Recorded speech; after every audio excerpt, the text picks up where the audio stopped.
TC 10th anniversary race towards the Wilson Cup. I am Rachel Lifto, also known as Boots. I'm here with Chris Anderson, also known as Tripod. We'll be talking you through these events as we go toward the race for the Wilson. Good. You're just today, you're going to be watching the best of the best today. This is the currently top 32 are playing off. We're going on the way to the semi-finals and the finals for the Wilson Cup. First of all, we're going to look at today's schedule. Should we have a look at what's coming up? There are a lot of events happening today, so keep in mind that we'll be throwing and watching the top 32 until about 12:30. Yep. We're going on to the Ambi Finals then at 1:30. Big X Finals will be at 2 p.m. And then the doubles at 2:30. Knives at 3. 3:30 for the Slayers. 4 p.m. the under 60 finals. And 4:30 under 70s finals. Those are all ballpark times, as we don't know how long everything will take. Yeah. But the hard and fast and exciting moment today will be the 5 p.m. semifinals. Yeah. Rolling right into all of the other amazing throwers. Yeah, that we've got the A finals, the B finals, and then the main event, the final will be there. Around about 6:30. But yeah, they do take them a ballpark figure, pinch of salt.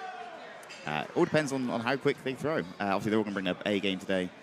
So I expect they'll all be looking for those, all 5 rounds at least. Absolutely. All the tiebreakers that they can have so they can get to that big axe. That's what makes a good viewing. Let's take it to big axe as much time as we can. So we are currently down on the floor. We have a lot of games all around us this year. Yeah, we're going to orange lanes. Yep. We are watching Brian Starling and Keel duke it out. They are currently looking one apiece. Starling just taking that one. They are heading to their big axe. They are tied on their round 3. Yeah, they're one apiece. Yeah, tied for Starling must have found a 3. But he did get the 7 to tie it up. On to big axe. Both are on big axe at this point already.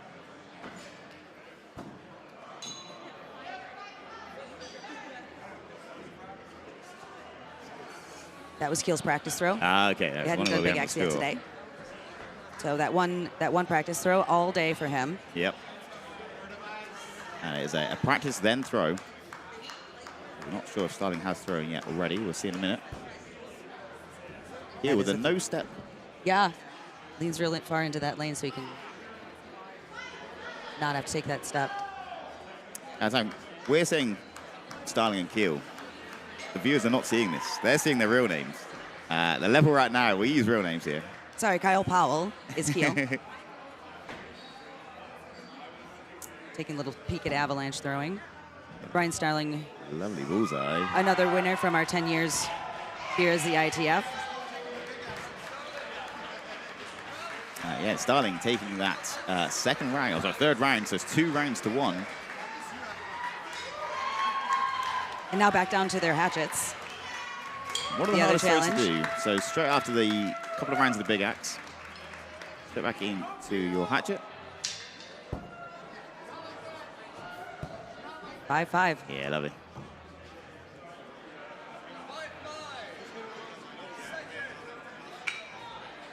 Just keep rolling. The focus is amazing. There's only the bull in front of them. Also, a lot of noise you've got to block out. I found this yesterday on my round 2. Yeah. You've got cameras, you've got music, noise, screaming, shouting, everything all around you. Other matches, other people cheering for other things that are happening, and not just your league play where it's nice and quiet and relaxed. And then there's the mental game that goes along with it at this level too. Yeah. You throw first, you glance over, see what they've got, you just keep on your own, just stare at your own bullseye. Stay in your own lane. Like, what is your game?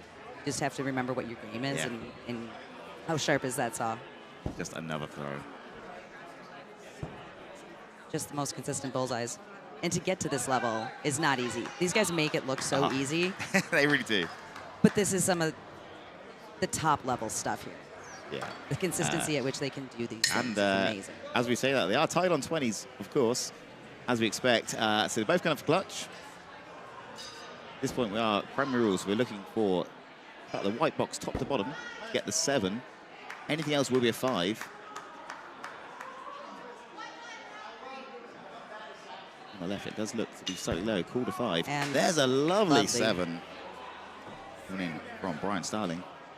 And that is 3 rounds win for Starling. 3-1. Brian Starling will be going on through and giving it up for Kyle Powell. The actual format is you spent all day yesterday playing through your games against all the 256 competitors across multiple venues. And then you have to take a break. The top 8 made it through. Oh, sorry, top 8 of each venue, sorry, made it through. Top 32 players. You take that break, and then you have to come back in today, the next day, straight back in. You get warm up, of course, but yeah, you come straight back in. Redo your mental game. Yeah, your game yesterday could have been amazing. And Figure then out your mental attitude again. all night, you've got just your thoughts to think about. Yeah. Hopefully you're able to get enough sleep, eat enough food with all of the nerves that you have going on. Yeah, how do you do this? So we have throwing in Kenny. Yeah, he's in our Airbnb this year. And he's made it today too, and just the smile on his face all night was. And this, people won't believe this at home because Kenny does smile. They haven't seen it. It's he puts his persona on, but yeah, he was smiling, and so just lost with his thoughts of what. I don't know that I would be able to sleep. No, exactly. To come into this, you have to get your best rest, your best sleep you can, because you've got a whole day potentially today to pay for the. Well, your goal is to go all day, right? Yeah, for sure. That's your goal. You want to last, yeah. And that's what's also probably heavy on your mind. Yeah. Yeah, we went out for a meal. Tried to relax him where he could. But yeah, fair play. He's done well. Yeah, it's. We're super proud of him. I can't imagine how hard that would be to be able to come back in and have to do the thing. We've moved over. We're watching Avalanche. Okay, we have Avalanche. And Tyler Flynn. And Tyler Flynn in front of us here. Tyler Flynn throwing. Are we... Also a no-step, one-handed big axe. Yeah, and it's a bullseye. Tyler Both got Flynn, the bullseyes known there. for his big axes. He also throws in a different axe competition, so he's also a waddle thrower. So yes, yeah. Familiar with the no-step from that. It's quite common here. They have both hit bullseye big axe, so they are both going clutches. Up to clutch.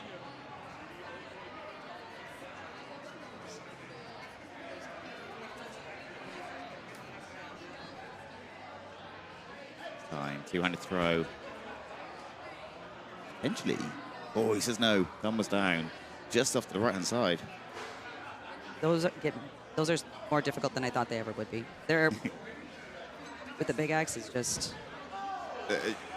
We say this as Tyler makes it look easy. Yeah, straight in there. That lovely 7. Cutting that box top to bottom. They're saying 1 round apiece. I believe. Is that oh, no, hadn't updated, sorry. It's 2 rounds there, 2-1. Tyler Flynn. Avalanche has to win this one to keep himself going. Play more axes. Go back down to that Tyler got bullseye. enough yield on that? Yep. Yeah, a little bit high for Tyler, but he is still within the bullseye. Some of them, if it rocks just so, it's off to this way just so, you can sneak him in there. And 5-5. one big thing I found coming from the UK, we throw on pine over there. We tow every axe in. You have to. On the pine, for sure. Yeah, here, these boards are so soft. They're lovely to throw at. But you want to hit flat. Hit that blade in as flat as you can to get the least amount of coverage if you can bear it further enough in. That does come with other 5-5. potential options, though. Issues. You've got to hit in right in the center of those balls as much as you can. Yeah, you do. I'm sorry, I'm talking over you. I apologize. Yeah, but you're good. People live at home. And yeah, but you have to get just the most minute end of that. I am listening. The most minute amount of cover to stick that, though. Like, you need the pointy part in. Yes, yeah. Where everyone here can do whatever they want because it's going to go through the wood far enough. You go too far, though, and you break that biro, and then it just drops in the other way. So, yeah, it's just a different style of throw. I love it. Nice experience. But that pine is so much harder. Yeah. So they have both gone to clutch. I don't think it's gumwood, though. It's not as hard as the gumwood that the Aussies throw on. Sorry? The Aussies throw on even harder wood, too, right? Yeah. So we're having a quick check on Aiden's axe here. Here it looks to be at least a 5. Zooming in, the ref is in there with the most glittery jacket going. Having a very close look. Torches out. You see the Oh, She's saying no. They're calling we're going to for ask for a second, yeah. Yeah, so the first ref comes in, checks, looks close to the torch, saying it's not broken the green circle. But we have called a second ref in on this to make sure. This decision here will now be the final decision.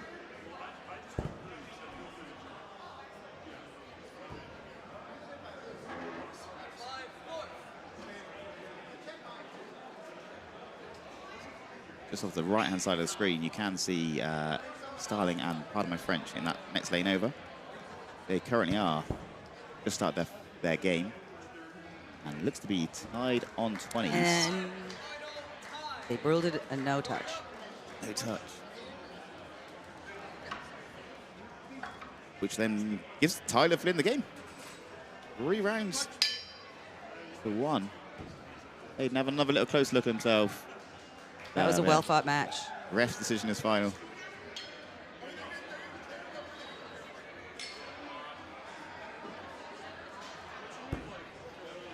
And hugs all around in this community, or community of huggers.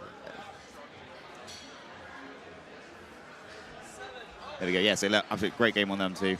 It's a strange feeling. You go from that big build up to it, and if you're in B bracket from yesterday's, you still only come in today with one life left. Right. So yeah, you have to bring your absolute A game, and potentially you're out in those first few games, unfortunately.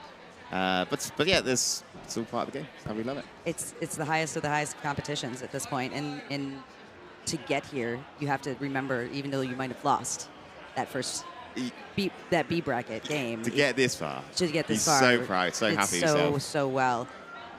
Goals that you set, that you've met. Yep. Reward yourself. Feel good about it. Small not walk out goals. hung down.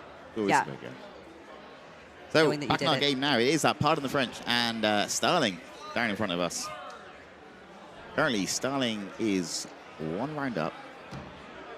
With his perfect game. And also 2 For his points perfect ahead. match. Yeah. Yeah, 2 points ahead in this game. Pardon my French with a 3. Starling with that 5. 2 threes in a round. That's a dangerous spot to be. You're down by 4. And it's not something you see at this level. And Not normally, but it's the nerves are just there, aren't they? It's only just something 3s. We're only there we just go. creeping in. Those are so annoying. Yeah.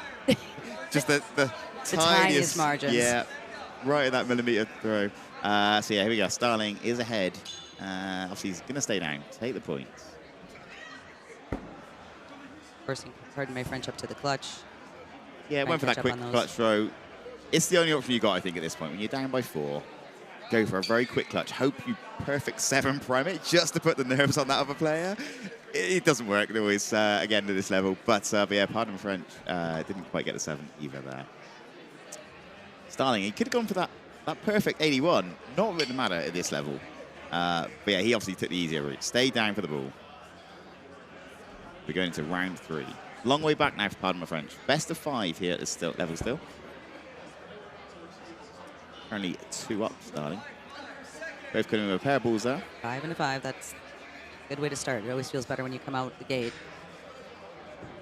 Of course, we do That keep premier saying ball. pardon my French. It is Mason French. Brian Starling on the left-hand side. Makes more sense when your throwing name is your surname, I guess. People know what we're talking about. Whereas mine would be nothing like it. No, and I wouldn't know if this week when people have been friending me, I'm like, who Yeah. is that? Yeah. 5 and a 5. I have to zoom in real close to the pictures. Yeah, to work out who's added me. Who's here? Who's that? Yeah, Facebook friend list. It definitely increases quite a lot when you suddenly meet all these people. 5-5. Coming back strong, French. Starling's just consistent. It's locked in, yeah. So consistent. Balls each on there. this. So we are tied on 20s. Calling Now, clutches. at this point, pardon my French, Mason French does have the option to wait, to defer, as he is 2 rounds down.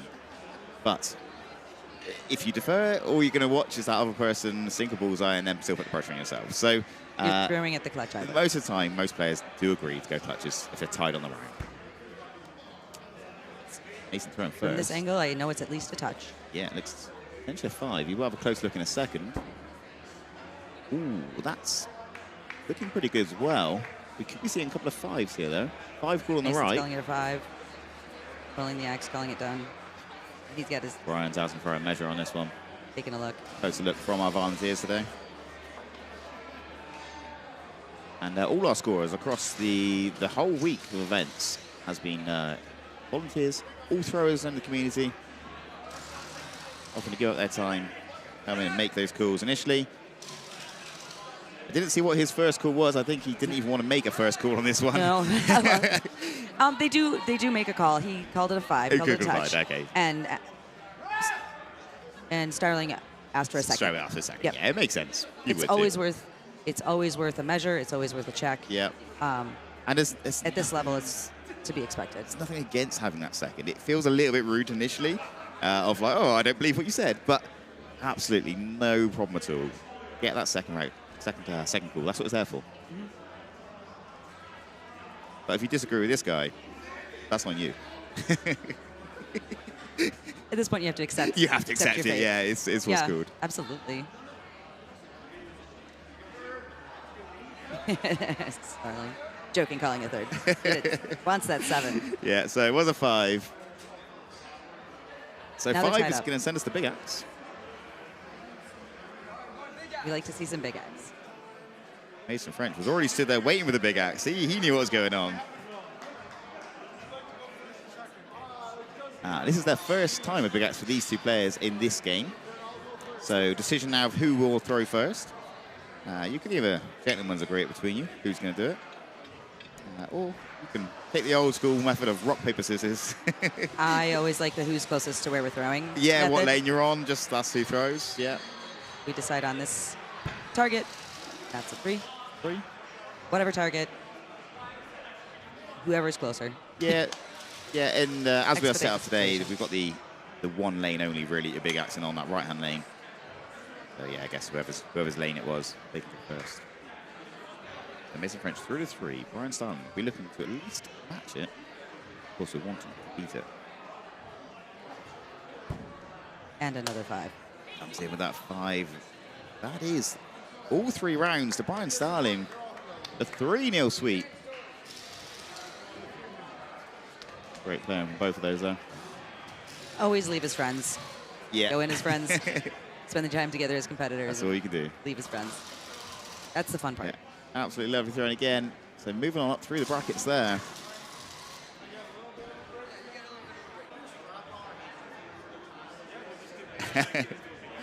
Yeah, we're just wandering around looking for the next matches, see what we got. But as we do, there's a Chris Collins there. There's a wild, rare Chris Collins walking in front of us. And absolutely, of course, all of the people in watching the games, supporting.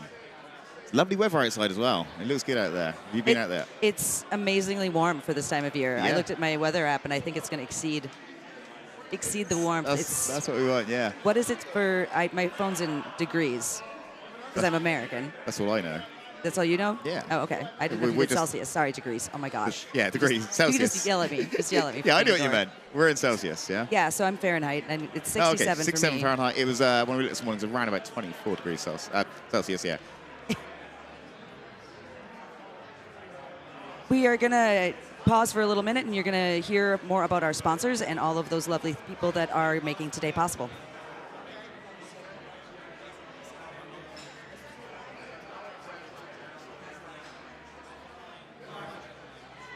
The official beer of axe throwing champions.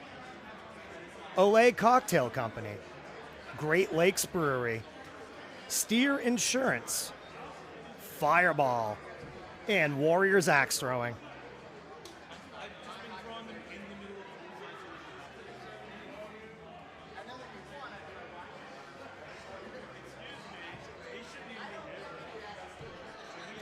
We've moved from our orange lane over to our black right lane. It's in a different arena here in Pickering. In lovely... Oh, pardon me. Oh, look, there's a purple right. Purple right, there we go. They're we do all have Bridesmaid black. in front of us. Throw on the right. We're waiting for the scoreboard to come up. Tell us who it is. Jemmy out of Detroit. There we go, you know. Yep. So Wicked Axe out of Boston and Jemmy out of Detroit. Yes. Throwing... From what I can see best from they here, can this today. is their first round. Currently tied on 15. We're having a quick look on that left-hand side. And they did agree. Yes, yeah, we agreed together. So yeah, it's currently tied on 20s. Both going up for that clutch.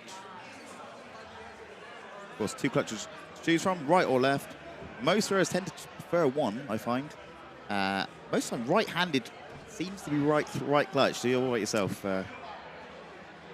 Yeah, I tend to be right-handed and throw at the right clutch, but there have been times when either the clutch is chewed up or my game is just wonky. Yeah. And then depending on your dominant eye, which gets into the real nerdness of what we're doing, and I love it, like the super cool nerdness of it, throw at the left, which is where my dominant eye is. I'm right-handed, left eye dominant. Yeah. So then it creates a whole other dynamic in the So I'm physicality very of throwing. awkward. I'm right-handed, but I throw left-handed. So it really confuses me. I believe I'm right eye dominant. So yeah, maybe this is where I'm going wrong and why I'm not currently throwing right now, and we're commentating. It's probably not a thrower, Gingy, that made it here this morning. He made it today too. Also was very excited. Is right eye dominant. Right eye dominant? No, I forget his dominance. But he throws with his left hand. That's not his dominant hand. Okay. He throws with his non-dominant hand. Yeah. And I think there's a few other throwers. I can't think of their names, and I don't want to make that part up. But there's a few out here that do the same thing that you do, which is it's more comfortable to throw with that opposite hand. Yes. What works for you? But either way, these throwers have found out what works for them because they are getting tied on 20s. And they're going clutches once again. As we say this, actually a switch up from Brian there. He went left clutch this time. He went right last. Obviously, again, some people do prefer to just make the choice on the throw and mix it up which clutch to go for. I feel like some days if you're just not great at one, why not try the other? Yeah, just change it up, yeah. Both getting that touch clutch, getting the 25s apiece now, and taking it to big axe. The spectators have all shifted. It's getting quite crowded. Give a little bit of room, yeah. Potentially to practice. We'll see if he makes it cool. Mm-hmm. He did say 3 throw-ins, but he has already thrown big axe before we've got to this game.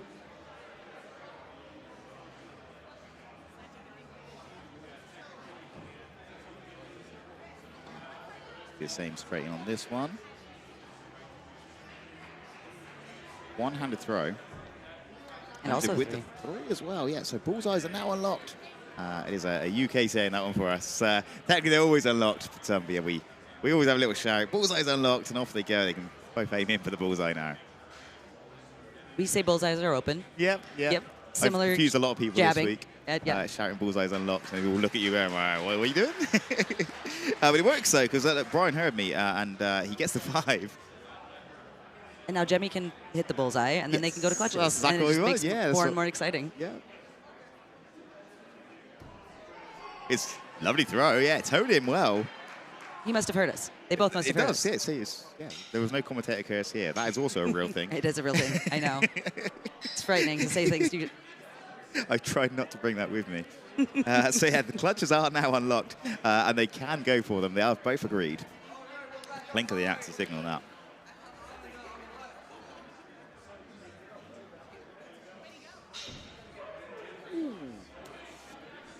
Close. Great line. And that's calling it a 0. It was 0. Great line, just coming a little bit low. Jemmy switching axes for his clutch. Some people switch for the big X clutches as well, same as when they switch for the throwing the bulls. Immortal Colossal there. And looking good from here. Quarter 5. Jemmy taking round 2 as well. Best of 5 till at this point. So Brian, time to make the comeback. All the pressure on now, knowing in your head you've got to win all 3 now from here out. And Jemmy, of course, just keep it together. Go for that next round again.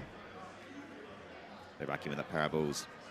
So hard to make that throw, especially after a clutch axe as well. It's all different weights, and you come straight back to the hatchet. It feels so light. One-handed big axe to a one-handed hatchet is also terribly. It takes a lot of concentration, a lot of practice. I mean, the one-handed or two-handed is allowed for hatchets or big axe as well. Not that many two-handed hatchet throwers I tend to find, but the ones you do see make it work really, really well. You'll see some later on today from somewhere. Apparently, tied on 15. I don't know a lot of them that throw for long. It's a way to get your muscles built up. Yep. They are out there, and when it works, just like a one-handed throw, it works great. I can screw up a one-handed throw as good as I Once again, 20s all the way. Just coming down to these clutches each time. 7 signal from Brian. Right under that white square. Jimmy's appears a little high, but that velocity, because He of only the gets the 5 there. That's what Brian needed. It's not a sweep. Crowd cheer wild. So yeah, go 2 rounds to 1 now. First time I'm not seeing big axe, so back into the bullseyes.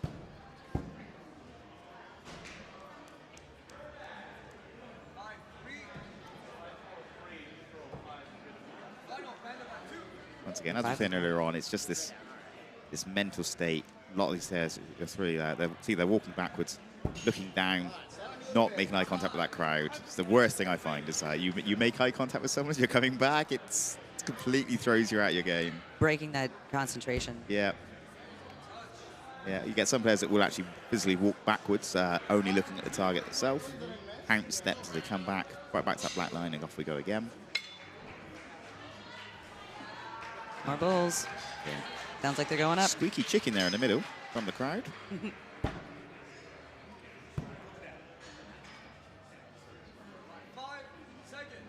Back up to our clutches. Now, time-wise for this throw, that in theory, as long as you throw with the other player within a reasonable amount of time, you can't sit there and wait for it to fall out of the board. But you do get time to set up. And some setups are quicker than others. That's it, yeah. So it makes it just seem different. That's a premiere for Jemmy. And 7 and a row, yep. a Jemmy touch. taking the, hitting that 7 clutch against the 5 from Brian. Jemmy getting all 3 rounds to the 1. Jemmy goes on through. End of the line, I believe, for Brian. I keep saying this, we're not quite sure if the A or B bracket games, actually. So going by the hugs, I would say that was a B bracket game. These B bracket games rolling on from yesterday's day 1. Day 1 wins. Yeah, so if you went to B bracket yesterday, you are still in it today. So we're just going to scroll through. We'll try and find another game as we're going. In front of us, I can see Panda and Berserker King. Oh, the Berserker King of 3, sorry. We're giving his whole name. Will we see through to him today? Looking at the scores, not currently. They've got a match piece. Yeah, so they are match piece. Apparently, Sorry, round apiece.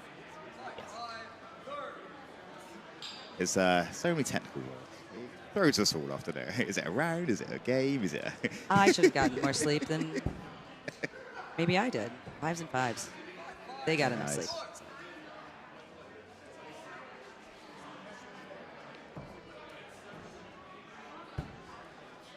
It's Tyler Phillip. We've already seen him earlier on. He's carrying on through. Up against John. First time I think we've seen John today. A little 3 from John at the end. Now, at this point, Tyler is ahead. Ahead by 2. Looks to be staying down. Yes, stays down. Puts the pressure on for John here. Needs to get that perfect 7 now. This is a better feeling, though, when you know you've got to pressure clutch it. Yeah, it almost helps you focus. And that's very close. Quick look. Tyler will now also come in to take a look as well, see what he calls. No, we'll not be surprised if we get the volunteer to come in, the volunteer ref. Yeah. And sometimes it's just a matter of It's so close. We're looking for that. it's heartbreakingly close. It's called a 5. So yeah, that the biro line around the white box in the middle is what we're looking to break, top to bottom. Imagine he came just down the side of that one. So you got a lovely 5. It would have been a great throw. It still goes 2 rounds to 1. Not over yet. Best of 5 still at this point.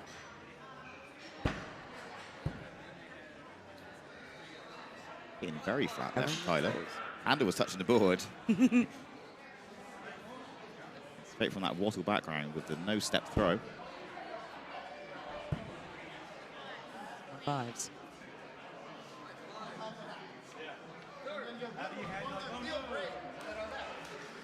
This is when you know people and they chat in the lanes. It's always possible to just be friends and have fun at the sport that we love. Everybody's different. Some people, throwers, like to talk to each other as they're going. Other people do like to concentrate and zoom in and just hone in on their own game and not talk between them. Most of the time I tend to find that the chat happens after each round. You sort of congratulate you on the clutch or whatever they got on the win on that round. And then you concentrate back in again and do your own thing. So yeah, there was a 3 from Tyler in that round. He had to go for that 7. He got the 5. Now we go 2 apiece, rubber match. And it's gone all 5 rounds total. Always feels good to get to a rubber match, especially at this level. Anyone's game here. Oh, it's a 3 from John straight away. Keep it together, it's not over yet. And potentially pass straight back by Tyler. Looks like Tyler might have answered with the 3. Yeah, he says 3. It's a friendly game. Switching sides. Straight back into 8 apiece. There you go, yeah, both finding that center that time. Not even breaking the black line. One more throw at the ball.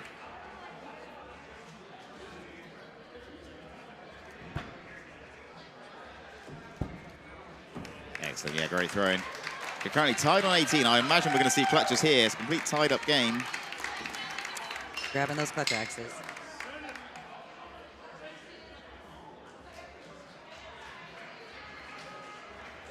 Got a Flynn will throw first.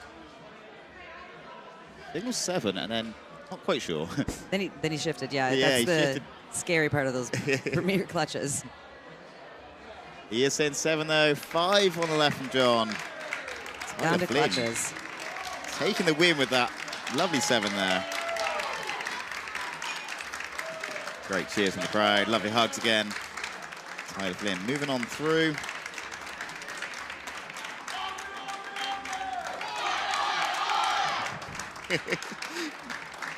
Cheers and cheers from the crowd. Off to hug some friends. Yeah, the fist bumps, the high fives, it all goes on as you come off the lanes. Tyler Flynn there, get a big hug.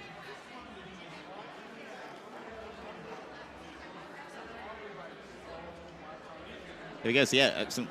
Again, once again, amazing throwing all around us. And we are soon whittling through these games, aren't we? This top 32. We're dropping down through. I'm sure they feel a lot longer to the throwers, and yet slower.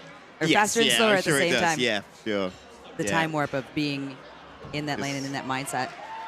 Yeah, trying to hone in on it and just say keep your nerves together as long as you can, isn't it? It's a hard one. Absolutely. But yeah, I don't think we're going to see anyone 81s today. Obviously, because you're playing for that game, you're playing to win. But the potential, I say, it wouldn't count in terms of the overall scores or your own personal or track record of it. It still loves it. You have to hit 27s at this level to Yeah, keep moving. there's a good chance come towards that end. We actually will see the perfect game. We'll see what happens there. All right, we've got red left, Dustin Vicari and Matt Polavecchia. Excuse me, I put the Glad you vowels. went for that one. Sheep toast. Also known as sheep toast, yeah.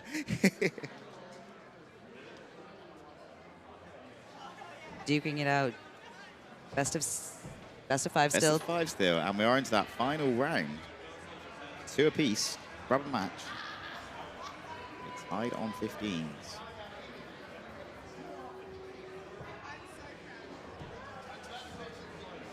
All the 5s. Is yeah, nice. There we go. So we are tied on 20s. It will be glowing clutches. Oh, hello, Mr. Hi, Sheep Matt. Toast. You good? You can watch that later. And one of the throwers that does like to have fun during a match. Yes, yeah. There's a lot of laughs, a lot of cheering and jokes for him. Lovely man. The setup. I'm quiet even though he can't hear us. Yeah. We're both quiet because it's the tradition.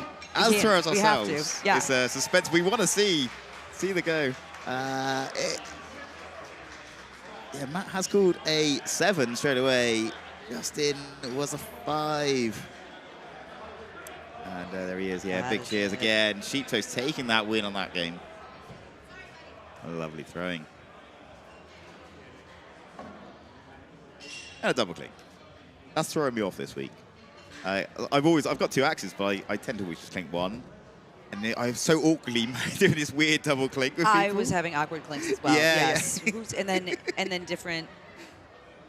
It's almost like a regional thing too. So who's like clinking this way or the other way? I'm like, Yeah, oh, yeah. 'cause we just kind of smash them. Yeah. In our house. Well, You have 2 axes. A lot of ours tend to go back of the axe. You don't want to scratch up the sides of it, and it's depends how polished up your axe is, I guess, and how much you care for the look of it. We just go for Smash it. and go, yeah. It's fine. Yeah, big clink. But I appreciate the people that want to. We do have throwers that only want to clink back of axes. Yeah. And mad respect to And the all clink the itself traditions. is the handshake of axe throwing, isn't it? Really, Right. it's the 100%. the end of the game and the start of the game of a well done, great throwing. Thanks for bringing your best game you could that day. Yeah. So. We're watching Purple Right. Queenie HBO on the right hand side. Bald Eagle, as his shirt says, Oh, on the left. I believe we're joining them at 1 round apiece. We're getting a scoreboard in just a second. He called no clutch hit, and she had a premier clutch. So yeah, 2 rounds. Once again, One to real Adeline. names Adeline there getting a 2 rounds to 1 against that. double bulls.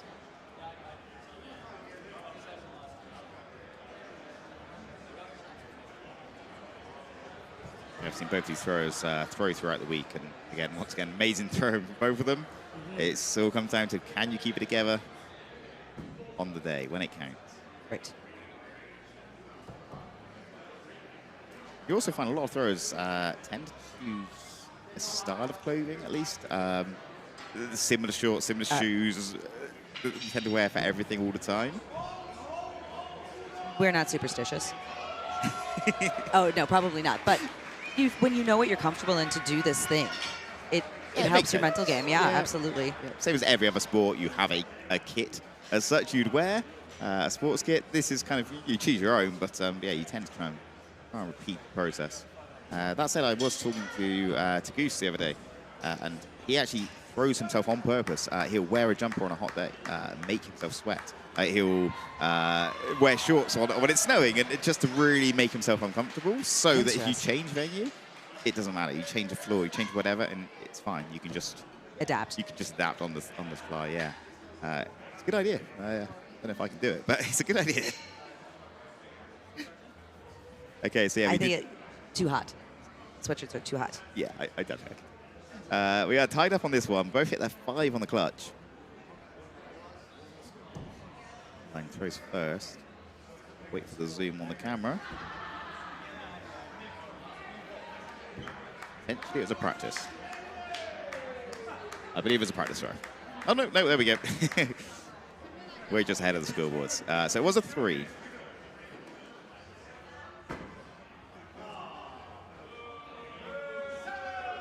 Trying to throw from Zach. Comes in a little bit high as well. Yep, also a 3. Whoa, a little twerking on camera and for the crowd. Both these players playing for the crowd.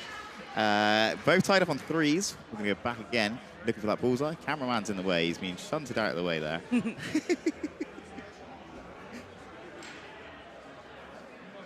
New element to this year's axe throwing. Yeah, you got this this guy with Which a we camera. love. Oh, The Roman definitely. camera. And nice use quite a few media as well. I did notice the Axe Badger. They're wandering around with their cameras a minute ago. Yep. Obviously, of course, a lovely breed out there to have a look into.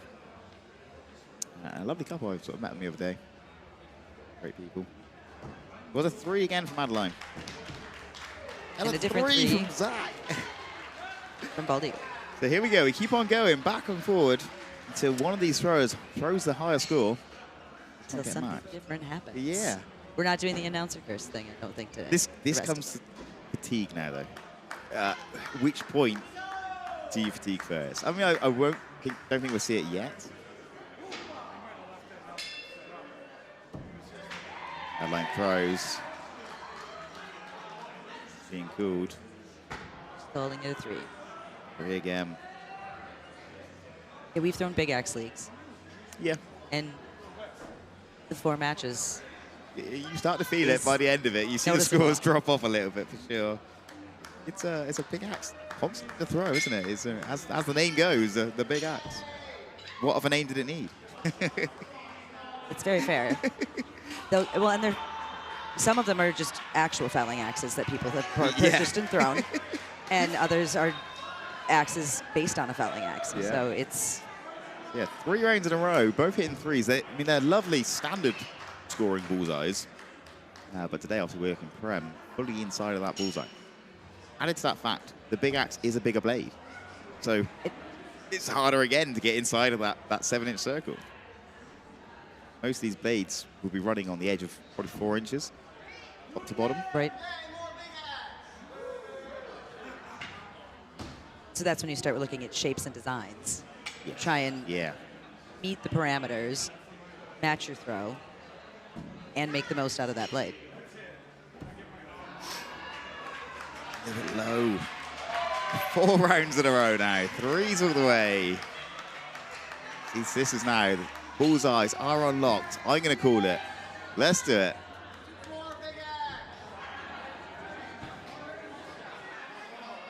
Let's see if they'll do something different.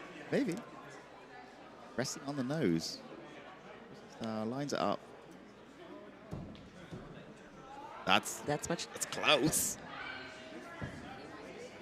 Very close. It wasn't quickly called, at least, so. No, pulled 3. But what you'll see is they do this non-stop backwards and forwards. Both get a bullseye, and then they hit the clutch first throw. Right. They're 2 inches over. Yeah, that's no problem. They've gotten to the point where it's just fine. Yeah. Bit of a high there again. Heckling from the crowd. Some people do very well with the heckling. Yeah, it's... Other people have to acclimate to the heckling. Yes. Both of these players are playing up to the crowd, I think, though. There's a lot of interaction. They've got their fans. And again, quiet while people are throwing. It's no intent, because we're on the edge of our seat waiting to see what will happen at this level. Yeah, suspense, isn't it? But yes, she does it. She finds the bullseye. Okay, Zach, you got it. You know what to do, Mr. Bold Eagle.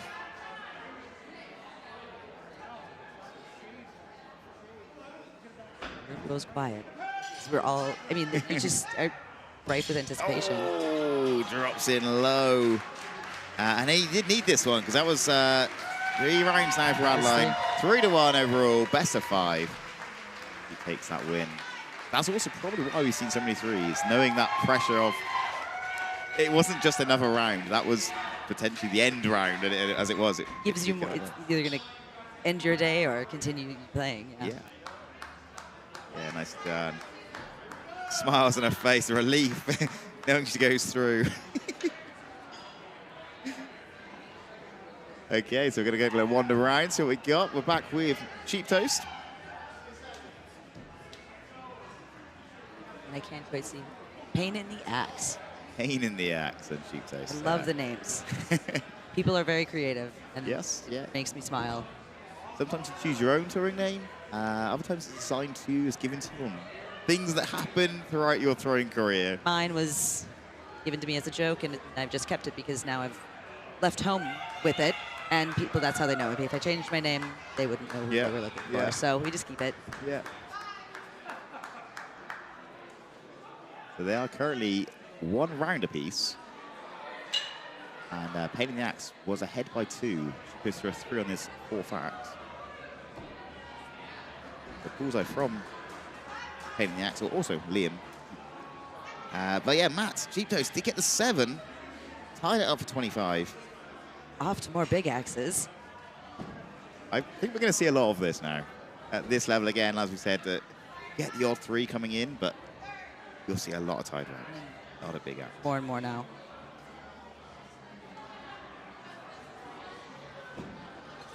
So at this point, they need to be behind that blue line, at least 1 point of contact.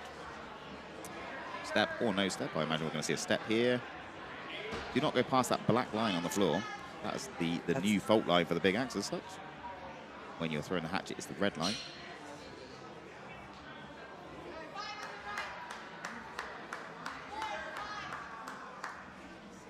Here I'm looking to match up.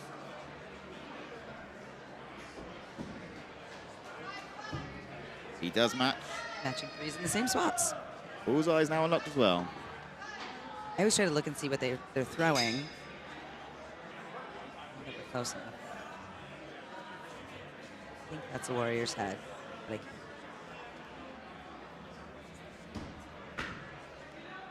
looking lovely and central. Thumb goes up. Quick check as he gets there, but yes, it was a bullseye. Do it, Liam. Match him up. Take it to clutch. One apiece at this point. Overall rounds.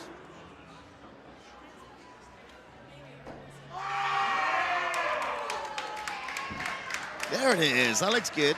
well done. I'm going to wait for him to make the call, but yes, it's a 5. Clutch is signaled. Yeah, the finger to the sky.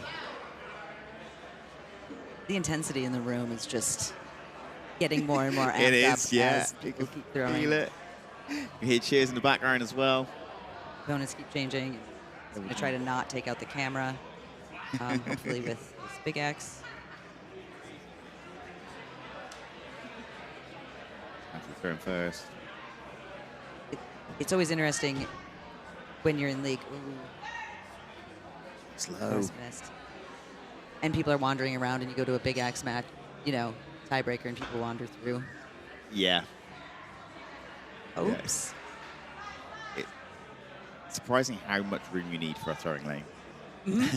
It looks small on camera. It really does. But yeah, once you actually start measuring out inside of a venue of room, then a crowd area as well, and all of that sort of stuff, it is hard. Well, yeah, and as a venue owner, you know better Yes, in yeah. that regard as Trying to an look for average thrower. Look for that space and how what you can fit in. Width for the venue, width for the lane even. Ours are actually quite wide at home. We get 3.5 meters across between 2 targets. I don't know what these ones obviously measure up as. And today, actually, here is pretty good. But some of the venues this week have been a little bit tight, especially when you put doubles in those lanes. It's a different game in a tinier lane. Yeah. Yeah. That's a 5 there from Mr. Sheep Toast. Okay, match it up. Match or better. A two-handed throw. As much as it's two-handed, there's hardly any actual contact with the handle. Just resting it between the fingers. Then the axe do all the work for him. Oh, just gone high. Heartbreaker. Very, very close. It's not over yet, though. That's 2 rounds to 1 now. Could be reset themselves back in, find their lane again. This also throws you off a lot of times. You could do 3, 4, 5 throws in a row as big axe, and then you suddenly have to grab your hatchet and go, where was I? What lane side am am I I on? Look at the scorekeeper. Yeah, please tell me. Where am I going? Orient me back to my hatchet. Thank you. And once again, both right back in with that bullseye. The magnets are helpful that you can tell where you were. Yeah. We had stumps, and so you put them in, and then you go back and you look at them and you think, fabulous. Yeah. Did I switch before or after this throw, though? Did I? Yeah. Sometimes you switch and then clink and then move on, or yeah. So many questions just to get back to your lane. It's hard, especially when you throw like a marathon, or if you're throwing a lot and you're just in a rhythm. Yes. And then the next thing you know, you're doing something different. Yeah. It throws you off, which is what these competitors have to learn to overcome. It's also the playoff style of rules, like as we're seeing today, that every round must be won. In a regular league game, okay, you tie a round, that's fine, you move on. You can have tied rounds and move on into normal hatchet. Here, every round has to be won, which is why we're seeing so much big axe.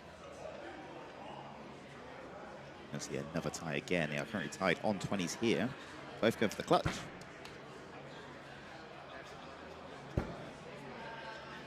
Time, Sheep Toast goes first. Signal, yeah, it's going to be a close call. He's not making it. 5 call on the right. 7 called from Matthew.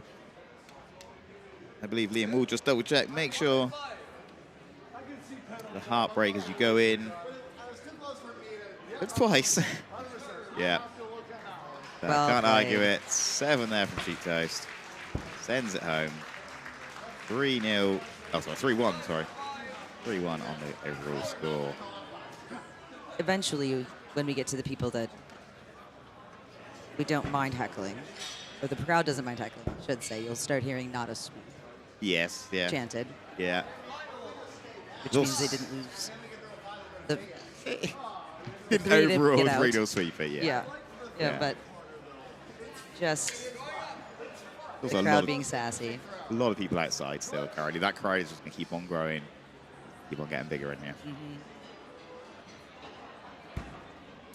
So we come back over. We are joining, pardon my French, Berserker King of Threes, or known as Tyler Flynn. Moving on up through this bracket. They are currently on their first round. Both through 20s. Both getting that 5-touch clutch there as well. Taking it to Big Axe into round 1, of course, straight away.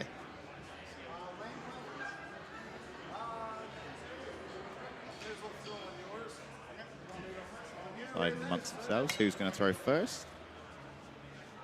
Tyler Flynn was on the lane already. May just as well go. No step throw. Beautiful bullseye. Straight in there.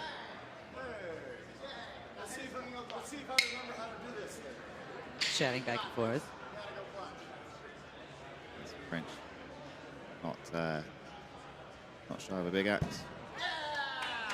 Also- Makes it look effortlessly. Right into the bullseye. And it was, yeah, dead centered. Absolutely no questions asked. Up to clutches.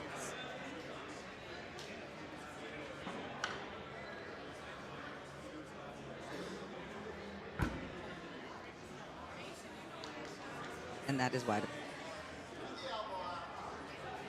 Very close. Pardon my French.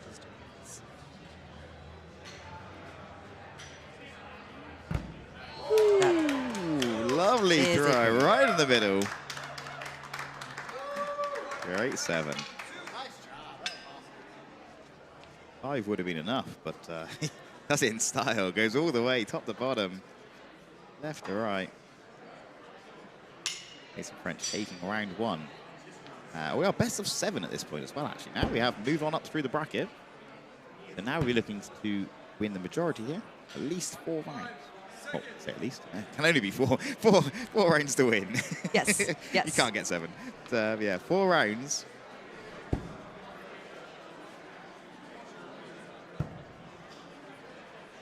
And some beautiful bullseyes.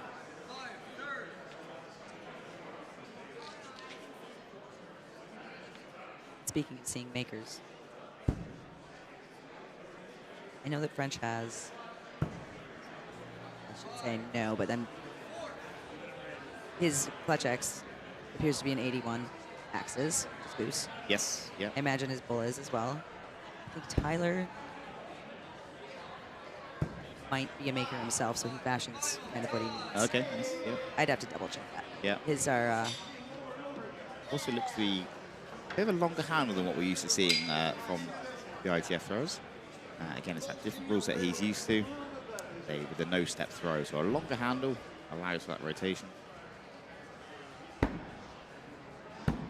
Both kind of clutches, they're tied up on 20s. 5 on the right. Closer look for Tyler's. And he's not sure. We're not sure looking at that camera view there. That's lovely top to bottom. Can we see Biro? They made a quick pull. It was a 5. Just hit that right-hand side of it. That white rectangle only being 1 inch wide, 25 mil. back up to the big egg. And French goes first. They switch the order if they do more than Yep. big X in 1 round. More than 1 round. That's a 3. A lovely throw, but yeah, just creeping into that fire at the bottom there. 3. Tyler sinking right in the middle. Doesn't even touch the black paint. One Enjoys the big apiece. axe throw. I wish I could. Effortless throw of the big axe. We say effortless, it's not. They just make it look that way, yeah. The appearance of. Yes. It's like easy. The amount of hours that you to get to here. Yep. Yeah, And throws and drops and struggles and changing your axes. I've changed axes so many times. Same. It's never, you never blame yourself, you just blame the axe or the board or something. It's someone else's fault, it's not mine. This one needs a timeout. Go to something different. Yeah, I've changed axe many times myself, and then I'm right back to where I began with the Queen of Hearts as my clutch axe. So sometimes it just is. Best not to change, isn't it? Yeah. Well, we've recovered from the 3, and we're back to bulls. Goes in low, but gets away with it. Yep. Both of them getting a bullseye there. 2 points difference here. No Finn to make the decision first. Signal staying down. He'll just be looking for another bullseye. Does right in the middle. Made sure of that one. Mason French needing that 7. Top to bottom. The right clutch. A little bit low on the camera. Is a 5 signaled.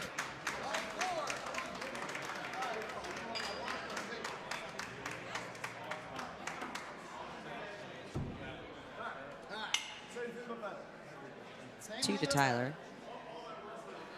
1 to French. As we go back into this next round, quick shout out to the camera crew behind us.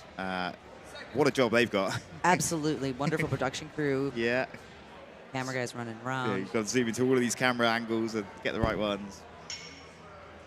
Yeah, and the camera guy in front of us with his, I can't think of the name, what they call it, a grip, isn't it? The camera grip behind him as well, making sure that he doesn't trip over or fall over.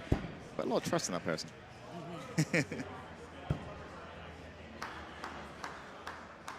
Rebels again. Onto their 4th at. French with a little lick of the fingers between each throw. Giving him that grip on the axe. Tyler chilling for himself for a 3.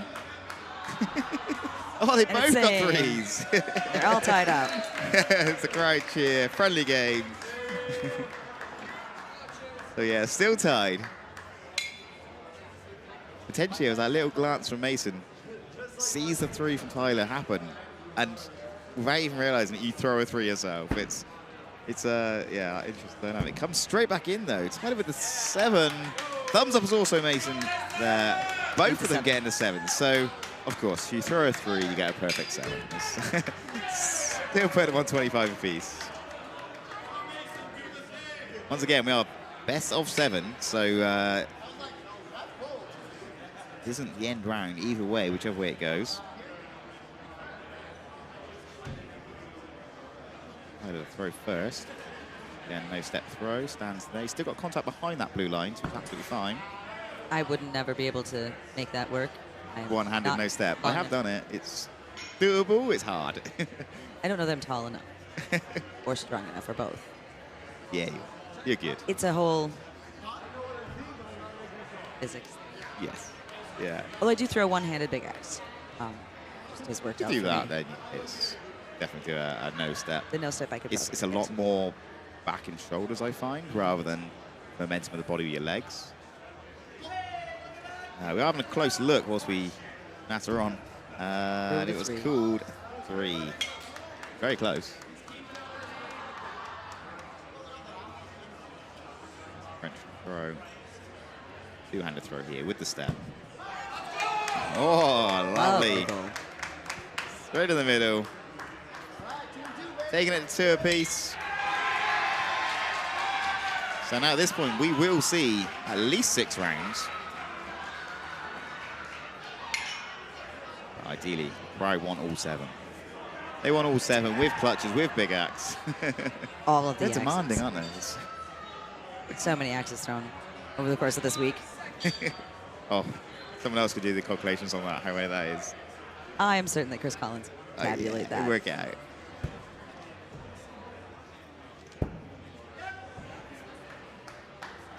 Rebels tables. 5s and 5s. That's how you want it, right in the middle. No questions at all.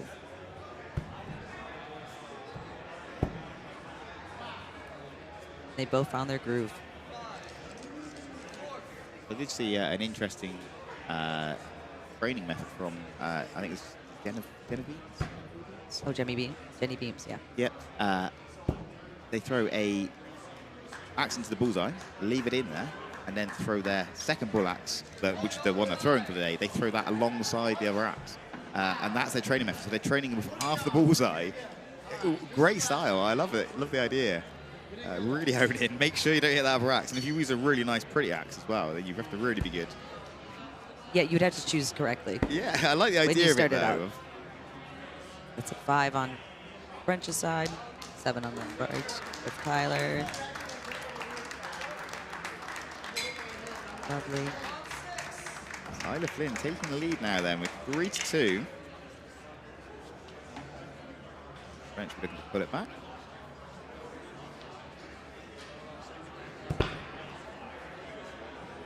Handle slap again from Tyler.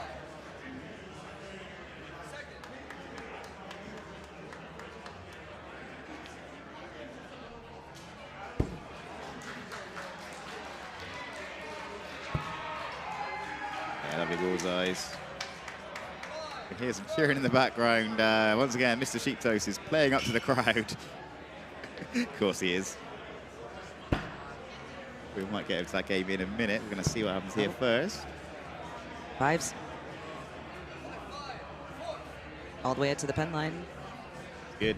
Still counts. 4 facts. 1 more bullseye. What you looking? Right in the middle of Tyler. And again there from Mason. Fantastic throw in. No questions on those ones. Tied on 20s. Clutches are signaled.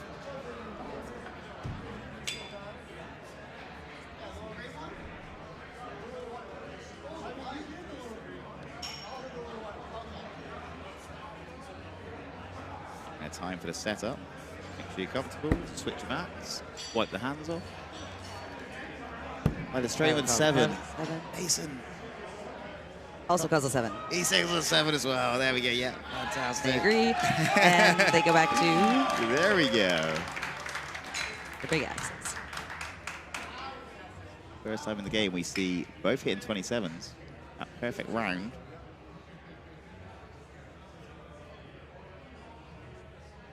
French throw first.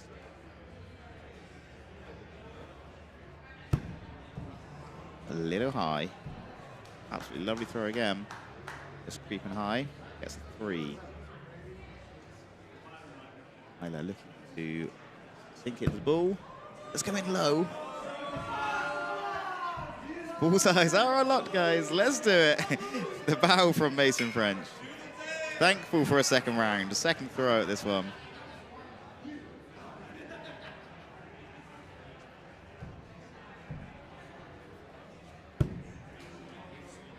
Goes high again.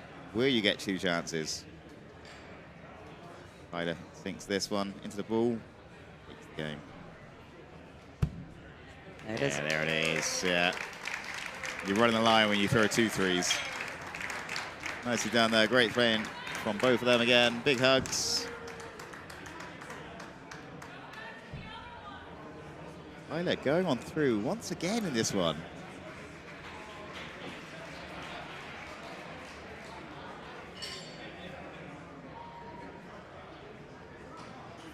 There's a chance of getting a bracket up in a minute if we can see what we got left.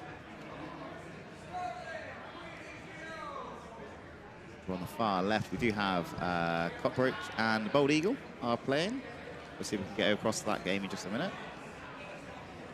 It's currently to be, I think, 2 rounds to 1 in Sheeptoast's favour, as far as I can see. Here we go. We're on the cameras now. Lovely set of bullseyes. Again, that was our 3rd axe. Oh, sorry, 2nd axe, sorry. 2nd axe, 3rd axes now.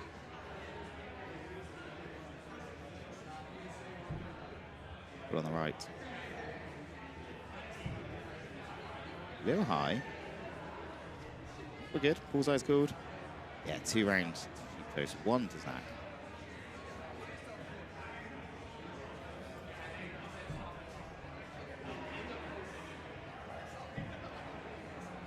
up on 20s. Of course it is, as we expect. Clutches will be signaled. Clink of the axe.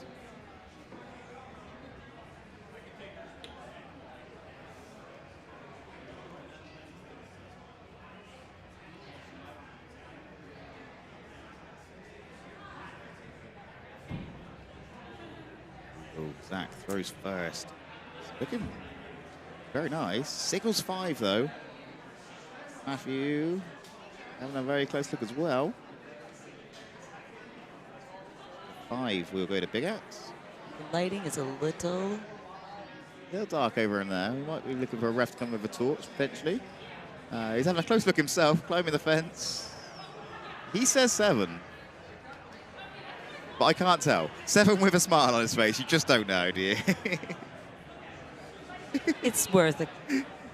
I just call it a 7, yes, fine. If you don't question it, we're all good. Of course not, no. Yeah. I can't tell from here. I have 2 fences between me and the clutch. Yeah. So First call is going to be made by our scorer today. In there with the torch, having a very close look. Oh, well, they're checking to see if it's a 5. Because oh, yeah, I can see now, yes. Yeah, looking at the screen. Yeah, we can use their screen to look at what we got. There's just no way it could be a 7 because there's no green on the other side. Yeah. So Sheep Toast being silly, which is his trademark to some degree. So what this first call is made here. He says no. Is it accepted, or are we going to ask for a second? I believe he is accepting it. In agreement, yeah. It might have just been worth putting a light on it. Yes, yeah. As soon as you get the torch in there, most of the time you can see. So yeah, fantastic. So that was Bold Eagle took that round on 2 apiece. Best of 7 rounds still at this point.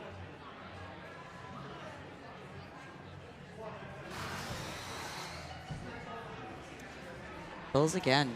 Go back in. Even that little break, sometimes that can throw you off. Taking a couple of minutes break to yourself. Also, sometimes quite nice. Just a little breather. Just want to call for the, oh, we'll have a ref, please. Give me a minute. I need a drink here. Yeah, call a second just to, no, I'm kidding. But it can throw you off if you're in a rhythm. Yes, very much so. Just to have to get it checked, and it's worth checking. Yep. It's not to say that you shouldn't. It's just, it can. Oh, very much so, yeah. Yeah, and again, you look at the styles between the throwers. Some people throw very fast. Obviously, their time, slow it down. That even changes between whether you're a bull axe or a clutch axe and what you're doing at the time. And just remembering, at this level, these folks have gotten to the point where to throw their game is not nearly as difficult as if I were to come in here and try to have the mental fortitude to come throw at this level. Yeah.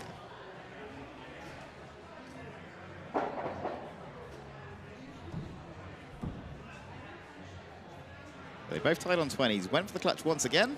Both signaling a 5. There we go. So 5th round altogether, and we go up to Big Axe. Wipe with the hands. It's getting hot in here. And I'm sure it feels a lot hotter for them to throw in as well. All the moving. And the more people that we pack in, the more interesting it's going to get to navigate, and the warmer it's going to be.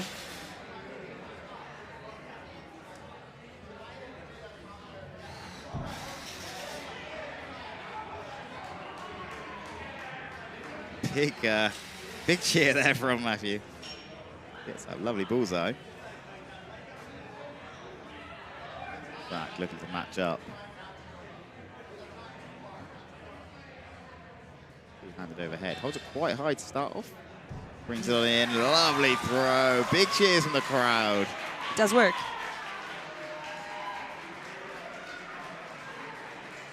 Beautiful throws. Yeah, both going clutches now.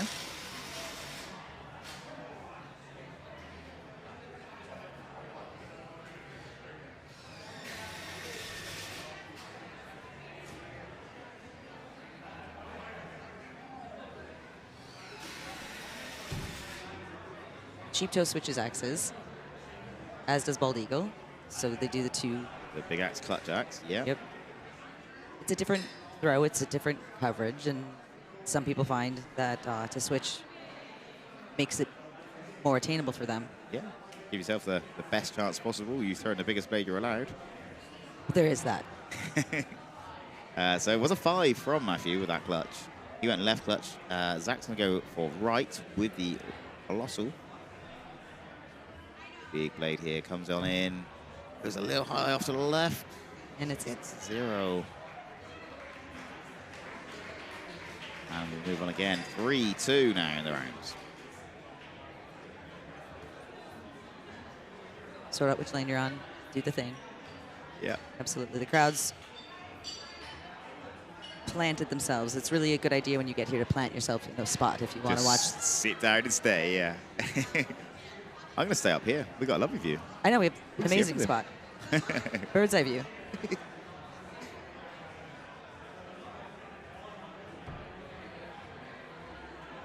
Comes in a little bit low for Zach. It does signal the 5. Still good. Can hit that flat on the blade, not quite towing it in, which is the way to do it. These boards.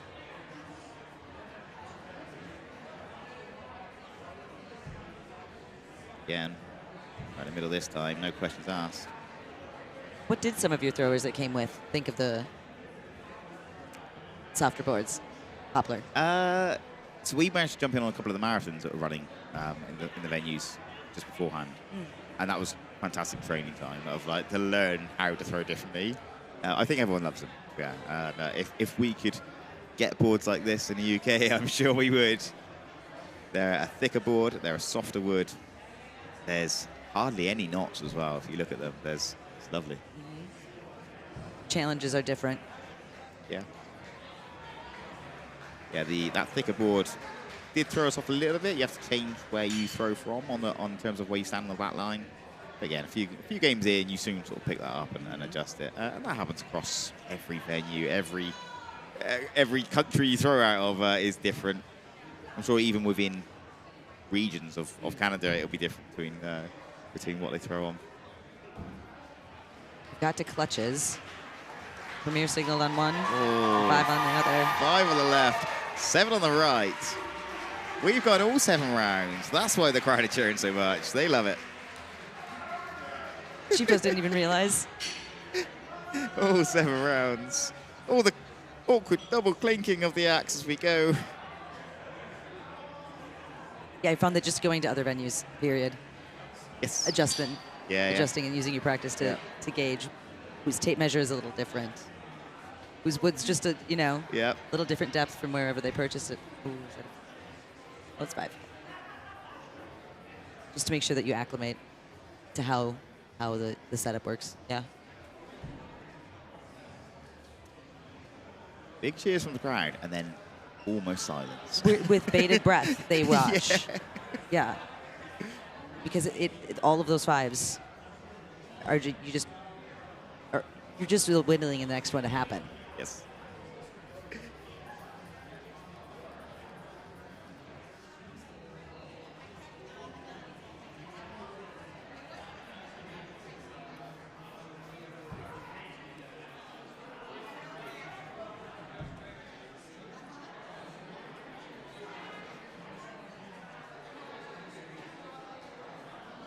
They tied on 15.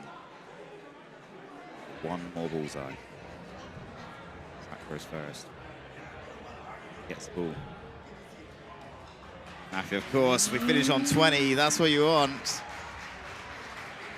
There will be no more hatchet throw, or no more bullseye hatchet throw at least. They switch axe. They go for that clutch.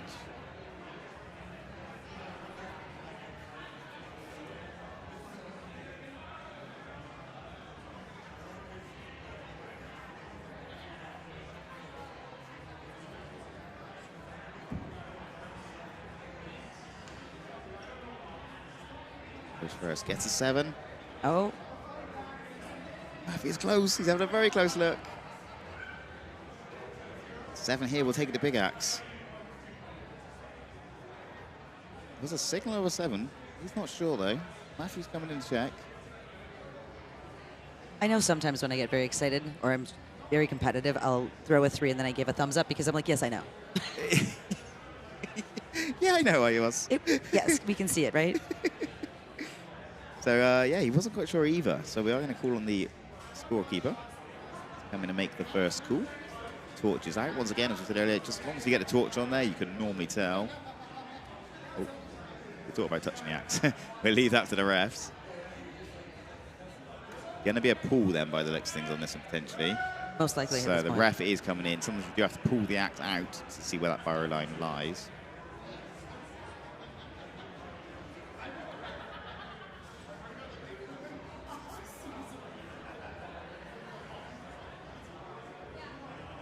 I keep wanting to invest in the lights with the magnifying glasses to have. Yes. Because that's fantastic. You don't have to do two things. Yeah.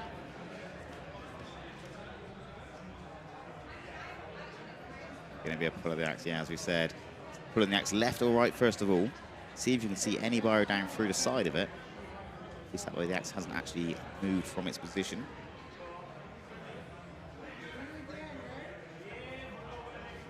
And we're going to be lifting the axe.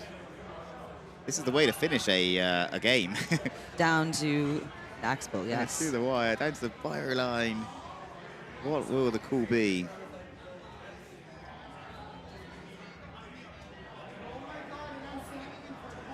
The pressure on the ref right now. Absolutely. And as much as you don't want to think about it, he's currently resting the axe on the shoulder as he gets out the card as well.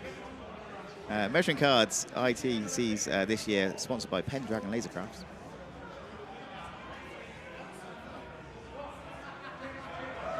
A 7 is called. That was a big call. So that does tie up the round on 27 apiece. Taking us to another Final round. And we go to big axe. This is how you want to finish. 7 rounds, tied on 27s. All the way. Into big axe. So now let's look for the bullseye. Ghost is on the left lane this time, lining up. Oh, okay. Cheap Toast was practicing.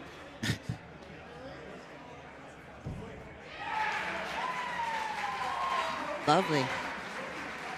Bullseye. Bold Eagle straight in there. Zach with that bullseye.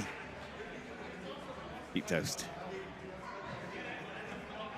Zach's already switched his axe, anticipating that Chip Toast will also hit a bullseye. Yeah, that's confidence. I like that. Sportsmanship. He's hoping for it. He wants it. You do. Even though you want to win the game, you want to go all the way on this one. This Rose. Woo! The cheer. It is. Thumbs up. Fist up to the air. Gets that bullseye. Checks just to make sure, but yes. Bullseye agreed. Clutches. Currently, this is our last game at this level. We will then be taking a break from these the top 32 first. They will come back in again later. Play for the finals, the A and the B finals. Ambi will be at 1:30. Yes. Bye-bye. Any other events as we go. So don't go anywhere. Stay with us for the day. Big touch. Good. 0. Very close, just off to that right-hand side. Very next. No pressure here on Sheep Toast.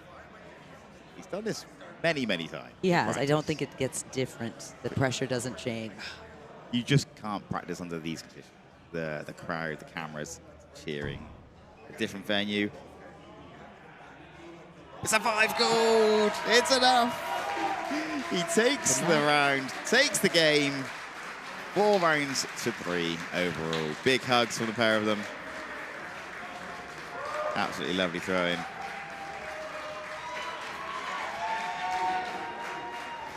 Big cheers from the crowd. Stick around. We do have information about our sponsors. Yes, yeah. Lots of sponsors this year from the ITC. All the clinks there as they finish up as well. Fantastic. Big smiles. Fantastic. Thank you very much, everybody, for tuning in and watching us on this one. So like I say, do stick with us. We've got loads of competitions to go. Ambi Finals is coming up next.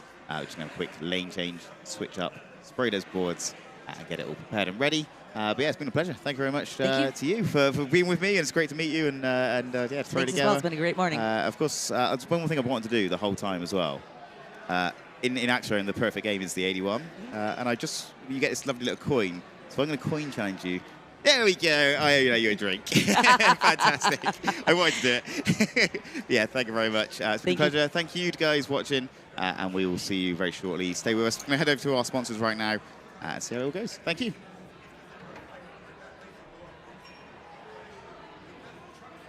The International Axe Throwing Federation would like to thank our sponsors. Grolsch, the official beer of axe throwing champions. Olay Cocktail Company. Great Lakes Brewery.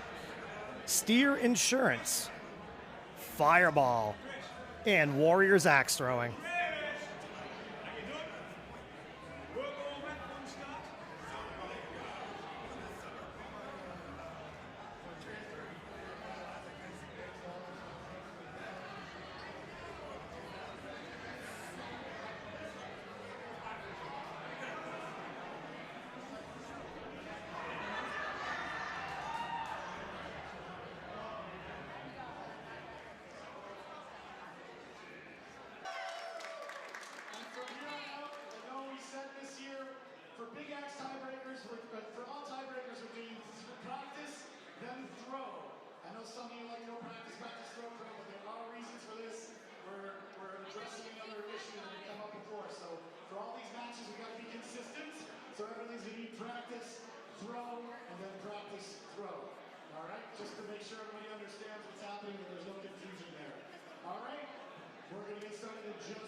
Welcome to the 2026 International Axe Throwing Championships here in Toronto, Canada. What a week it has been. And it all comes to head right now with our feature tournament finals and, of course, finishing up with the Wilson Cup. We'd like to thank everyone for coming and joining us in Pickering today, and, of course, everyone joining us live internationally on the broadcast.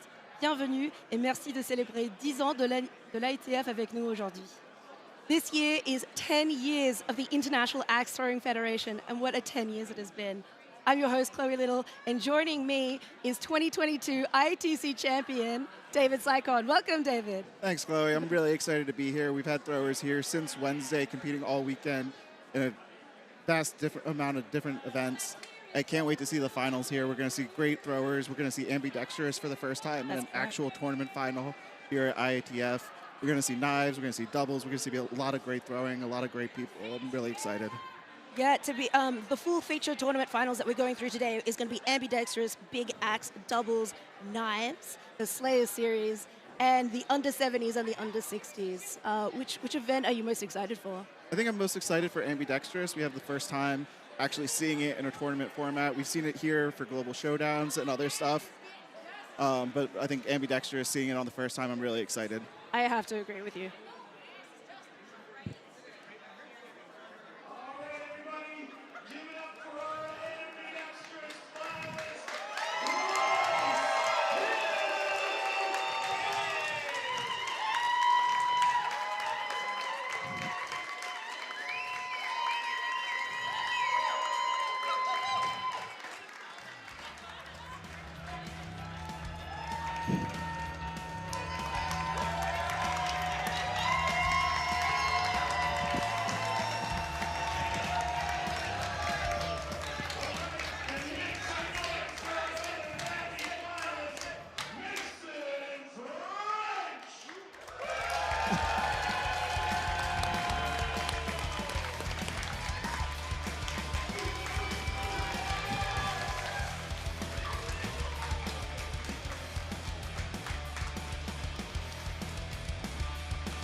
All right, so we're just getting started here, going right into the ambidextrous.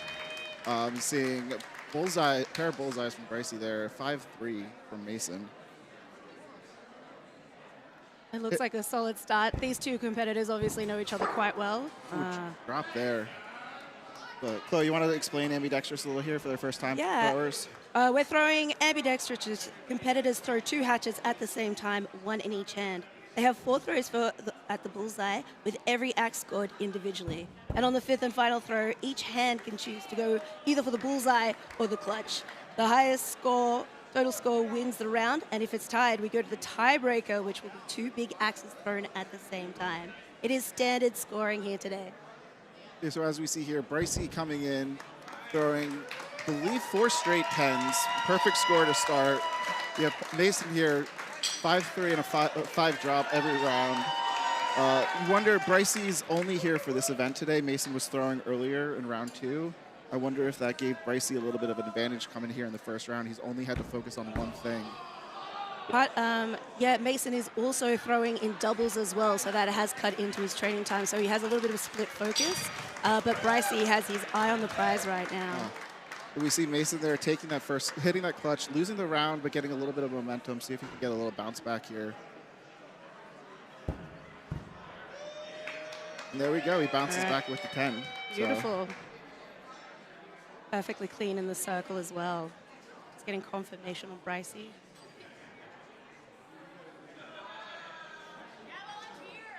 All right.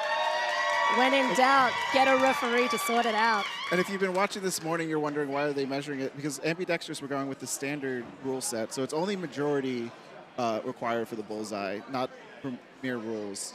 That is correct. So more than half the blade must break into the highest scoring area for that score to count.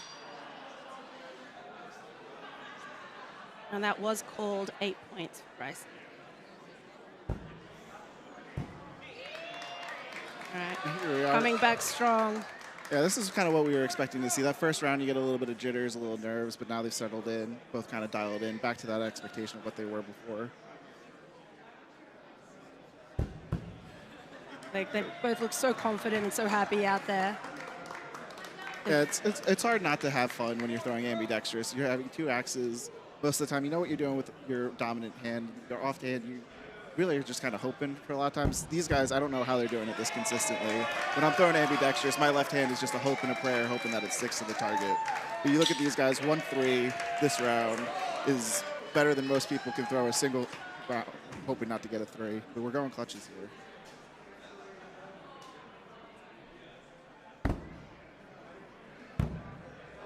And it looks like it's a miss on both. 0-0. 0-0. Oof. All right, that is 1 round apiece, and the crowd is very happy with that outcome right now. I think the crowd just wants to see as much throwing as they can get. What's interesting for me here is in ambidextrous, a lot of times for going clutch, you'll see throwers go for the same clutch. And a lot of times you might think like, oh, it's more chance for dropping, but actually a lot of people find it will give a better way to target the clutch. And you're seeing both these guys are going the opposite route of going separate clutches. And they're so far a 1-for-4, so we're going to see a little bit of an interesting approach with that strategy. You think they'll start dialing in as it gets towards the pointy end? I think we're gonna see it. It is always tough. You're throwing 2, especially if they're going for the approach of throwing at 2 separate clutches. You're really kind of aiming at 2 separate spots. That makes it a lot more difficult. Whereas if you're just aiming at one spot, you have like one thing, so your brain's not trying to do 2 things at once. Gives it a little bit of a kind of luck factor. It feels like, especially with that offhand. Here, as we see another measurement. Okay, they have the device out, which is affectionately called here. It looks like they're calling it a 10. Yep, it is a 10. Chloe, have you ever thrown ambidextrous? I did, with fantastic results, as you can imagine. I'm one of those people who has a disconnect between my left hand and my right hand. But you're no stranger to ambidextrous. Oh, no. Well acquainted, we added it to the Global Showdown. It is not my strength. My favorite part of Global Showdown qualifiers is when we run Ambidextrous at the end. I take it seriously for the first round, and I'm usually sitting at a score of somewhere around a 15-20, which pretty much takes you out of the competition. And so I spend the next 2 rounds throwing 1.5 Ambidextrous, which is not allowed. So they're all marked as faults, but I have a lot of fun with it, and it's kind of the highlight of my weekend a couple years past. No, it's been such a journey to see it come from the Global Showdown to now being an official featured tournament. And see, now they both went for the same clutch now. You have Brycey with the 7. And Mason there with the 1, but both axes Touching one. a lot closer, a lot better of a clutch attempt. So both of those throwers making that adjustment to go for one target and kind of give your chance of a high chance of getting at least one. Yes, we do have 2 rounds to Mason and 1 round to Bryce. But a drop there. And an interesting fact, I was looking at the stats coming into this tournament. Mason only dropped 5 times during the Ambidextrous in both the group and the pool play, whereas Bryce has dropped 14 times during the tournament. It's interesting that today you see Mason drop twice, and Bryce has stuck all of his axes so far. So Bryce being able to make that adjustment from Thursday and qualifying here. Yeah, that is correct. It's quite impressive to see the mental shift between these 2 throwers. But as you said, Mason has been throwing in the top 32, and then again he is throwing in doubles later on today, so quite a lot going on. Yeah, it's hard to practice for multiple events. You see it in Olympic sports. You have in sprinting and swimming. You have people who specialize in one event. You have people who specialize in a bunch of different events, and they always say when you have multiple different events in one day, it always makes it harder to compete. Even if you're the best in that field, having to do multiple things, it's hard to get your body in that shape for that. Absolutely. Different physical conditions and different mental game as well. Especially for something like Ambidextrous, where it really isn't done that much, so you don't have that muscle memory that you have for a more traditional standard or big axe type of tournament. Looks like at least 1, maybe 2. The crowd is oohing. We have 7-7.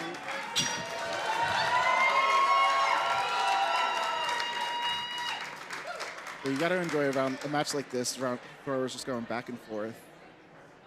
Tied 1-1, now tied again at 2-2. No one able really to get that separation of a round. They are just trading rounds. It looks like they're having a lot of fun out there. Oh, they're definitely having a lot of fun. The crowd's having a lot of fun.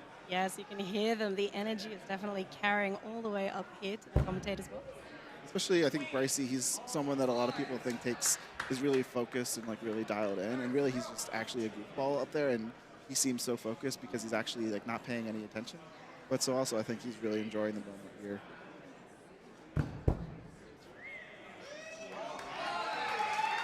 We are continuing along here. I heard in qualifiers he had an amazing game that came down to the wire, and it was down to big axe clutches for Ambidextrous. Impressive stuff. I was actually the throw that won the tournament was they were tied. They went big axe. They both hit 1 ball, 1 3, and so they went up.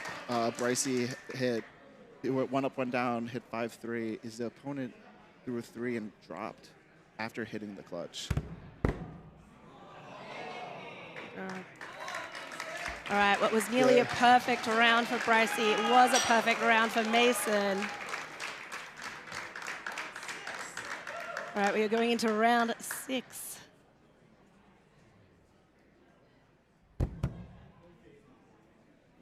We're continuing. They're just, now they've dialed it in. Like now they're just in the zone, maybe a 3, but mostly it's all 5s. Just, it's really coming down to that clutches. It is fantastic to see. And it's impressive the level of consistency that you're seeing from these guys right now. They're making Ambidextrous look a lot more easy than it is. I think it's very fluid in their throws and their steps. And of course, that was the commentator's curse. We brought it on with that throw, the drop from Brycey. But Brycey's still in this. The way these guys are playing, I'm expecting both guys to go double clutch, even though Mason might not need it, especially up around. All right, the crowd is rallying behind Brycey. So now we're coming here to the final acts. He's giving the people what they want. We're going to clutches. We're going to clutches. Bryce needs to have a double hit here. If Mason just touches one clutch, he's moving on. He's going to be our champion.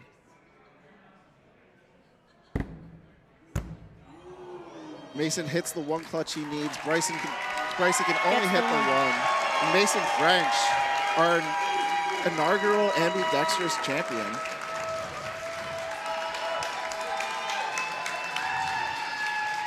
What a great finish for them both to finish on a clutch, though. Oh, yeah. I always say, eliminate, hit the clutch for glory, have some fun. Oh, the crowd is thrilled with the outcome. There we go. There's some love for both of those competitors Yeah, you can out see there how today. much Brycey is loved here. Co-owner for Riot Axe, about 2 hours west here of Pickering, an hour west of Toronto. Yeah, built the venue himself. They're fantastic. We actually visited them as our first pit stop when we arrived to Canada. It was always to go see our sister venue, Riot Axe, where they host a doubles tournament for us, which is always kind.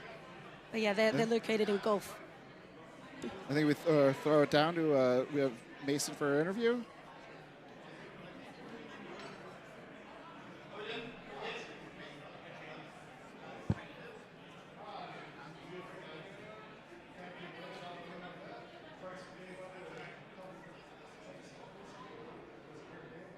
Minute of it.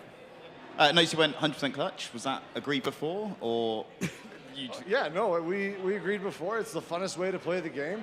Nobody wants to go out because the opponent bowls in, so we said before we're going 100% clutches and held true to the end, and it was a great game.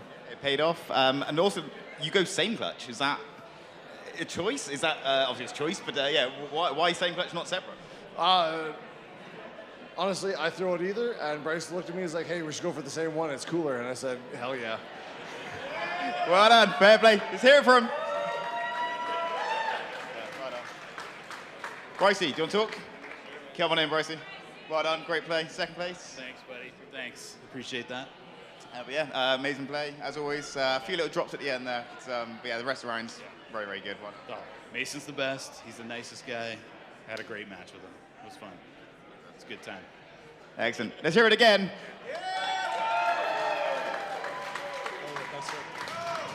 All right, everybody, give it up one more time for these two competitors, Bryce Hill and Mason French, our champion for Ambidextrous. Way to go, gents. Great match.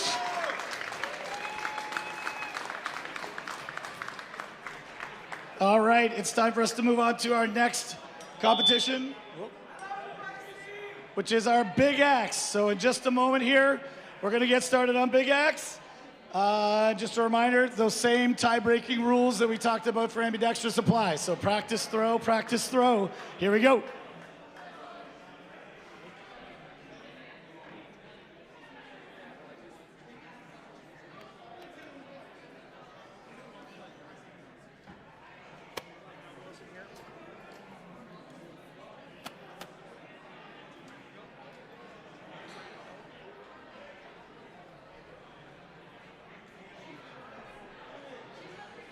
All right, everybody, give it up for your first Big Axe finalist, Matt Roberts!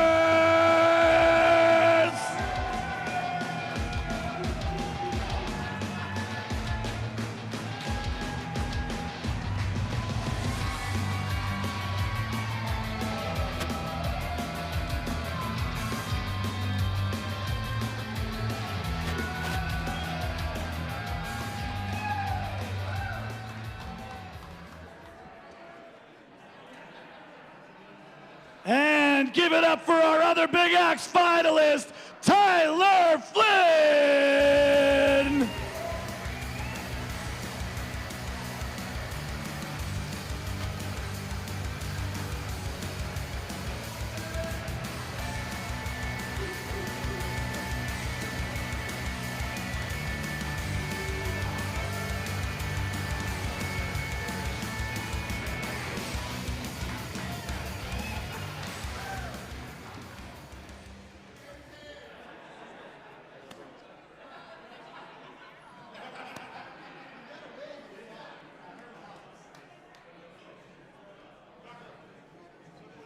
Yep.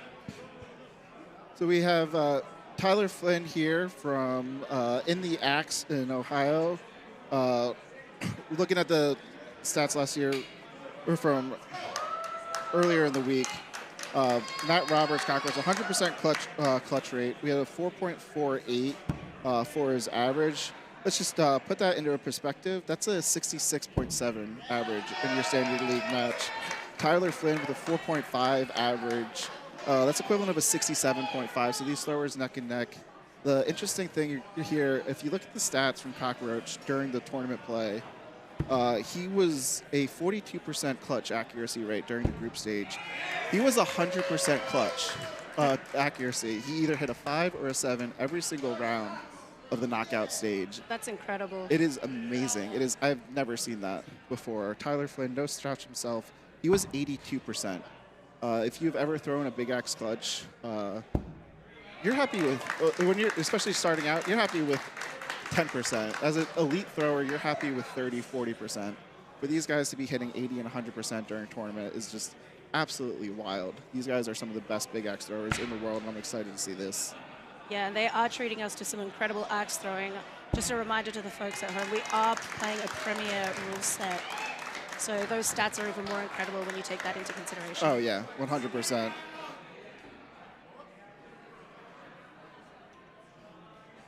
We're seeing both these throwers going with separate axes for big axe bowls and clutch here. Common practice for the premier rule set.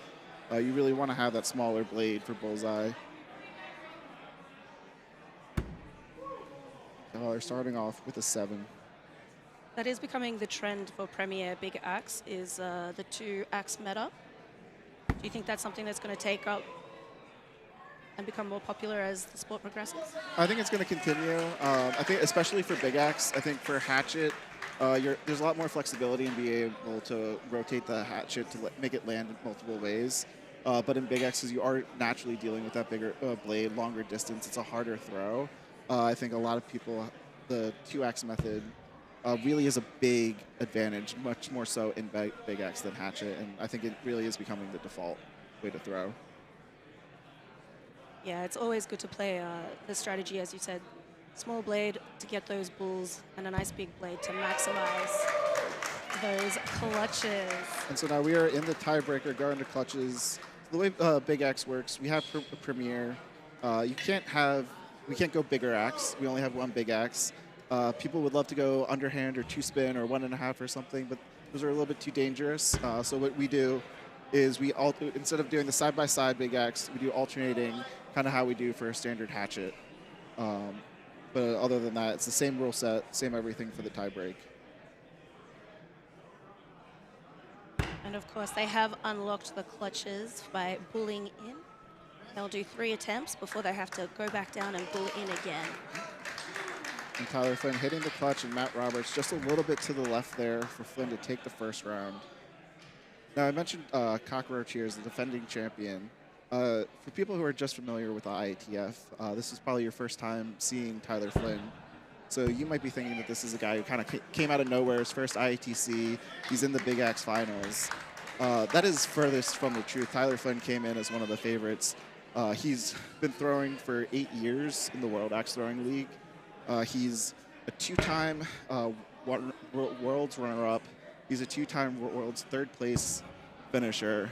Many call him the 2nd best axe thrower in the World Axe Throwing League when it comes to big axe. He has more 81s than any thrower in the IATF, even though he just started throwing a 1.5 years ago when it comes to big axe. So these are 2 of the favorites winning this to come into this tournament. Yeah, we are being treated to some incredible axe throwing.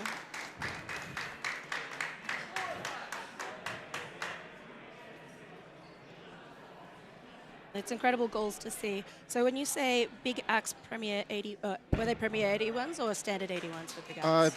Both. Both, fantastic.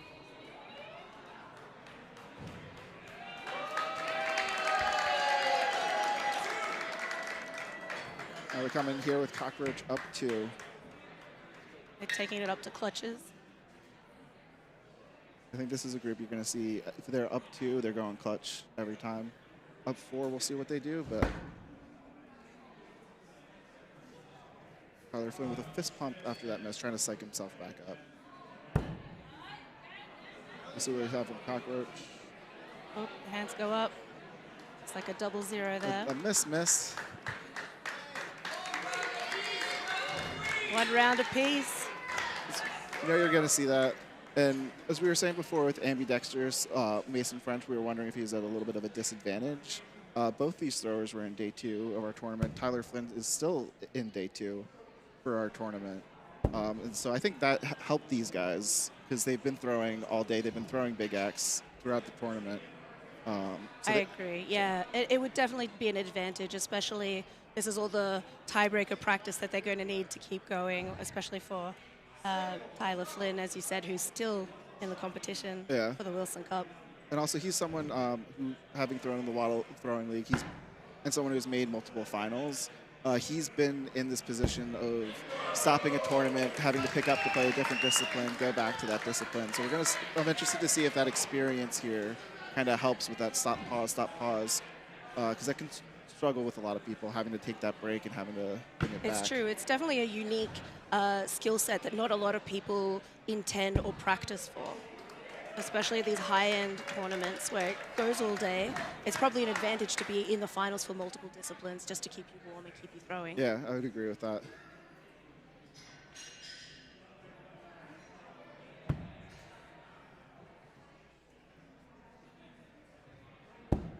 Oh. And he's shaking his head, calling it a 3.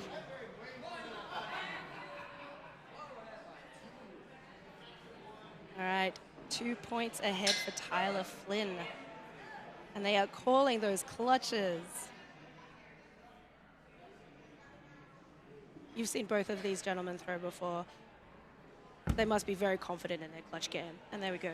Oh, they're incredibly confident. And 2 very different styles. Yep.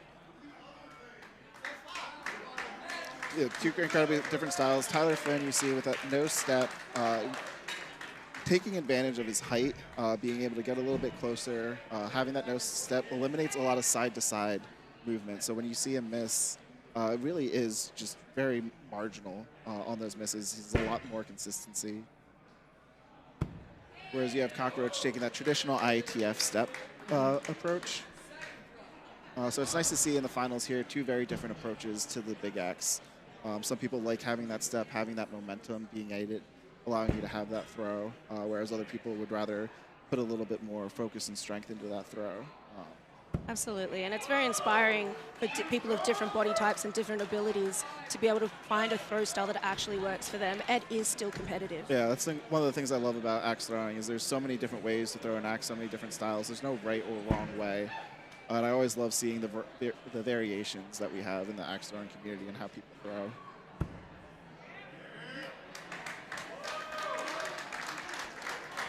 And of course, some of that variation comes down to the axes themselves that they're throwing. Yeah, it was actually, I was talking to both of them about this. Matt Roberts is able to give me a very simple answer. He throws a Colossus for his clutch, and then he throws a modified Montreal pattern for bullseye. He wanted me to emphasize it's mildly modified, although it's not egregiously modified. Both handles are made by ABC axes. And then when I asked Tyler, he has a custom Dustin Wellman head and handle. The head is custom made by Dustin. For bullseye, he said just some axe on some handle, and I asked him to clarify. He said, I do not know the head. I do not know the handle. I just asked someone for a IATF axe, and they just gave it to him, and he threw it, and he liked it. Oh, when it's simple, it's simple. Why mess with it? Yeah, and obviously it's working really well for him. Absolutely. And look, if you're admiring those ABC axes, he's actually one of our axe vendors who are here in the axe market here today. He creates some beautiful axes. There's a lot of really talented axe makers here in the community. I think it's one of my favorite things is seeing all the different styles, all the ways people kind of push and create the intricate patterns on some of these axes. They really have become works of art. We got a pair of 3s. We're not. Tyler just sneaking that in to get a 2-point lead.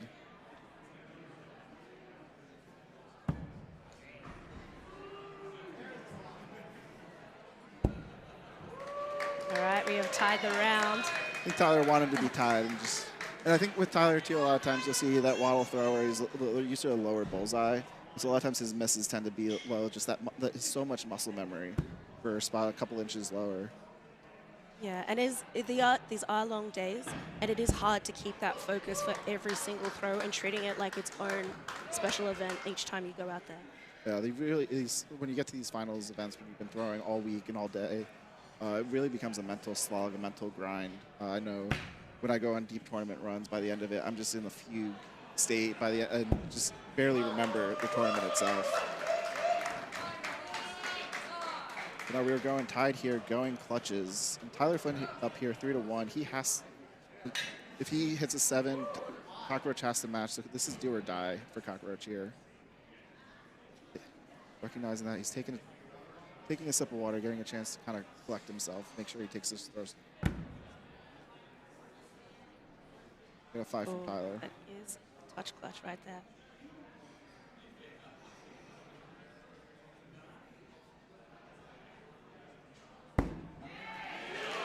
And a touch clutch there from Cockroach. Just outside. It looked beautiful to the crowd, but as you can see on that screen, just that bottom left corner, it's always a heartbreaker when you see that. It is. It's especially when the slow walk up, and the worse it gets, the closer you are. But still, did not look bothered, felt like he was under any pressure just then. Oh, you can't get upset. Like, those are good throws that are just like a little bit unlucky. And so experienced throwers, you know, but a 3 there opens the door for Tyler to win this tournament. But Tyler can't quite close the door, keeping Cockroach alive. Cockroach, given his name because he could not get knocked out, he just gets knocked down to B down in Durham and would always find a way to make his way back to the finals. Trying to keep his name alive and just a little high there. Tyler gave him a second chance. Let's see if Tyler can close the door here or if Cockroach is going to stay alive. Nope, Tyler closes the door with a perfect bullseye. Very clean, that final throw. Well, congratulations to Tyler Flynn for taking that out with 3 rounds to his name. We got a hug there from our former champion, Dave Alviso. 2 great friends. Well, they've been friends for years throughout the Axelrod community. A lot of respect for each other. You love to see that coming in. It is great. Oh, look, you can see Tyler is taking in that moment. I don't think it's hit him just yet, just what he's accomplished. Well, he knows he's got more work to do. His day isn't quite over. I'm sure he's going to enjoy this, but it's going to take some time and then get right back into that headspace that he needs to take home the Wilson Cup. No, that is absolutely right. You can enjoy that at the end of the day when the whole event is over. Yeah.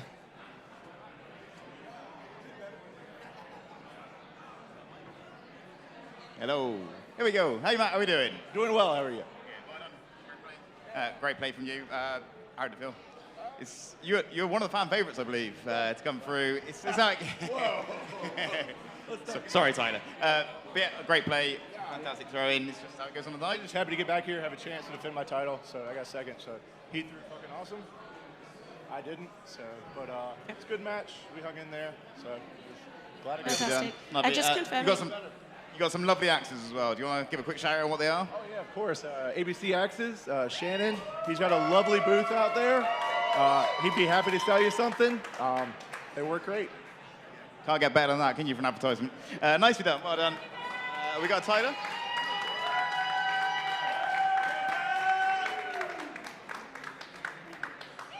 Here he is. Tyler.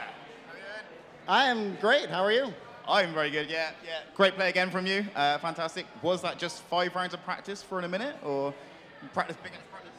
Oh, yeah, I threw a few over there beforehand, but I think that there is something to be said for over-practicing, so I actually like not to practice too much before a match, because so yeah, was that practice just for in a minute for the main event? Was that you just doing this, or did you have to work for it?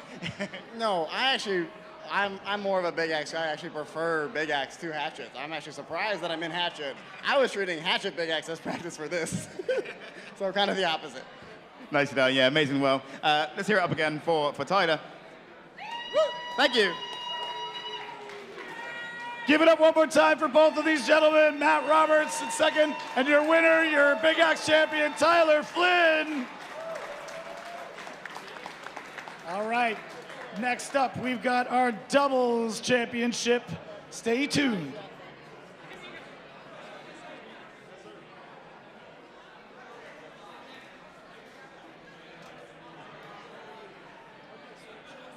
Energy after just witnessing the Ambidextrous finals and the Big Axe finals, but soon we'll be going through it. We'd like to take a moment just to recognize our sponsors. This wouldn't be possible without them, and we're totally grateful.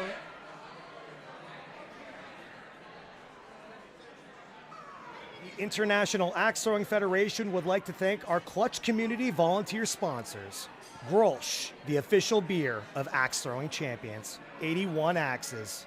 ABC Axes, Battlegrounds, Throwing It Forward, Cherry Street Barbecue, Battle Axe Throwing, H's Axes, Kevin Bradley Woodworking, Priesty Axe Company, Valhalla Indoor Axe Throwing, Warriors Axe Throwing, Calhoun Sportswear, Love and Axes, and Pendragon Lasercraft.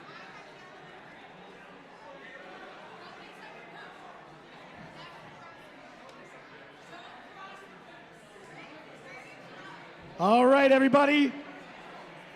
Give it up for our first doubles finalist team of Kimmy Supnet and Rander Marquez.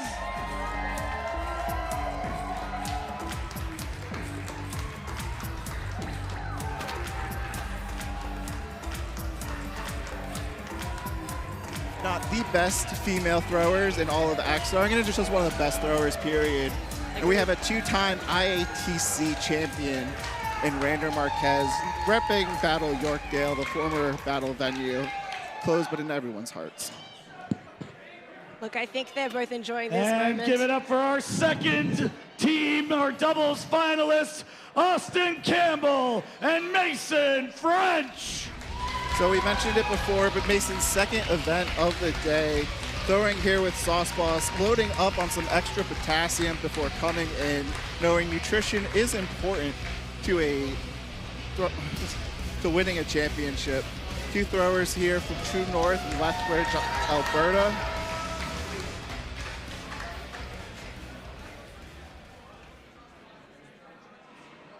As they get started, I had the pleasure of I was at Portland's on Friday, watching the doubles here, watching Rander and Kimmy.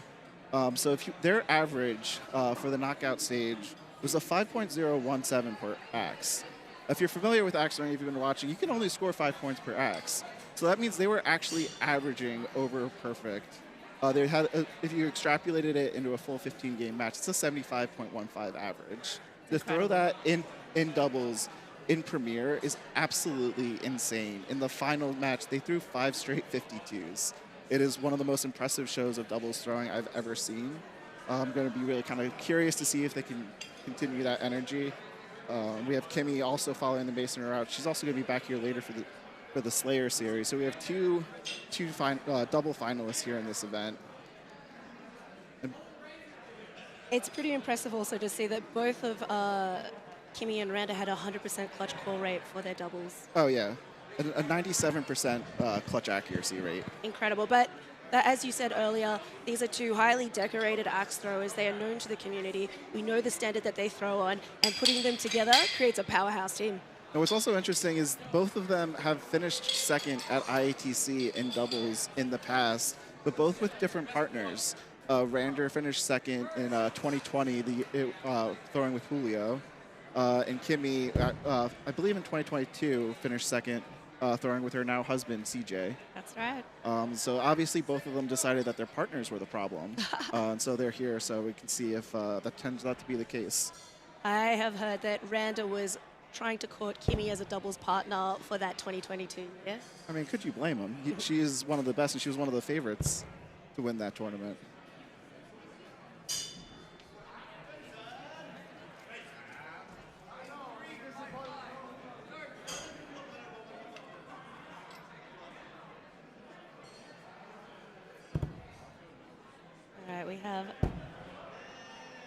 French onion soup is the cutest name I have ever heard. It is an For- amazing name.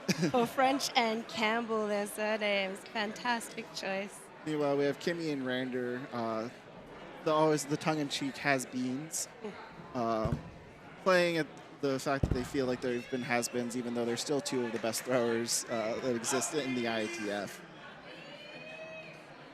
But we were going tied here into the 5th axe. And this is something that I'm expecting to see in every single round here. It's going to be tied or 2 points going into that final axe, and it really is going to be a battle of clutches, especially the premier clutch here. Absolutely. I'm not expecting many drops from both of these teams. I've had the pleasure of watching them in person earlier this week, and the precision is something to be remarked upon.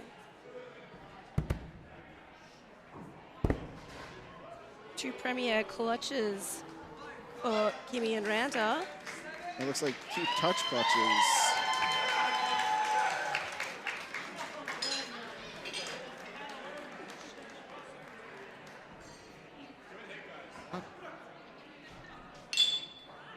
Yeah, 2 touch clutches there for French onion soup.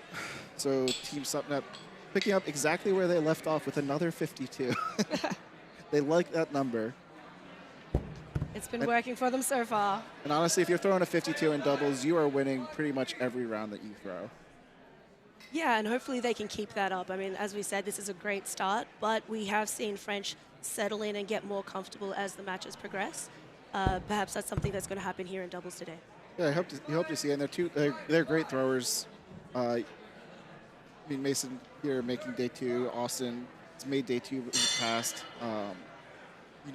Everyone here is capable of throwing a 27 on their own. They're all capable of throwing perfect games together. And it really is just going to come down to those fine margins. Again, and as David was mentioning, we are playing a premier rule set for doubles today. So anything outside of that ring, you do get the lower integer for, which is making people very accountable for their bullseyes. Oh, we are not getting a 7th straight 52. Brander going low, throwing a 3.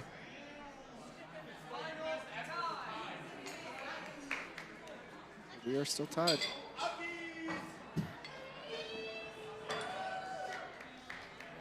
Both teams going for clutches.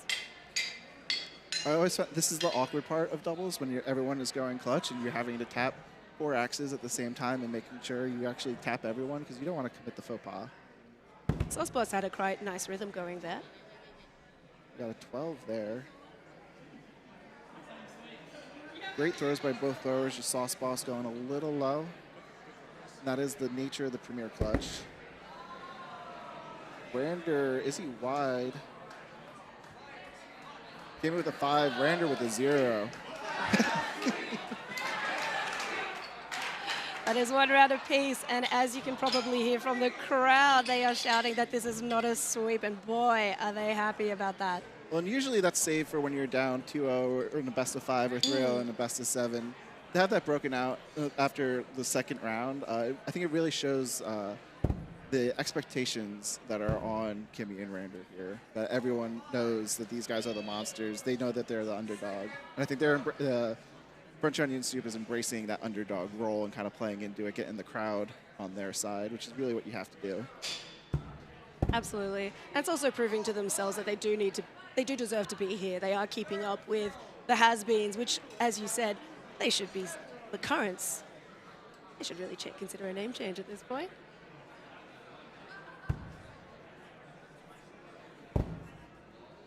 The impressive thing, too, both these teams, if you look at just watch the timing of these axes, is these axes are landing the exact same time on the board. And that's really helps with drops. It's something when you have that mismatched timing, you get handles flying in different angles, different ways, but now when you have the axes coming at the same side of the board, they're hitting the board at the same way. And it really helps with preventing those drops. Yeah, and what's been great is they are throwing with such precision, but there's almost the same distance and gap between both of their axes. And you can just it just shows how comfortable they are throwing with each other. Yeah, I think that's an interesting thing you'll see in doubles a lot of times is that approach, and it shows a lot of trust in each other. We got a 5 and a 0. And it looks like a 7 and a 5.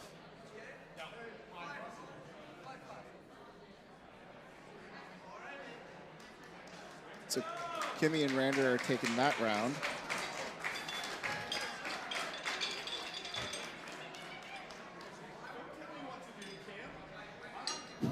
Got a little smack talking going back and forth, but Kimmy and Rander back on that 52 train. They hit a little speed bump, but then pick it up right back up where they are.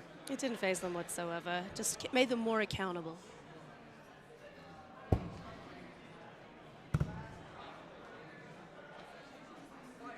A low 3 there by Mason. I think too, you look at Kimmy and Rander, their axes are always coming in towards the center of the bullseye. A lot of times in doubles, you'll see throwers trying to give a little bit more space for their partner. No one wants to be the one who calls for a drop.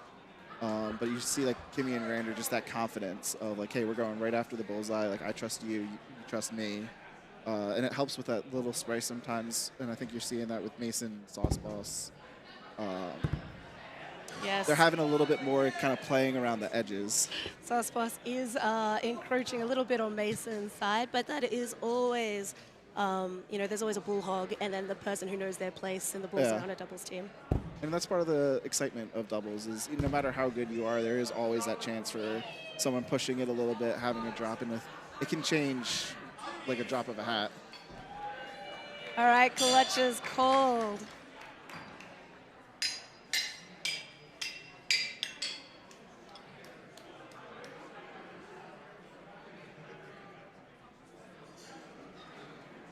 They're taking their time here. That's something in doubles. There's a lot more traffic in the lane, so kind of taking that delay to make sure that you have the space and the comfort. Yeah, that is something to consider, is the overcrowding with so many bodies.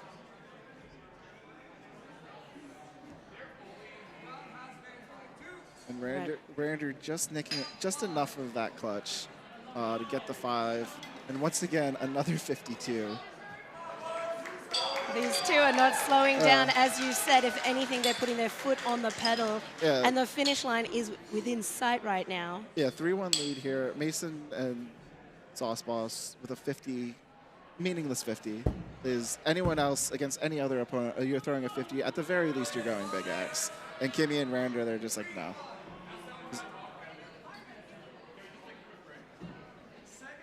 But they're opening the door a little bit there with the 3, the first 3 in a couple rounds. Another 3 from Kimmy. Okay, that's keeping the dream alive for Mason and Sauce Boss. Sometimes crossing that, you get up to that finish line, you get that victory within sight. So kind of drift a little, but then getting back there. But they've just slowed down their throw and reset and back on track. And that shows when you have 2 elite throwers, 2 very experienced throwers, you know how to bounce back a little bit. Absolutely. Also, speaking of experience, Sauce Boss just tried to call clutch throw on the 4th throw, but thankfully we have amazing volunteers who are able to keep him on track to let him know it was time for a bullseye. Doubles gets a little confusing. You got a lot of axes. It's hard to keep track of. That's why we appreciate the volunteers here, keeping everyone in check.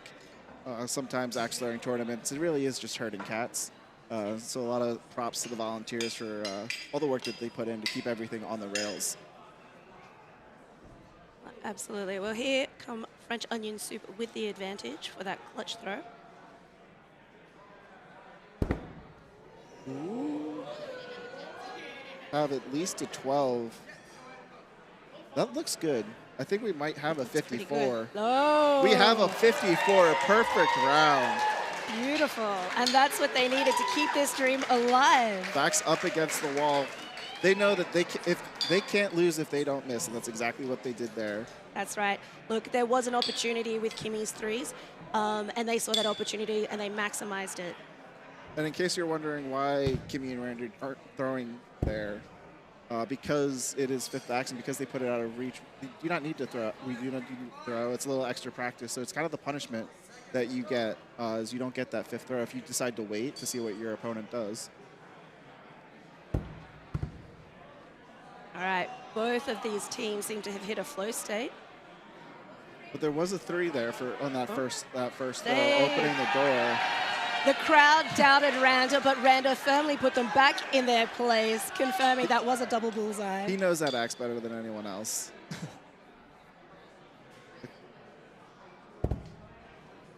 And Rander knows that the crowd's cheering against him, and he embraces it. He knows it's out of love. It makes him stronger. Yeah. Honestly, I've never seen a person power up. He enjoys being the heel, and he does it so well.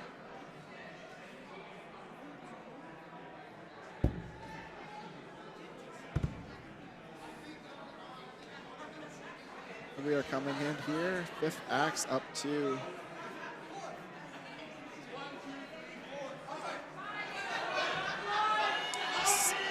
so now we have Sauce Boss is convincing the judge here that it is actually throw 5, trying to call uppies and the judge calling him back.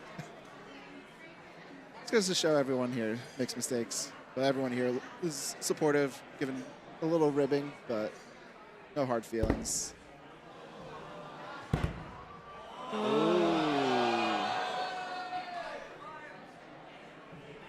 So we have a 7 and a miss there from Kimmy. But the double 5, and Sauce Boss takes that round by 1. And here we go, we're going 7. We're going to the full 7, and the crowd is loving it. Rander looking in the camera, shaking his head. He'll be feeling that. He'll be feeling that all day. But this is the chance at yet. redemption.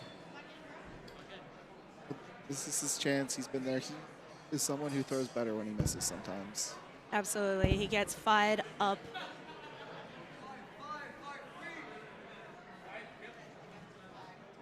We have a low 3 there from Kimmy. Randa didn't even want to say it. He was like, thumbs up, let's go. A little shaking the camera knowing that that's on me. That's my bad.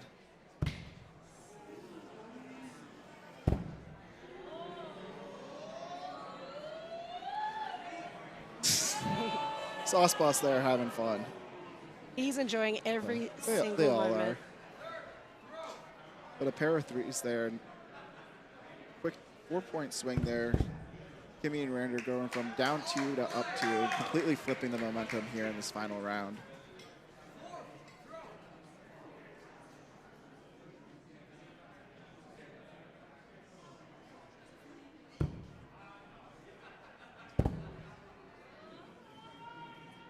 Easy turn for think Kimmy and Sauce- Randa. Sauce Boss. I thought he just Just, snuck it. Yeah. We're up 4. Everyone's going clutches. As I said, Kimmy and Randa have a 100% clutch call rate for this entire tournament. You don't want to ruin that at the end. Absolutely not. It's a fantastic stat to keep. Also, it's a show of confidence in yourself and a show of respect for your opponents, too. It's what you expect from Absolutely. Kimmy and Rander. And with that beautiful Kimmy and- finish. Look at that hug between Sauce Boss and Kimmy. That's the thing you love about axe throwing, is that friendship, that camaraderie. It's like you just lost the finals and you are nothing but happy for your friend you just won it. That is the thing that makes axe throwing special. Well, that's it. And when your competitors have been throwing the number of 52s that they have been, you can't be mad. Like, Yeah. this is top-level throwing. And once again, round 7, another 52. Every round that they won was a 52. They know what they do. And they do it better than just about anyone else in the world. I guess we finally got the answer to that question. Was it their partners that held them back all this time? And I think the answer is finally yes.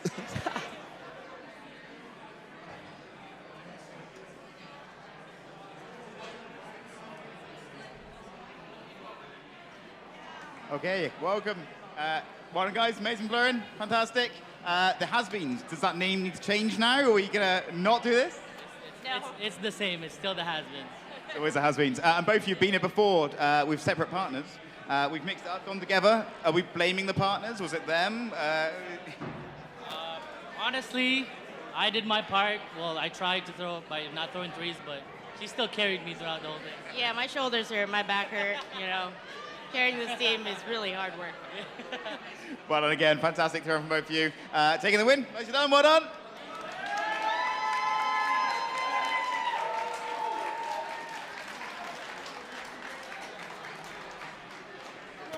French onion soup. Amazing throwing again from both of you. The only doubles team to throw 54 in that round as well. So yeah, fantastic. That basically means we win, right? I think so, yeah. Yeah, you win, yeah. Okay, change the rules. Yeah, nice done. Do you want to peel the banana, or are we just going to eat it like this? Okay, cool.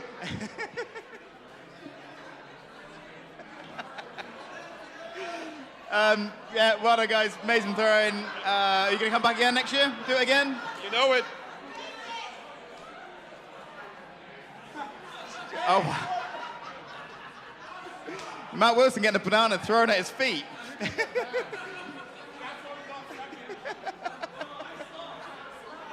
Well done again, guys. Thank you very much.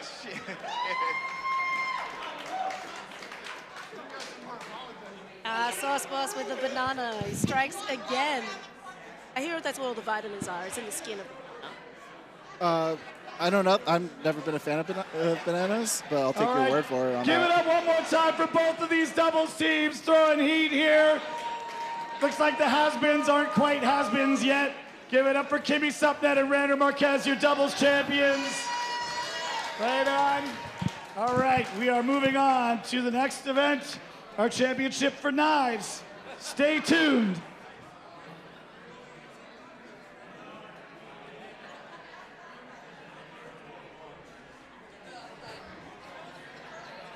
Well, once again, congratulations to Kimmy and Randa. And as you mentioned, we'll be seeing Kimmy again in the Slayer series later on. Yeah, I'm excited to see Kimmy throw again. She's one of my favorite throwers. She's knocked me out of more tournaments than I care to mention, but it's always, I lose with a smile on my face every time I play her. So really happy for her, really happy for Rander. Unfortunately, unable to compete in round 2 this year. And so really glad to see him come here and be able to make the main stage and kind of show him, like, hey, I'm not able to compete this year, but I haven't gone anywhere, so look out for me next year. Absolutely. He's a force to be reckoned with, and he makes his presence felt when he enters the room, as we could see by that fantastic walkout that those two did. Yeah, there's few people in axe throwing who have more swagger than Rander does, and I think that's been the case ever since he came on the scene. Give it up for the first finalists for our knives tournament, Jeb Bissett. So we have Jeb Bissett from Primal Axe out in Denver, Colorado, coming in with a knife 11.682 per flight. The way knives work in axe throwing, you get 5 throws, 1 axe at a time, go and retrieve. Knife, you get 6 throws set in 2 flights of 3 throws, so that's why you see the scoring here being a little bit different.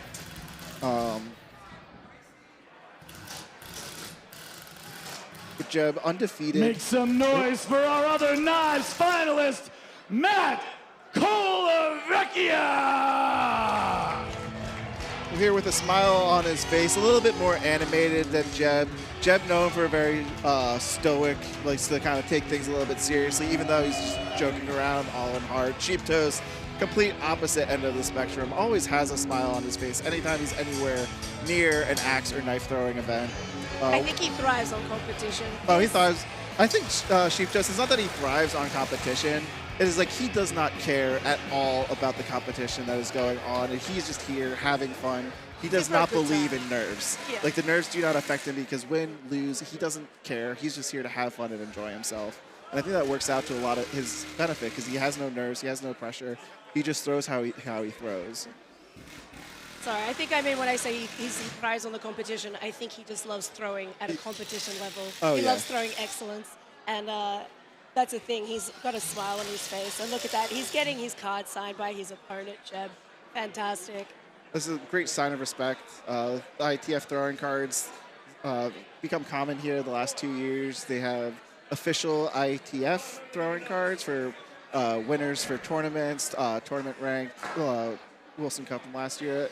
But then they also open up to the community, and any person can just submit their own artwork, their own cards, their own facts. And it's really become a fun experience getting to exchange your cards with other cards throughout the community, and a fun little memento kind of takeaway. It is great. I still hear that the elusive Wilson's Cup 1/1 card has not been cracked open yet. Really? So hopefully we find someone who gets it by the end of the day. Otherwise, I'm going to be buying as many as I can. And for those of you who aren't with us in the hall, we have the Love and Axes raffle that is currently going on. Love and Axes is a great community or charity fundraiser. We've always partnered. Love and Axes has always run a charity. Every time we've run the Global Showdown series, we always partner with Love and Axes, running the charity event. Always helping the local women's shelters here in the Greater Toronto area. A really great cause. We always love working with them, and always amazing raffles. And I always love seeing the community come together to support the raffles and all the great prizes that they have. It is true. It is one of the most heartwarming things about the axe throwing community is that we are incredibly generous and thoughtful of each other and want to uplift and do as much good as we can.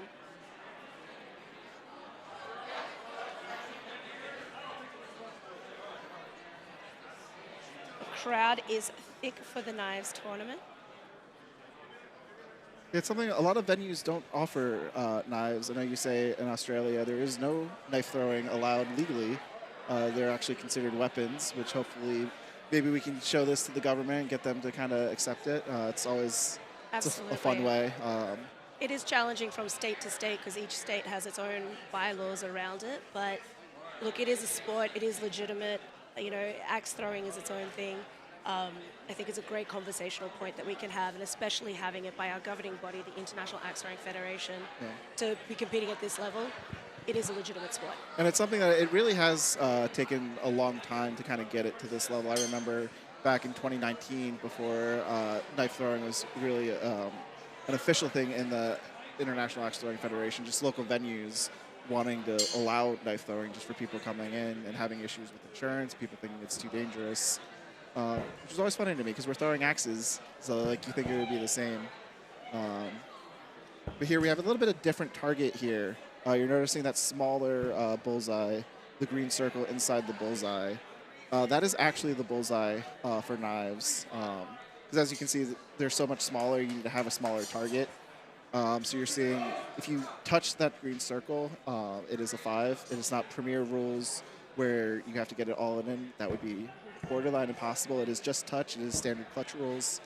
And then if you are within the black circle, it is a 3.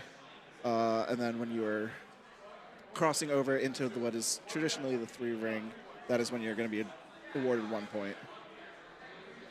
And so what we're seeing here is the way knife throwing works is each round is set up of 2 flights of 3 knives. You saw the first set of 3 throws. They go to retrieve their knives. Now they come back, they throw 2 knives, and then there's a pause in the match, which allows the throwers to score their axes, know what the score is at, and now they can decide whether or not they want to go for clutch. And both of them are doing it.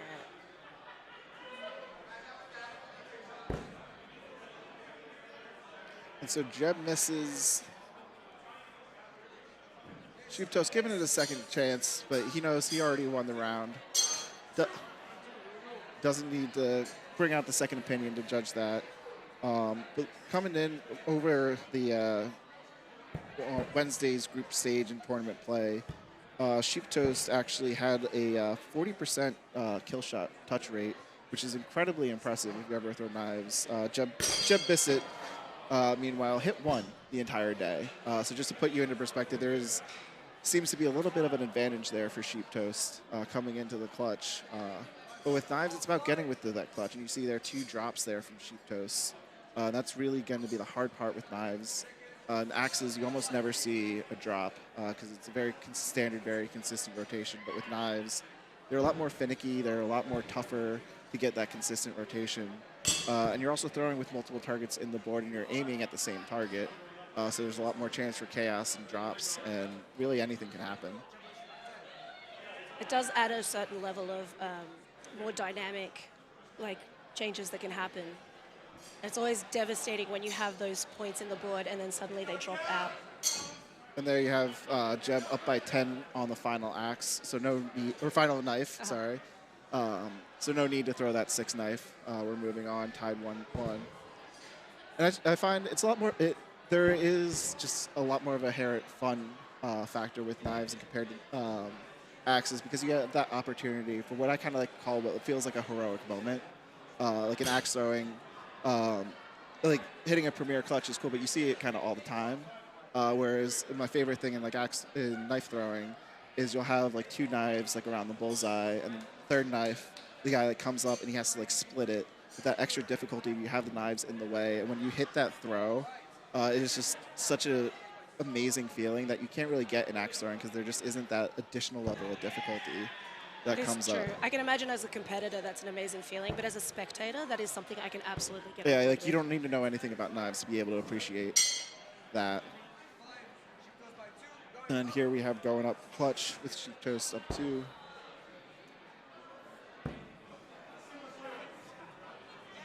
Almost identical throws there from Sheep Toast and Jeb, but unfortunately Jeb was down 2, needing that hit that clutch. So we're moving on with Sheep Toast up 2-1. Although I will say, more often than not, at least for me, when I try to pull off those heroic throws, on the rare cases that I have 2 knives close enough to kind of split, I'm more likely to just knock all the knives out of the board than to actually hit the target. So it can produce some dramatic moments, and then it can also produce just some kind of embarrassing moments as well. But for these guys, I think they know what they're doing. Oh, they've got a beautiful cluster happening right now on both boards. Yeah, this is the cluster here, the grouping is exactly what you want to see.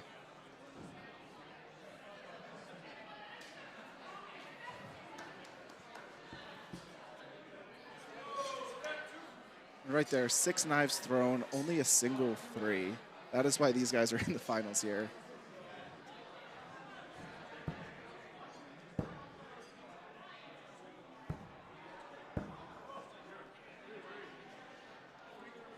So now you have Jeb with 2 5s, Sheep Toast with 2 3s. There's a little bit of friendly banter happening on the line just there. Yeah, so Sheep Toast up, knowing he has to hit the clutch.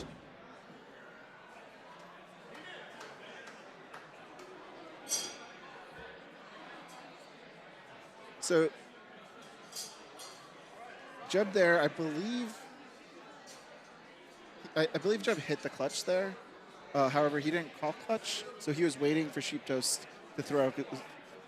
Sheep Toast was up 6, so he needed to hit the clutch to be able to take that round. So Jeb, wanting to play smart, didn't want to go up. Didn't call clutch, but then seeing Sheep Toast missed it, and having missed his 2 throws, went for a clutch to get a little bit of practice. It's a little bit of veteran's gamesmanship there from Jeb, recognizing where he's been struggling a little bit, trying to get a little bit of a free practice throw, and was able to hit it, so see if he can kind of take that momentum going forward. Yeah, it's a smart strategy to employ, just to try and fine-tune that. And as we saw, he did hit that, so he's got to be having a lot more confident in his throw going forwards. Yeah, tied here going into that second flight. This is where the pressure starts to get on, and with knives, that a little bit of pressure can make a big difference. Yeah, the micro motions with each throw to get that precision landing. Any kind of nerves is going to cost you potentially a bullseye. Especially with knives, it's such a fractional difference. Can make such a huge. And it really is. It's just that rotation. It rotates so much faster. That's why these throwers, they're throwing. The fault line is much further up than where you can stand for axe throwing. You see these guys like at the line, and that's because that knife rotates so much faster. Jeb there a little low, and it's that rotation.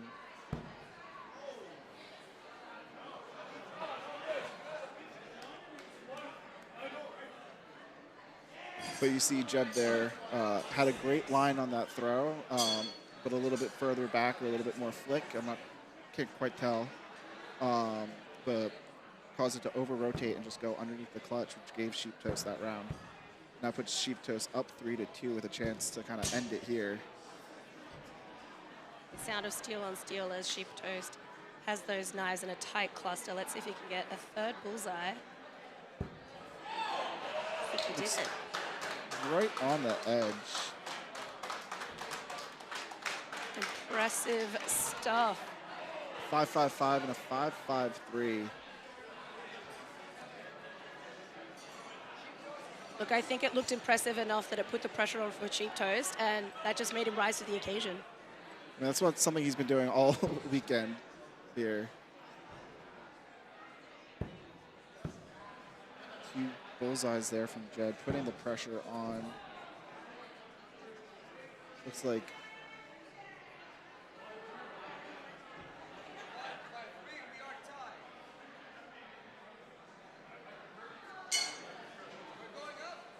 so we're tied here, going up. Clutch is called. If Sheeptoes wins this throw. 7 there from Jed, finally getting that clutch. Sunk that in beautifully. Oh. And sheep toast.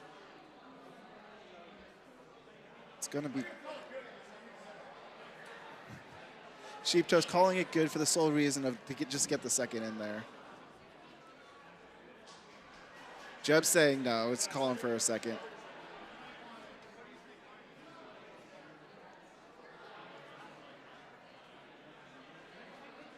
I love that Jeb is making sheep toast have a look at his one just to be like, this is what it should look like.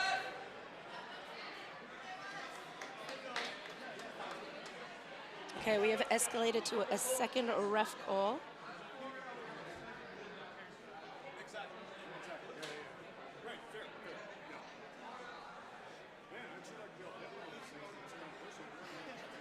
Of course, if a throw is too close to call, officials can request a second opinion from a second referee, which is exactly what's just happening now with West taking over to make that final ref call. There's no calling that no good. So they're just a little bit to the right. West not even bothering to look at that, calling it good. So here we are going into a rubber match, round of 7. They've been alternating every single round. I think Jeb pointing out, I think he says there's a little bit of a favoritism in the target because everyone's one on that right lane. A little bit. When you look up the rounds 1, it's going up, down, up, down, up, down.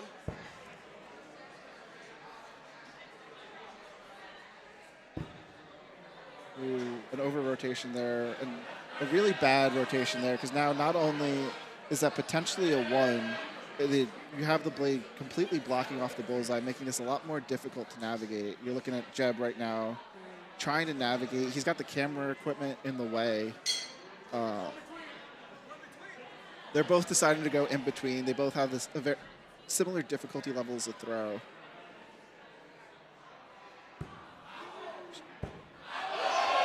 Two great throws. Impressive. Extremely impressive throws in that moment, under pressure.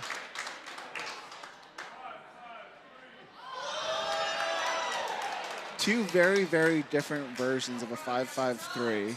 Jeb looking like, wondering if he's a 1. Jeb looking,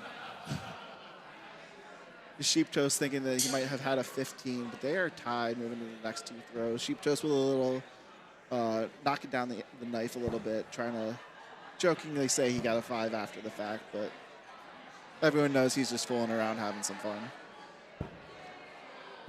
2 bullseyes there from Jeb. 5 and a 3 there from Sheeptoast. So Hugh.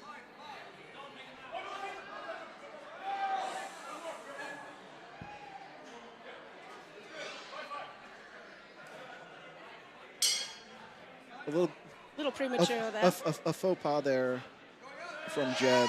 That's all right. Even though the knife has been scored, you're not allowed to take it out. Sheeptoast doesn't want to win that way. No. And I think if they had called that a 0, Sheeptoast would have gone up and grabbed his knife out of the board. Yeah, absolutely. A perfect throw from Jeb. Sheeptoast a little to the right. Honestly, I'd call that a football because he crossed the line, but he missed anyway. But a beautiful throw there from Jeb Bissett, under pressure, finishing that second flight perfectly under pressure in round 7, winning knives. A real bounce back story for Jeb. He just finished second in knives duels at the Walla World Championship a couple months ago. So coming back here, I'm really happy to see him bounce back from that finals experience and get a win of his own. Because he deserves it. He is a great guy, one of my favorite people in the community. I actually play D&D with him on a regular basis, so I'm really happy for him to win. I got the pleasure of meeting Jeb and Wes last year for doubles when I was interviewing them, and we've become fast friends since. So Yeah, they're two of the it's nicest great to people, them see- both. Yeah, it's great to see Jeb take it here today, especially with a premiere. Yeah, finishing on a Prem 7 is only Prem clutch of the entire weekend, saving it for when he needs it the most. And Connexicon, again, coming up, showing how much Jeb is kind of admired by a lot of these people in the community. You have Connexicon and Tyler Flynn. Two household names coming up. Okay, we got to. Matt, well done, amazing throwing. Second place at the end there. Thank you. Do you wish you said that knife didn't count at the end? Well, you know, when it gets to the end, it gets to the end, and hey, we brought it all the way down. He got that 7. I didn't. Hey, we had more fun up there than anybody else in the crowd here, I can tell you that. It was some great throwing. Yeah, lovely to watch. Fantastic. Well done. Thanks, man. Excellent. Well done. We'll see you again in a minute, I suppose. Yeah, I'll be up in a few Yeah, minutes. let's do it. Go get some practicing. Jeb. Don't lose your cards. There we go. There we go. Gotta put my sponsors on. Oh, yeah. It's me. You're the sponsor. Yeah, I'm not kidding. Okay. Jeb Bissett coaching. There we go. Yeah, we're going to get a t-shirt in. So, yeah, Jeb Biscuit coaching is on the shirt. Got to get on. Are we also shouting out throwing it forward? Throwing it forward. I needed a shirt that wouldn't restrict the biceps. I tore out the sleeve of the throw it forward shirt, but, you know, it's good. And then hit your mark on there as well. Very nice. Yeah, fantastic throwing. Taking that win overall. The only clutches hit as well by you. Both the 5 and a 7, I believe you got there. Fantastic. And the one that didn't count. Okay. It was a 0. Oh, yeah. Yeah. But yeah, overall, you did exactly what you needed to do. Fantastic. Taking the overall win. Fantastic. Well done again, mate. Thank you. Thank you.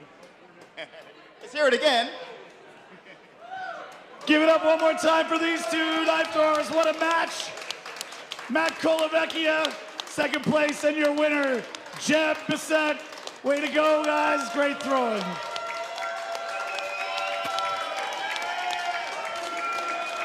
Only our second knives tournament, and the skill level is through the roof already. That was a real treat to watch, guys. Thanks so much. All right, so we are just a little bit ahead of schedule on the stream, so we are going to get back on track by taking a little break here. The Slayer Series final will be back at the regular set time at 3:30. So take a minute, hit the bar, buy a t-shirt or something, you know, but get your asses back here for 3:30 with the Slayer Series final, 3:30.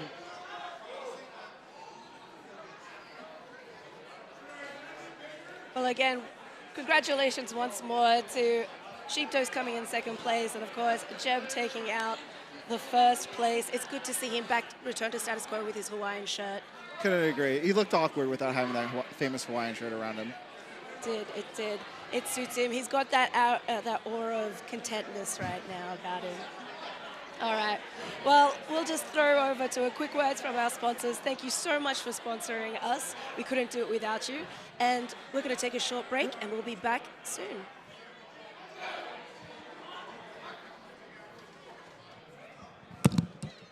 The International Axe Throwing Federation would like to thank our sponsors. Grolsch, the official beer of axe throwing champions. Olay Cocktail Company. Great Lakes Brewery. Steer Insurance. Fireball. And Warriors Axe Throwing.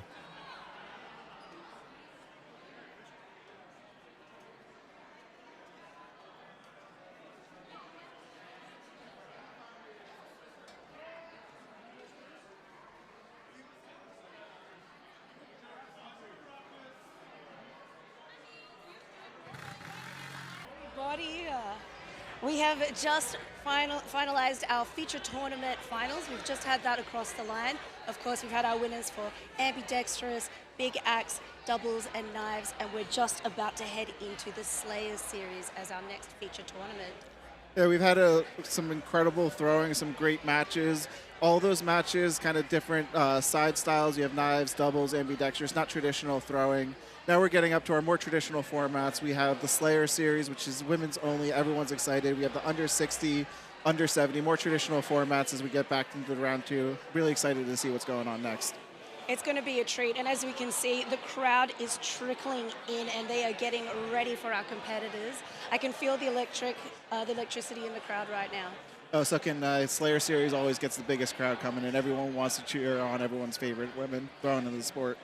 Yeah, it's absolutely one of my personal favorites, and it's so great to see some of these top female throwers, but they're not just top female throwers in the women's division, they're top female throwers in the world. Oh, they truly are some of the best throwers in the world. Kimmy Supnet, who is someone who has knocked me out of more tournaments than I can count. She has perennial been a favorite at IATC. She's been a former top seed at IATC. She's a former Slayer Series champion, and it is named after her. That is just how good she is. And then we have Patricia Graham, who filling in for Storm, who Patricia was a runner-up last year and one of the nicest, best throwers that I know personally. Yeah, we're in for a bit of a treat with these two throwers coming in. And the best part is watching them uplift and inspire all these throwers. I was lucky enough to participate within the Slayer Series earlier this week, and to be able to connect with my peers. They're not just names in axe scores to me every day. I can actually meet these people, connect with these people, and we can all form a connection and start uplifting each other within the sport. Yeah.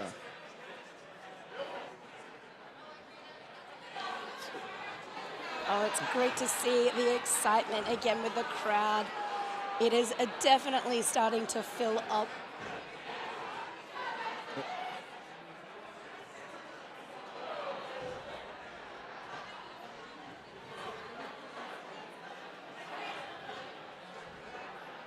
All right, everybody, give it up for your Slayer Series finalists approaching the lanes together. It's Kimmy Supnet and Patricia Gray.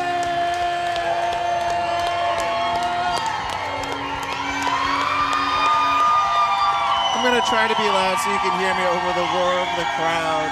You can see that Chloe was talking about the excitement and the energy. And if you couldn't feel it, you can definitely hear it. Kimmy coming in, riding on Patricia's shoulders. These are two great friends who have been friends for years and years. They throw league together. They hang out together. I am extremely excited that just that camaraderie. You were talking about the spirit, the uplifting, that you see that there, right there, coming in, riding, literally riding on your opponent is something I've never seen before. It is literally uplifting each other within the sport, which is exactly what this tournament is all about. And as you said, these two competitors, they started axe throwing together. They've known each other for years. I think we're going to see some really good axe. We're going to see something really good. And both these throwers, very similar averages during the tournaments on Thursday. Kimmy with about a 73 average. Patricia with a 72 average. So right there, neck and neck, we're going to be expecting a lot of bullseyes, a lot of clutches, hopefully a lot of big X. And like I said before, Kimmy is a former champion, the Slayer Series, named after her.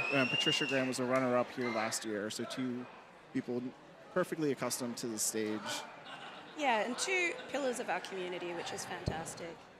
And speaking of, as we said before, Patricia Graham is in here filling in for Storm. Unfortunately, Storm had a very negative experience yesterday. A very similar situation to what happened with Jeb, pulling a axe out of the board after it had been scored, but before the opponent had thrown. And just a very long ordeal that unfortunately just really has put her not in the right headspace to throw. And Storm has been one of the pillars of the female community ever since she came into the sport in 20. She is very much a reason why the female game is where it is, why the Slayer Series is where it is. She helps to run a female group of throwers competing virtually to help strengthen the women, help uplift the women.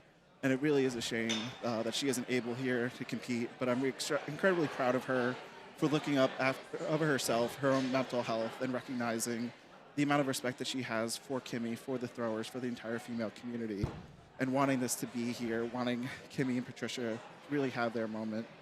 And it's something I really respect Storm for being able to look after herself and really take care of herself. And she's someone that I've always admired and always held in high regard. And one of those people, she came in looking up to me, and I now come up looking up to her. And I know talking with her, she mentioned that even though she had a very negative experience yesterday, that the amount of support that she has seen for the Slayer series, especially from the male community, and seeing the amount of men coming in and supporting and uplifting the women. I know the Slayer series on Thursday at Stockyards was the most packed it probably was like all weekend. And she's really grateful and proud of seeing that, and really wants to see that just spirit and camaraderie grow. And so we're really missing Storm today, but we know Patricia and Kimmy are here to put on a show. Yeah, here, well said. My experience with Stormy has also been incredibly positive, and while it is bittersweet, I really respect someone who knows themselves well enough to put their mental health first, as you said. And it's a very tough position. But Patricia Graham coming in, taking that first round in Big X, just be filling in the shoes for Storm quite well. And of course, Patricia came second at Portland's, I believe, for the Slayer tournament. So great, formidable opponent to be here standing and having a shot at winning the Slayer series here today. And we are just back on track with Bullseyes. After Bullseyes, what you expect from these women throwing? These are high-tier throwers. I think a 3 will be an anomaly at this point in the game. All right, clutches called.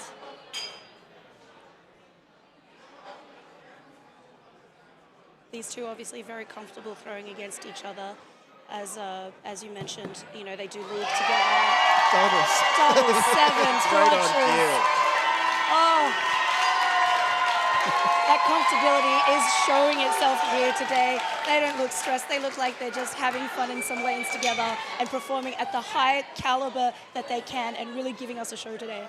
Someone who's been on final stages on multiple occasions and have been on final stages with people that I consider close friends, it really makes such a difference when you're there with someone that you don't care win or lose, you're just both there having a moment, having fun, enjoying it. It makes it that much special, and I think you're really going to be seeing this with this matchup between these two just amazing friends.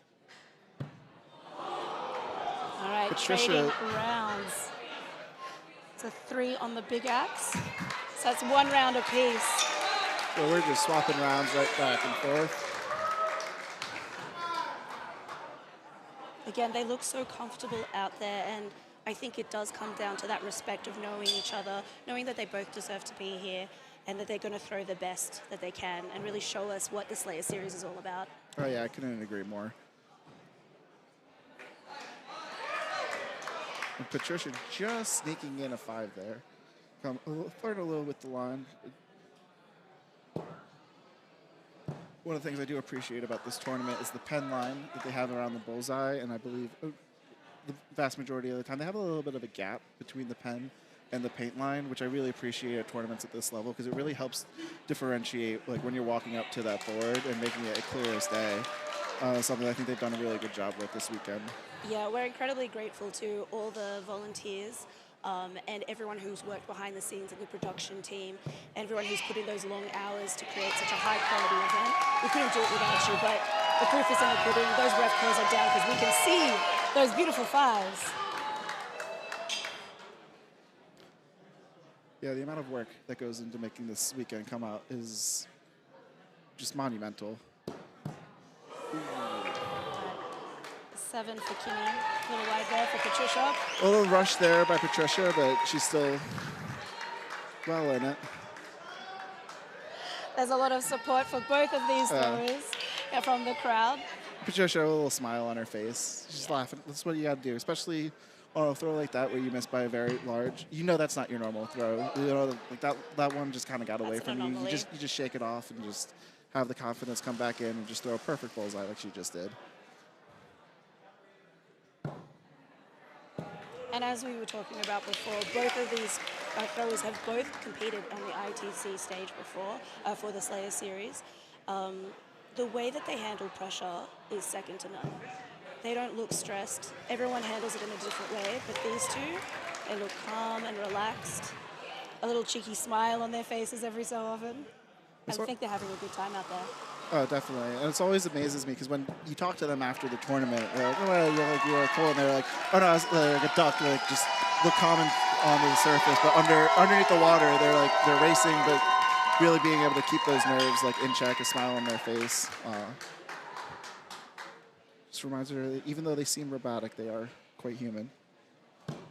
Oh yeah, nerves and pressure is something that's super important. It means you're doing something that you care about. And obviously, walking away with the title of the Slayer Series, I mean, that's an honor to carry. Yeah. Beautiful 25 there, taking it back to Big Axe. And I think that is a great point that you make about the nerves not necessarily being something to be afraid of, but they're signifying the importance and how much it kind of means to you. And that's something that I tell a lot of throwers to embrace those nerves and not be afraid of it and kind of lean into it and being like, I really want this, like I really care about this, and kind of using that to drive forward, which I think both these throwers really do that.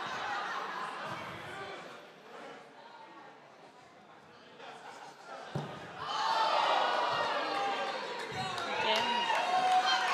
3 threes, we're going again. Patricia with a little bit of a look on her face of shock there, not expecting Kimmy to throw that 3.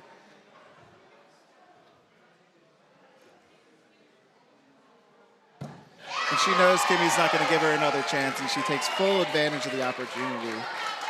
I think that is important. When your opponent gives you that opening, you have to maximize that opportunity. Oh, perfect rebuttal there from Kimmy. You get a bullseye, I'm going to get a bullseye.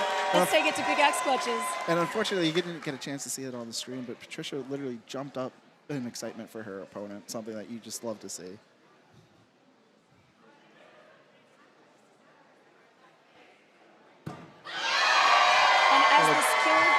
As the skill level keeps rising, we keep seeing these bulls in to get to Big Axe clutches, which is the ultimate treat and best way to win a round.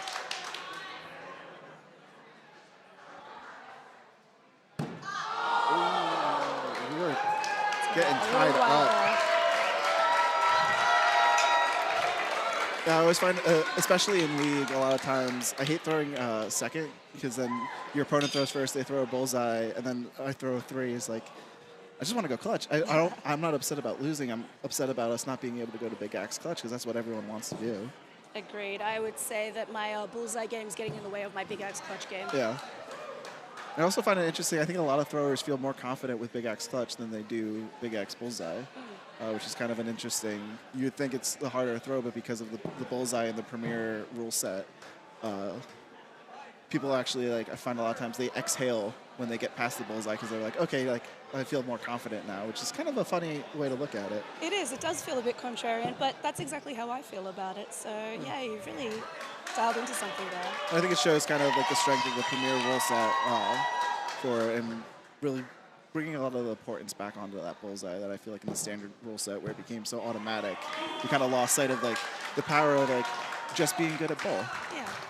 No, I'm a big fan of the premier rule set, and as I said, chasing those premier big clutches, Big Axe clutches, delicious. Well, there's nothing tastes as good as that. There's no better feeling than hitting a Big Axe clutch.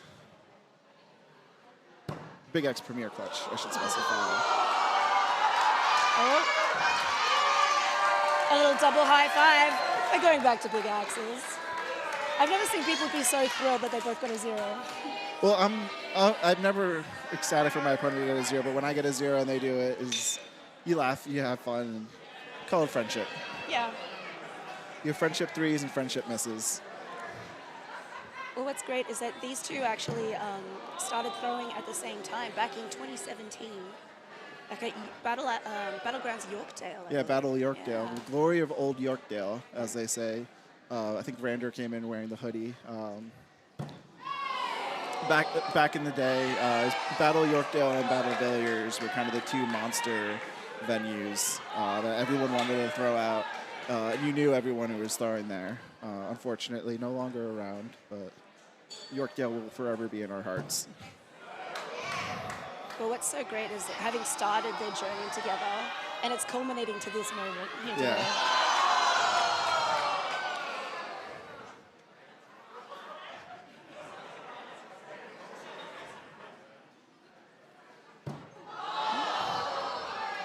They are getting their money's worth. They're going for 2 rounds of 3 big axes. They get to go again. And just a reminder, no matter how easy it may look sometimes, the big axe bullseye is difficult and not easy to do. It's not automatic like hatchet will be. There's another 3 for Kimmy. And Kimmy just consistently just a little high. She's probably used to the vantage point being on Patricia's shoulders from earlier. Ooh, that looks spicy. Let's find out. That's Calls a it a 3. We were not to undermine the joy that you felt here hitting a big axe clutch, a premier clutch. I think my second favorite throw is the big axe bullseye that's like just on the right of the bowl. That's all paint, which Patricia almost just pulled off, where you're like, there's no business of this being good, but it is a bullseye and absolutely hysterical. If it is within the paint, it is still good.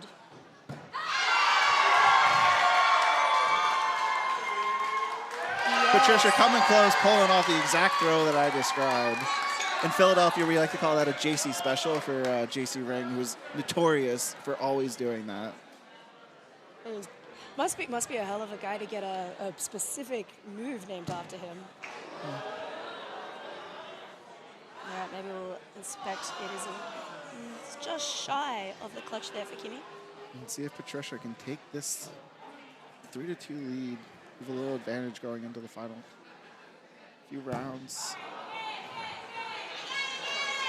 The crowd is shouting again and again, and of course they do get 3 clutch attempts before they have to go back down and bull in before they can have some more time with the clutch.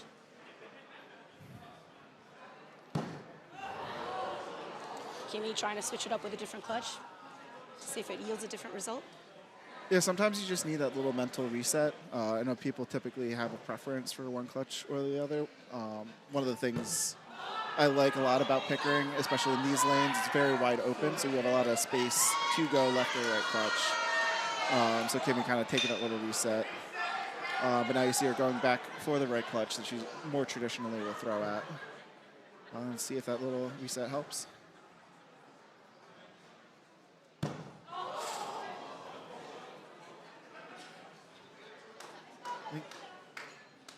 All right, Patricia staying firm, still on the right clutch.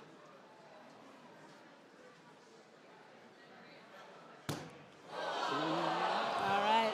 So now we are going back down.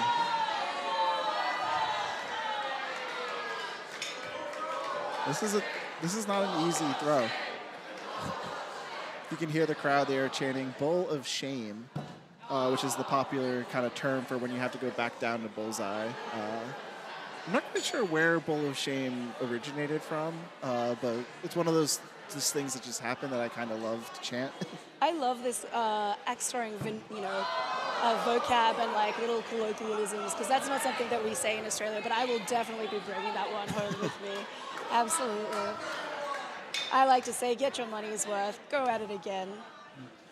And it's funny that we call it Bowl of Shame because it's actually, I think, a difficult throw, especially as a lot of people throw multiple axes for bullseye and for clutch. People are used to switching from their bull axe to clutch axe, but people don't necessarily practice going back down. So it's a throw that people aren't quite fully comfortable with. And you see that right there. Both throwers came back down through threes, kind of struggling for that adjustment. But then after they had that like kind of one throw, both back onto the bullseye, we're going back up to clutch. And they've perfectly reset. No, I agree with you. That is a skill set. That is to practice to go up and back down. Because so many times you see throwers just struggle after that big axe clutch attempt. Even at this level of competition.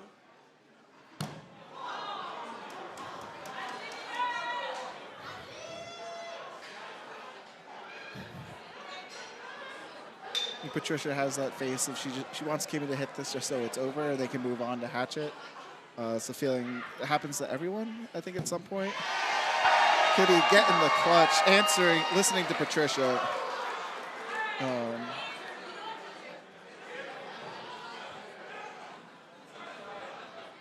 Let's see if Patricia can bring it.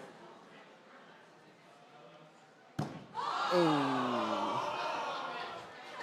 It's all There's right. a little bit low and to the left. Honestly, I was expecting her to hit it. I think one of the tales as old as time is like everyone's missing, and then the opponent hits, and then the other person, they just need to see It's it always hit. the way. So I was really hoping that would be the case, and we keep getting more big X. That was a hard-earned round 5, but we are progressing into round 6 now. And this is a very important first bullseye. When you're throwing that many big axes, you're not used to that, and then having to drop down to hatch it. And that's another area where you see some people kind of like rush back, and like it's area where you can kind of slip out of 3. But both Kimmy and Patricia here, being experienced throwers, knowing what they need to do to reset, and kind of taking that little half second and just getting back to business as normal. Yeah, you could see them physically reset themselves, and now that they're back into their comfort zone, they are throwing that little bit faster than they were.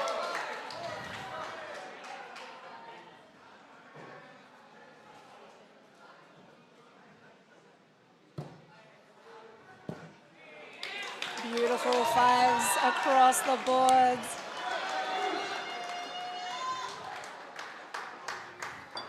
Now we are going to clutches with Kimmy Supnett having a chance here to win the Slayer Series. She signals a 5. Patricia pausing. It is tight. We will see on the clutch cam. It does look very, very close. Patricia's calling for a second. It is right on the line. Kimmy taking a phone to take a picture of it. That's it. I think that also shows the kind of camaraderie and like respect between them. That some people might not like your opponent pulling like the flashlight or something like that. They just want to go straight for the second. But Patricia and Kimmy trust each other. That they have that friendship. That they know like, hey, like I want you, like take your time, like actually like look at this, I trust you. And also being comfortable with them and trusting what their judgment would be. And speaking of the Slayer Series, reigning champ for a couple more minutes, Adeline, Queen HBO, still alive in the A Finals, seeking to become the first women to win the Wilson Cup. We'll see. But I remember I played her at a marathon a while ago, and she asked me to like look at her score, and I'm like, why would you ever ask me to come over there? Like, I know you're gonna call it right. And so like a lot of these women just like, you know, they're always calling it right. They're always playing it true. And I would trust them with my life. Well, it's really heartwarming to have that level of respect for your opponent. And I think when you're, the same competitors who are meeting over and over again, you know that they can, what they're capable of throwing at, and you know that they're performing with integrity. High 3 there. Kimmy with a chance to win this. Patricia cursing under her breath. And Kimmy takes it with a perfect bullseye. So clean. Everyone's happy. Kimmy returns to her spot atop the Slayer Series throne. The first Slayer Series champion, now the first 2-time Slayer Series champion. That is so many accolades. It's fantastic to see Kimmy also take it out in doubles, and then again for the Slayer Series. Congratulations, and well fought, Patricia. A great match by Patricia. Hard fought, especially under tough circumstances. Finding out this morning that she would be competing, really giving it her best effort. Really impressive. Really proud of both Kimmy, Patricia, and really all the female throwers. It's been a great weekend of throwing. Just being at Stockyards, watching the live stream from Portland it was amazing. And I'm really glad that we have the Slayer Series now. It's so important, and again, it's really about getting that community together. Being an international community, it means that we don't always have the opportunity to see each other that much, so it's such importance. But let's go down to Chris as he gets an interview with Patricia.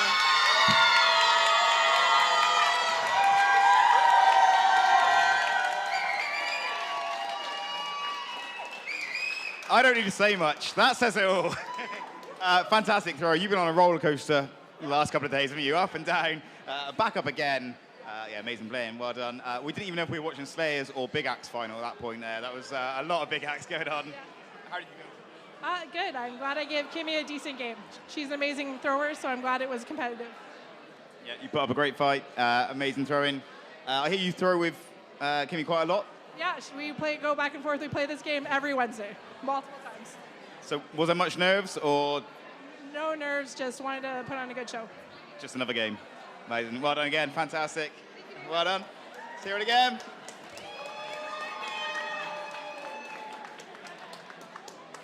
Hello again. You got a tournament named after you, and I can see why. I don't know. It's back in your hands. It's yours. Come back again. Do it all again. I mean, I would love to see anyone, all the women, be up here, but I mean, I just want to just watch everyone else throw. It's fantastic to watch the women of axe throwing just keep growing and up there, and we're just taking names. That's all we can do. Sure. The ladies in axe throwing are doing amazing. You're the one, the main one. Well done again. Kimmy. Thank you, buddy. Appreciate it. Give it up for Kimmy. Give it up one more time for Patricia Graham and Kimmy Supnet. Kimmy Supnet is your Slayer Series champion.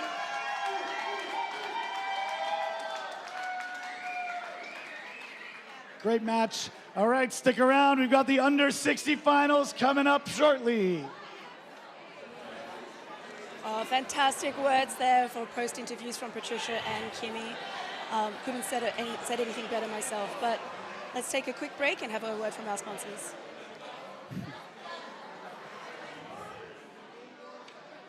The International Axe Throwing Federation would like to thank our sponsors. Grolsch, the official beer of axe throwing champions. Olay Cocktail Company. Great Lakes Brewery. Steer Insurance. Fireball. And Warriors Axe Throwing.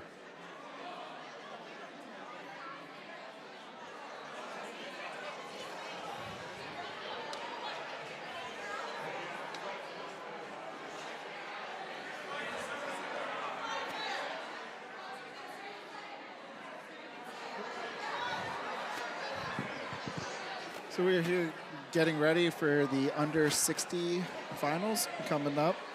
This is always an event I really look forward to. You have two throwers who've been throwing for less than a year, up and coming names. A lot of times in these events, we see people, they come in the first time like really throwing in a kind of competitive environment, and then a year or two later you see them back up here on the day 2 stage.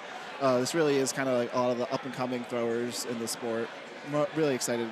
Yeah, I have to agree. The importance of having these under tournaments is really great experience because throwing, obviously a league finals or different competitions, it feels vastly different. So to get that tournament experience and to get that experience at the Wilson's Cup, at the Axe Throwing Championships itself, that's an incredible feeling. And it's a great way for throwers to invest in themselves and say, yes, this is what I want, and to keep going and pushing forwards. Yeah. That's something I know with the Grand Slams and majors coming on, a lot of times you see these like tiered tournaments, and I think it's something that really helps grow the community, and it's something you saw with Kimmy just there talking about how much she values growing the women's community and having all these tournaments, really about not just honoring like the best throwers, but how do we get the younger throwers, the inexperienced throwers, getting them their moment, getting them their chance to like cheer, and it's really, really cool. Like this is these people's first time at a tournament, and they get to experience the same crowd that the best of the best, the people that they look up to. And it really is like forming lifelong memories for these people. Yeah, no, I have to agree. And, the community, like, I'm not going to forget these players' names by the end of this. Like, It's a great way to meet them, and it's a great way to remember them when we see them competing, on a round 2, day 2 next time.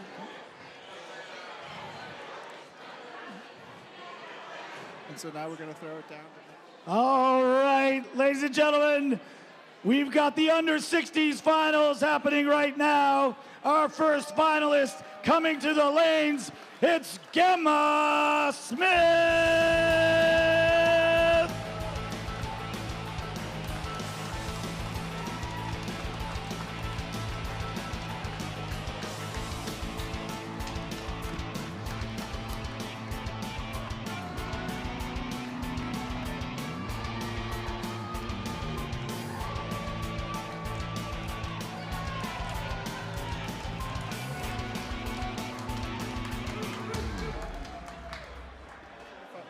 just about a 65 average. So she's throwing above the under 60.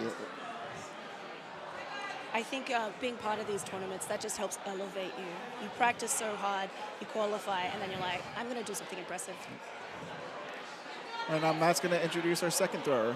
And our other competitor for the under 60s finals, we've got Teddy Burns.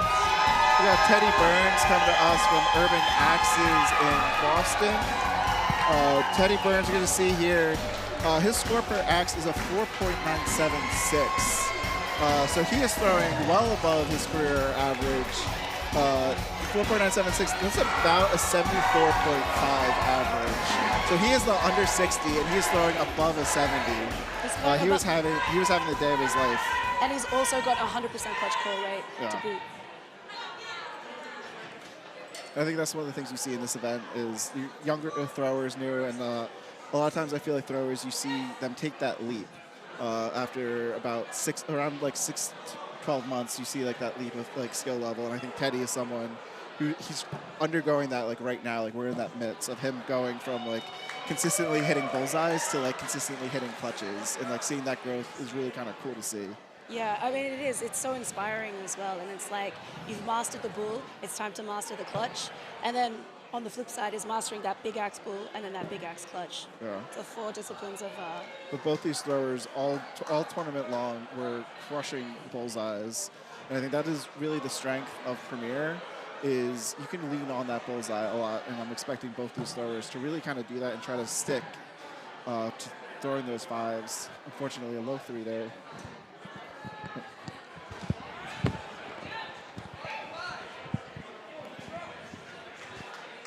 I'm sorry. This is a standard rule set. Still standard. That's all right. Yeah, so that means that we do use blade majority for scoring in this instance. Yeah, my apologies for that. The under 60, we do use standard scoring here, so. All right, clutch is called.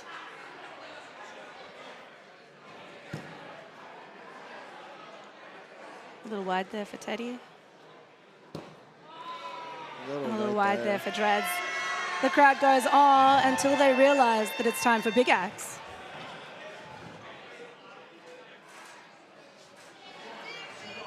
So having seen Teddy throw before, how strong is he in the big axe? I haven't seen him throw a big axe, so we're going to see. But I know both of them will put in a lot of practice there warming up on the red lanes.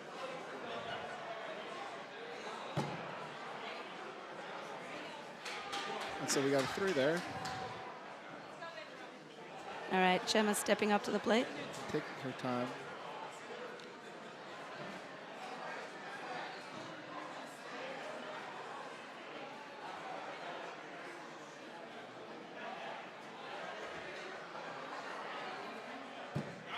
Beautiful bullseye there by Gemma, taking round 1.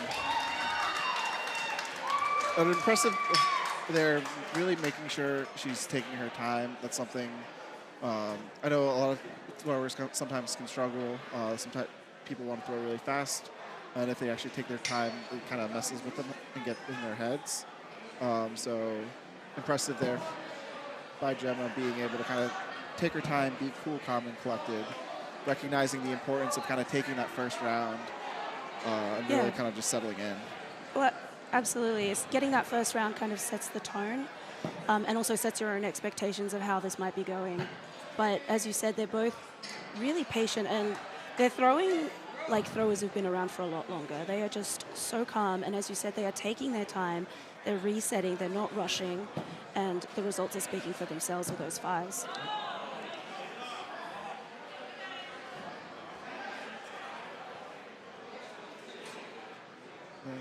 Again, just getting eyes. We're going to get a measurement here on this bullseye.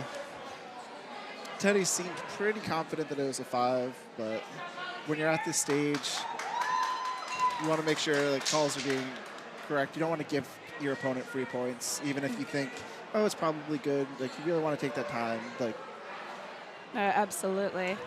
And it is called a 5.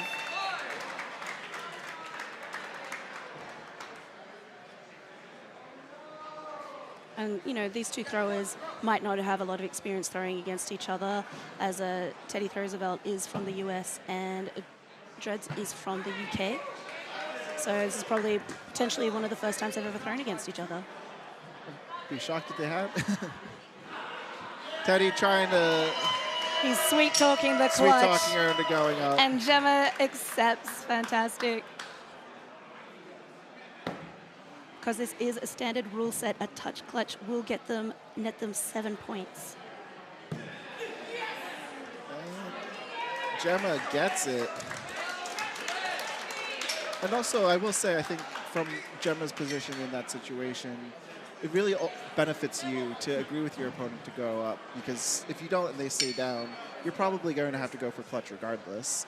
So it actually kind of works in your advantage by having them agree to go clutch, because just there, Teddy missed the clutch when most likely he would have hit the bullseye, and we would have been going to Big X, but instead he went up, playing the sportsmanship route, having fun, enjoying everyone going clutch, keeping that 100% clutch call rate going, and Gemma being able to kind of take advantage of it. Yeah, and that's what's great. You know, we talk about players throwing their own game, and I know a lot of people who like going 100% clutch, it just takes that pressure off. They know what they're going to do. They're comfortable. They know they can hit it, and they know they can hit it under pressure, and that's usually to their advantage. And maybe they prefer a clutch over a big axe. I was playing a match yesterday, and the ref asked, like, hey, can you just be like clear about calling clutch? And I just was like, I'm calling clutch every time. And unfortunately, it didn't work out in my favor. But I always say to people, is like, I would much rather lose missing a clutch than be up 2 and throw a 3. Yes, absolutely.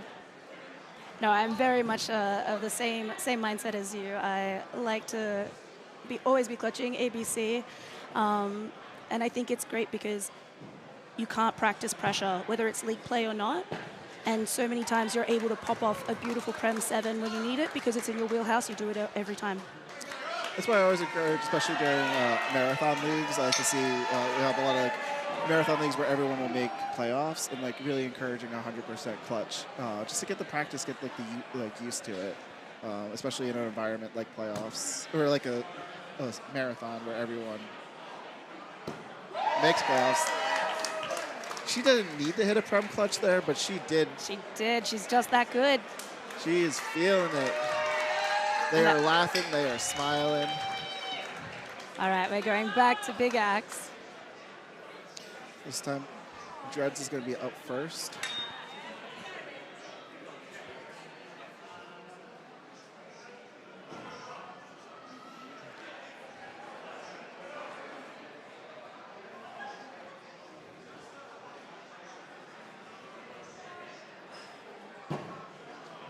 A little low there. Let's see if Teddy Roosevelt can take advantage.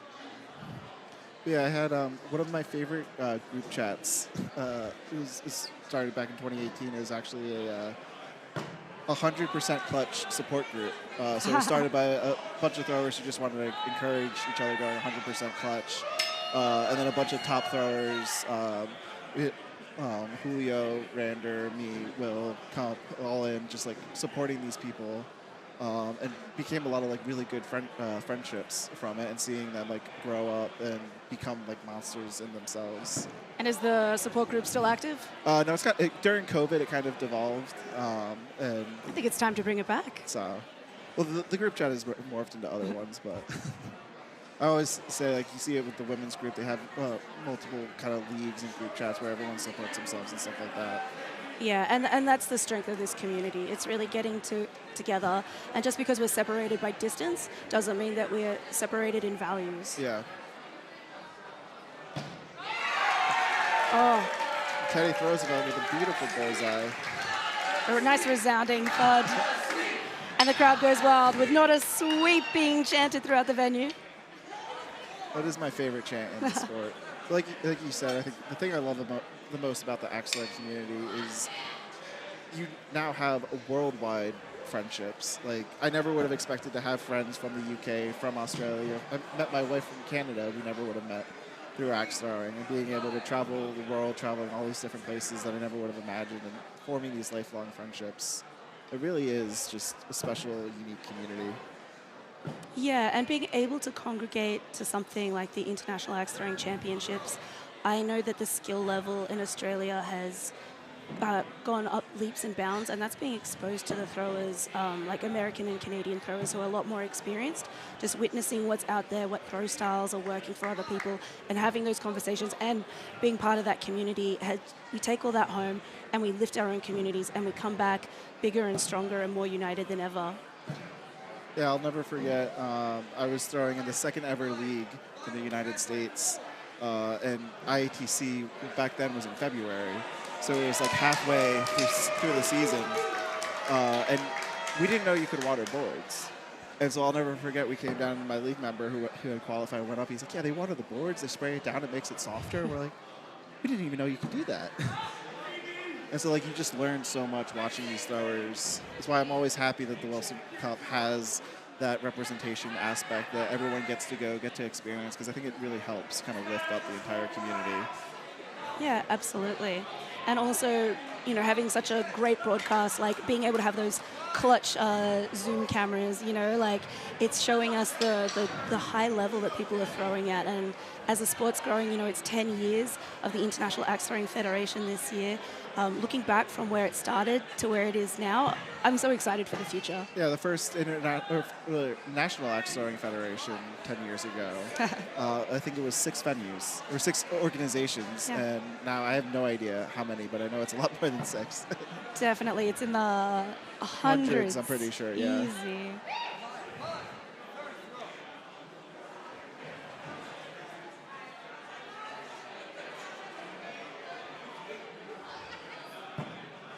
They've got a nice rhythm going with their bullseyes. Yeah, really kind of settling in here, especially Teddy after that last round, throwing a couple of threes, really kind of bouncing back. Knowing he's back up against the wall now at this point, can't really afford any slip-ups.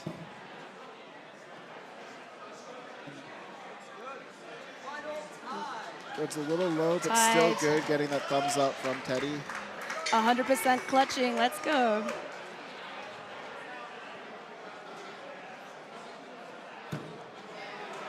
Great, beautiful clutch there from Teddy.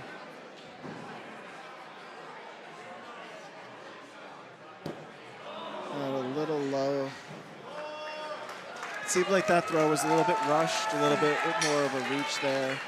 Kind of something I feel like you tend to see in that closeout kind of moment of a match. You see the little bit of a reach, a little bit leany, but sometimes you need that miss, and then you can kind of come back and like reset it on the next one. It just, refocuses you. It's like, hang on a second, I need to focus. There's a lot on the line right now, and I've got this. I like to tell people, you know, you're good at axe throwing and you like it, so do the thing.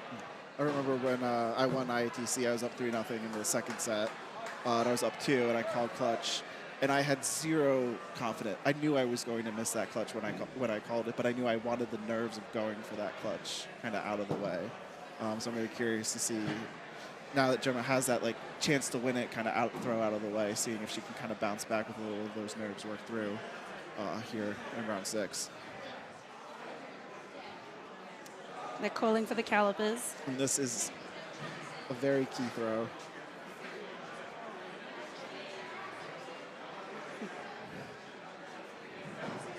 Teddy is just like, it's 50-50, could go either way. And I think it's great. He was honestly not sure and just said, let's just escalate it. Yeah, you love to see that. And we have judges here for a reason, and this is... Okay. Yeah. Going straight to that second ref call. Yeah, even the ref. I'm wondering if this might be a situation where we might need math. Ooh, I have heard about the maths. Yeah, those are always my favorite. So when I say we need math, on rare occasions, because we are throwing on a circle, you will have on one side of the axe, can be scored as a 5, but on the other side of the axe is a 3. So you literally have to measure each side and compare the total amounts. Yeah, and hopefully the maths checks out in the favor that you want it to be in, right? That's what you hope.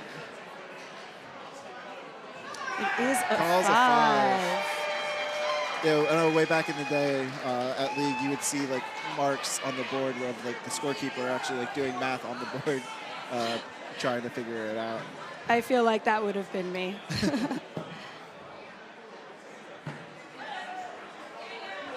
Nice to see both throwers bounce back there with bullseyes. After such a long wait, sometimes mess you up. But we're going clutches here. Once again, Dreads with a chance to win it.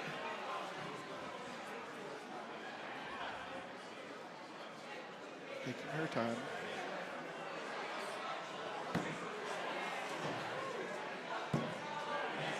And it looks like she may have just clipped it.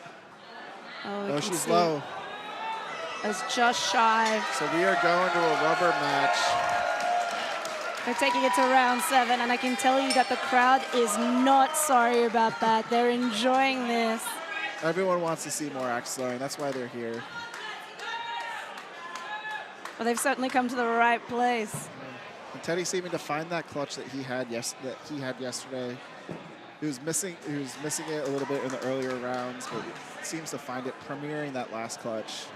Yeah, just in time. That's why we play best of 7s when we get to this level.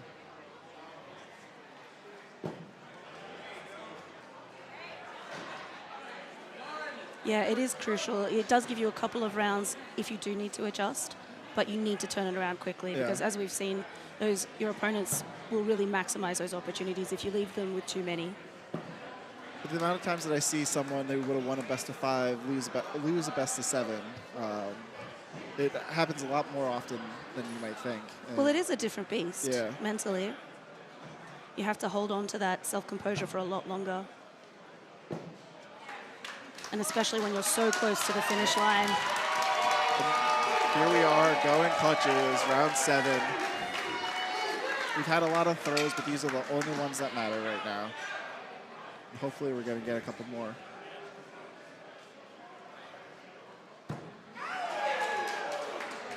Easy 7 for Teddy.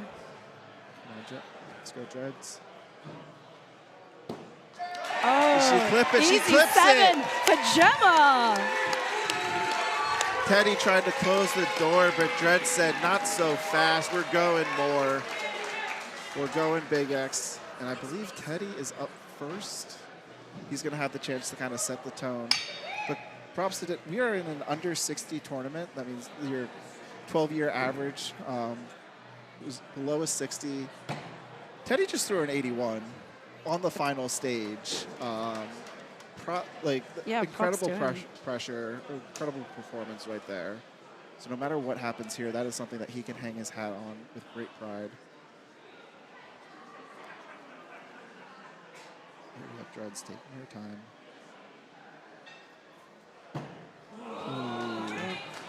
It's a 3-3. Just a little low.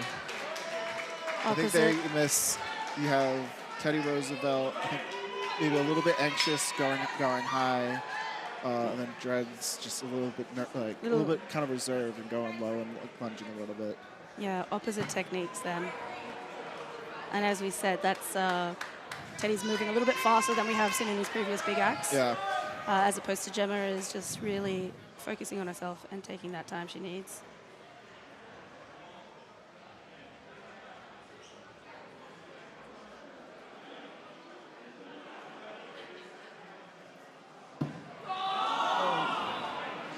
Okay, they'll have a quicker look at that.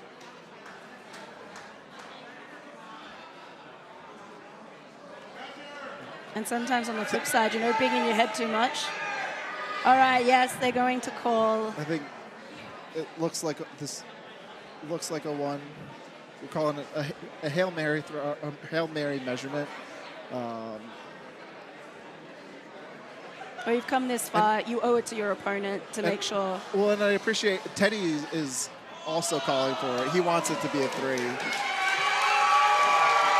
But great throwing all around. Great job by Dreads. Great throwing. Incredible bounce back by Teddy. Down 3 games to 1. Throwing an 81 with his back up against the wall. Something incredibly proud. Unfortunately, I have to cheer for Boston. I do not like it. Do not like complimenting Boston. But he is someone who has earned it. Well deserved. No, these two are incredible. It's hard to believe that these people are throwing in an under 60 tournament today. Yeah. The caliber of their throwing, I expect to see big things whenever I look them up next time. Yeah. And as you said, they've been throwing above a 60 average for this entire tournament. Anyways, let's take it down to Chris as he gets to interview Gemma. Gemma, how are we doing? Wow, that was great throwing. Amazing, yeah, absolutely amazing throwing from you. How do you feel? I think I'm shaking more now than I did when I walked down that carpet. Yeah, started off a little shaky, but then pulled it right back in with all the bullseyes. Amazing throwing. Last little bit big axe at the end, but be proud of yourself. That's amazing throwing, putting the UK on the map and your venue on the map. So yeah, fantastic. I'm kind of blown away. I expected just to come and, you know, be out in a few rounds like most people, I think, when they first come. But then to even get here is awesome. So I'm chuffed a bit, to be fair. Well done again. Let's hear it again for Dreads.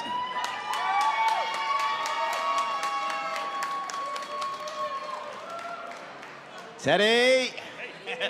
You've been amazing throwing all week. I've seen you multiple venues throughout the week with me. Yeah, 100% clutch all week, is that right? Yeah, actually, I think, yeah, 100% clutch all week. Big X, like under 70, under 60, doubles. So yeah, all week. It paid off because you finished with the 81 as well. That's some nice icing on the cake. But honestly, the biggest thing was coming in here and just doing my best. Gemma and I basically started throwing at the same time. So like this really was like an amazingly evenly matched game, obviously, by how the scores went. Like it was awesome, and this was the most fun I've had all week for sure. Amazing, yeah. Hard to beat that, really, isn't it? Like you're on the biggest stage of the year, so I'm assuming we're going to see you back again next year. Probably not in under 60s. Yeah, I don't think I'll qualify for the under 60, but oh yeah, definitely. Hopefully round 2. Definitely, there we go. Amazing, well done again.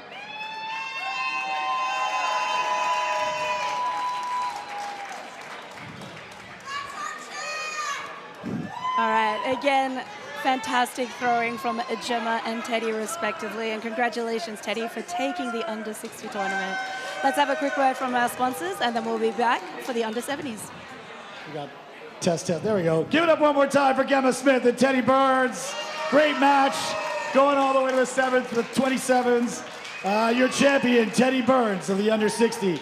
We are just got a few minutes until we hit the under 70. We're going to stay on track with the schedule. So 4:30, we got 7 minutes until under 70 finals. So don't go too far away.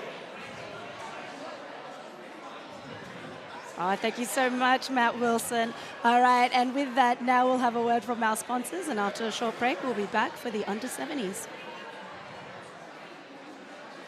The International Axe Throwing Federation would like to thank our Clutch community volunteer sponsors. Grolsch, the official beer of Axe Throwing Champions. 81 Axes. ABC Axes. Battlegrounds. Throwing It Forward. Cherry Street Barbecue. Battle Axe Throwing. H's Axes. Kevin Bradley Woodworking. Priesty Axe Company. Valhalla Indoor Axe Throwing. Warriors Axe Throwing. Calhoun Sportswear. Love and Axes. And Pendragon Lasercraft.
The International Axe Throwing Federation would like to thank our sponsors.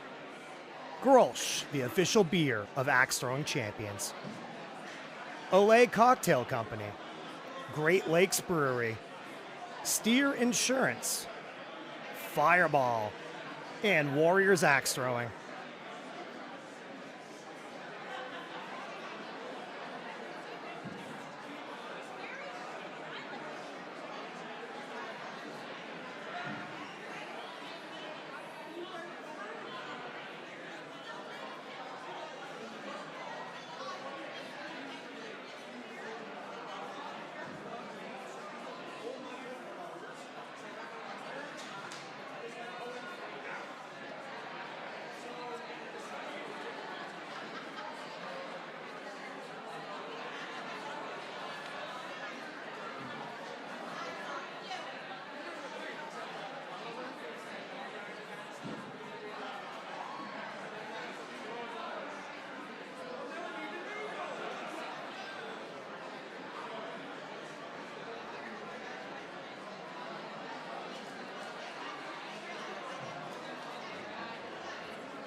All right, folks, we are back. We have just finished the under 60 average tournament, and now we're about to go into the under 70s finals.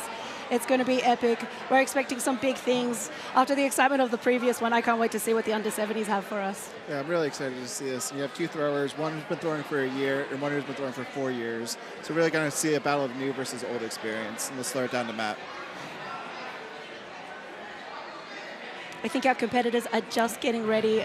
I'm really enjoying these walkouts that they've been doing. It's a fun addition that they've done this year. 10th anniversary, have a little bit more fun, go up with it. And I'm jealous. I wish when I made day 2 that they had this, but that gives something a little bit extra to kind of shoot for, something, a goal to people to do. I know they've talked about doing walkouts for forever, so I'm glad to finally see it. Yeah, absolutely. It does give that extra moment for that competitor. Do you think it's like lifting their spirits as they come out here? I think it's just fun. And like you see different throwers, different environments. You had Kimmy literally riding Patricia. You had iconic Jeb just stoic as can be. But now we're going to slow to Matt and see what our last 2 finalists have in show for us. All right, ladies and gentlemen, it's time for the under 70 final. Our first competitor, bring it on for Alan Nestor!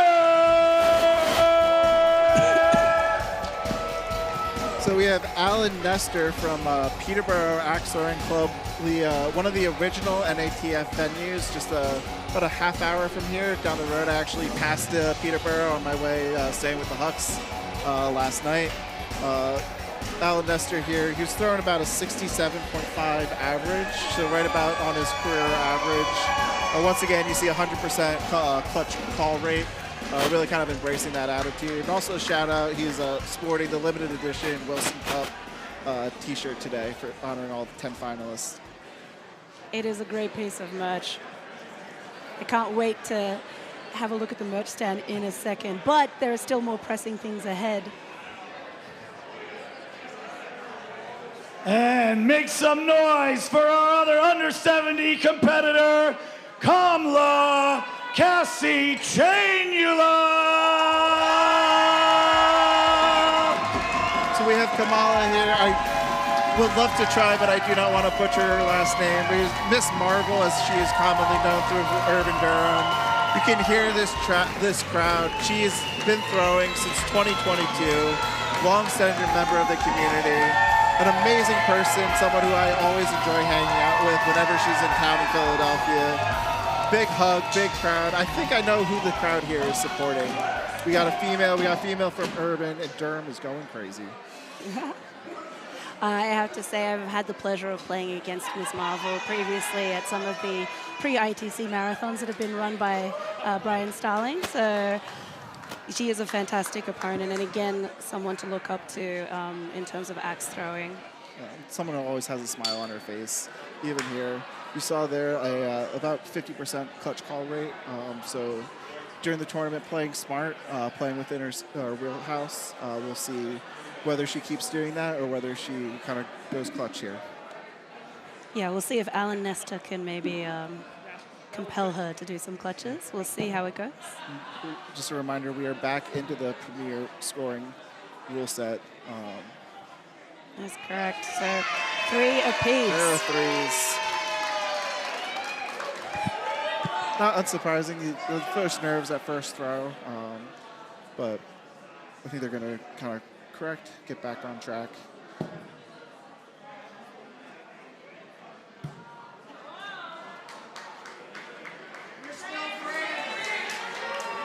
They're just It being is. samesies right now. A little bit of A little support. tap, a Here we little- go. That's what you love to see, a little smile, a little tappy, like, hey, like, all right.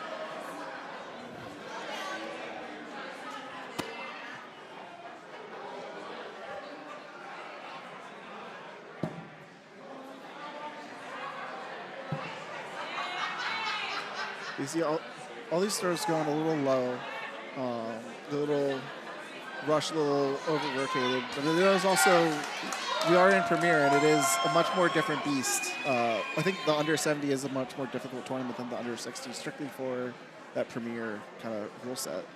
Yeah, absolutely. It makes you accountable for those bullseyes. There we go.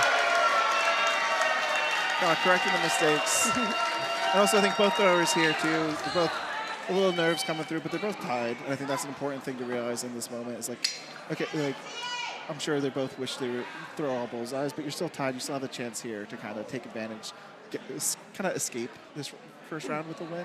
Yeah, absolutely. And they're going to go for some clutches. And as you said, we're going to set the tone with that first round.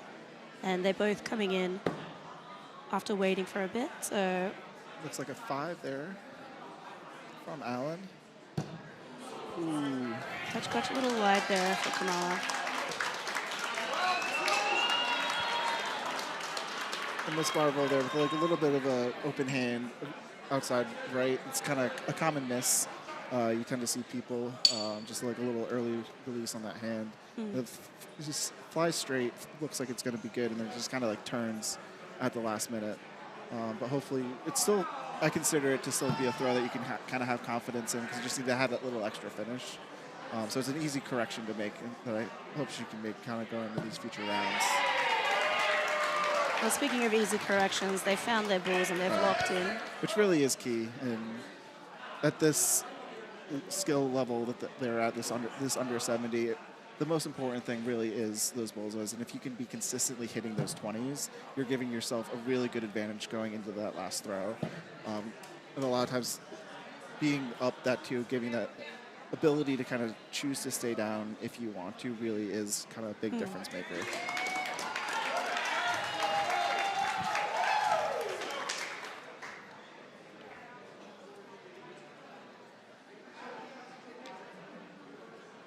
There's so much tension within the venue right now. Everyone seems really invested in this match. Again, another showcasing match for the under 70s.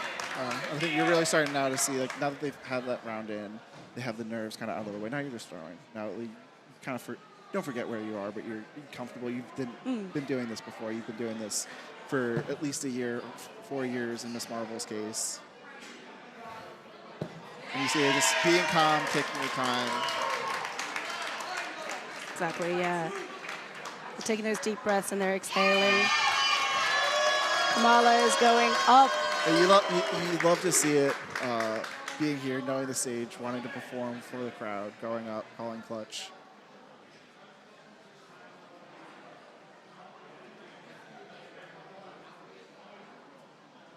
And you know, there is always that risk having come off a miss, but Kamala's going to take her time and set up.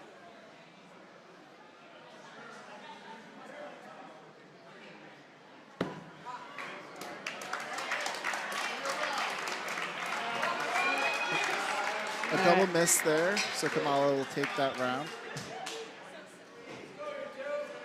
And it's interesting, I like when you watch Kamala throw, something a lot of throwers will emphasize is the importance of keeping your elbow kind of in and like locked in. And you see her, especially for clutch, she kind of like aligns her left hand going for the clutch with her elbow, and just now you can see it. And really making sure it's in the right place, getting her that consistency. Yeah, the line was beautiful on that, but just a little low, unfortunately. But it's nice to see like taking that time, and that's something that like newer throwers can kind of look to as a way to like practice throw, kind of learn kind of different things to keep yourself learning the aspects of the throw that really are required for like getting that consistency, and helping to just take your time and making sure you're lining up in the right spot.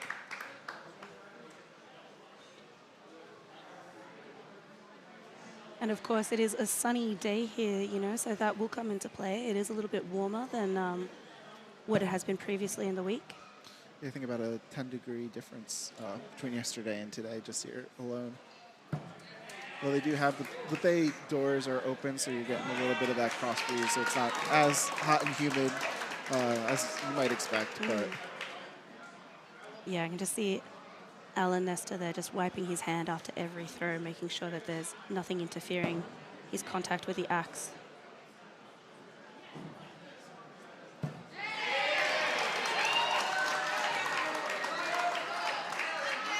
Ismail doing a good job cleaning up those the three, bouncing back, making sure within two, giving yourself a chance to keep it within clutches going into this final throw. And I think under 7, it really is like making sure you have a chance going into clutch and just keeping it within 2, and anything can happen on clutch. It's such a critical moment. Does look pretty good from here, but we'll wait for the official call. No, it is a 7.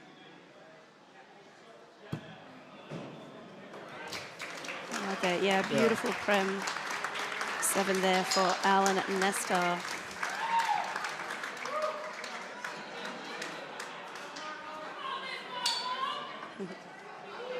I have to say, I always enjoy the turnaround and clinking of the axes. I am, for as good as I can be at times for axe throwing, I am probably one of the worst in axe throwing at tapping the axes. The amount of times that I turn to tap and I just completely whiff is probably more often than I actually successfully make contact. Well, that's a skill you can practice. Yeah. That's something I think people can help you work on.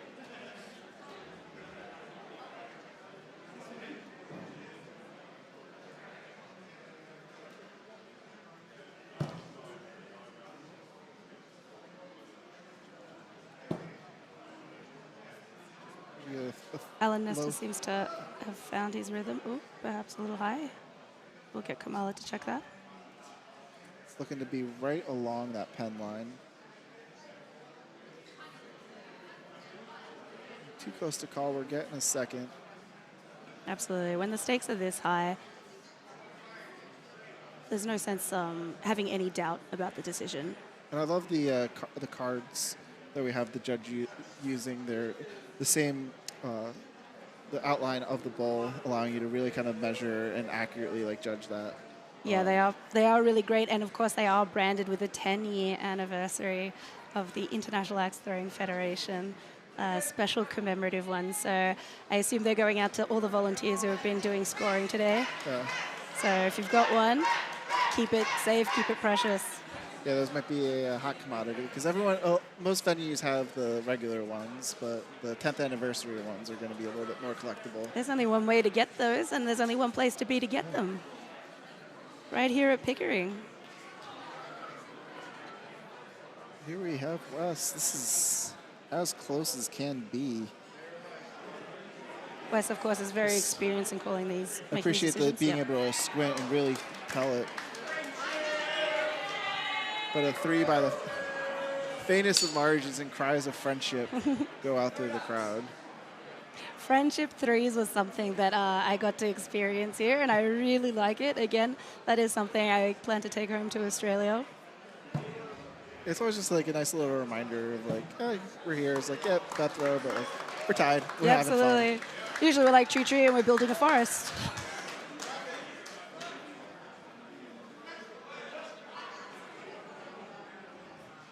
I always enjoy the different idiosyncrasies in scoring and how they call things out between the venues and how things kind of ripple through the axe throwing community. And I feel like Friendship 3s is something that I've seen over the years.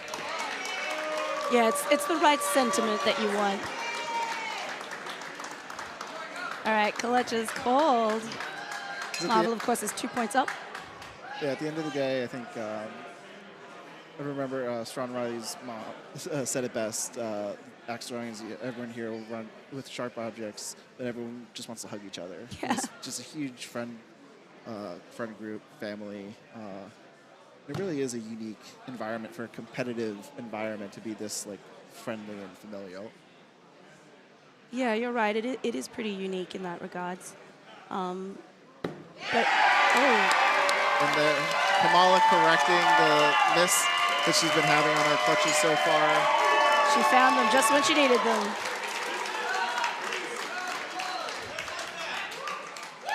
right, that is 2 rounds apiece.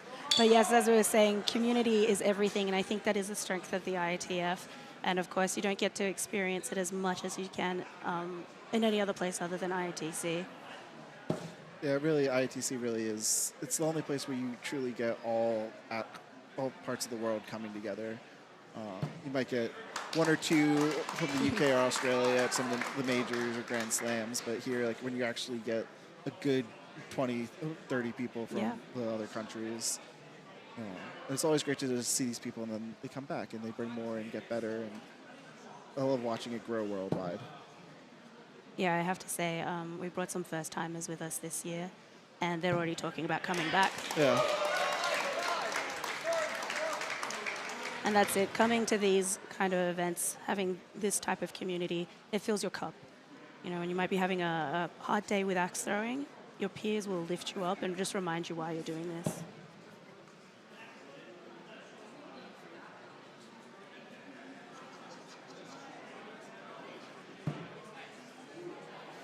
Yeah, I think that's a great way to put it. It really does. Fill your cup.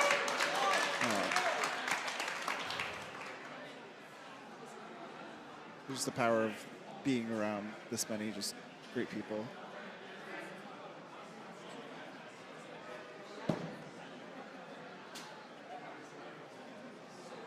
Yeah, and of course, we get the best view in the house, and we get to enjoy watching these throwers throw their best. And you can see that they want it, and you can see that their opponent wants it, and they are giving each other the best game that they possibly can, and that's incredible. And here we are, our first time in this match, tied up at 20, so we are perfect all the way through this round. So as they start getting a little bit accustomed, the scores start creeping up. Ooh, and that was a 7.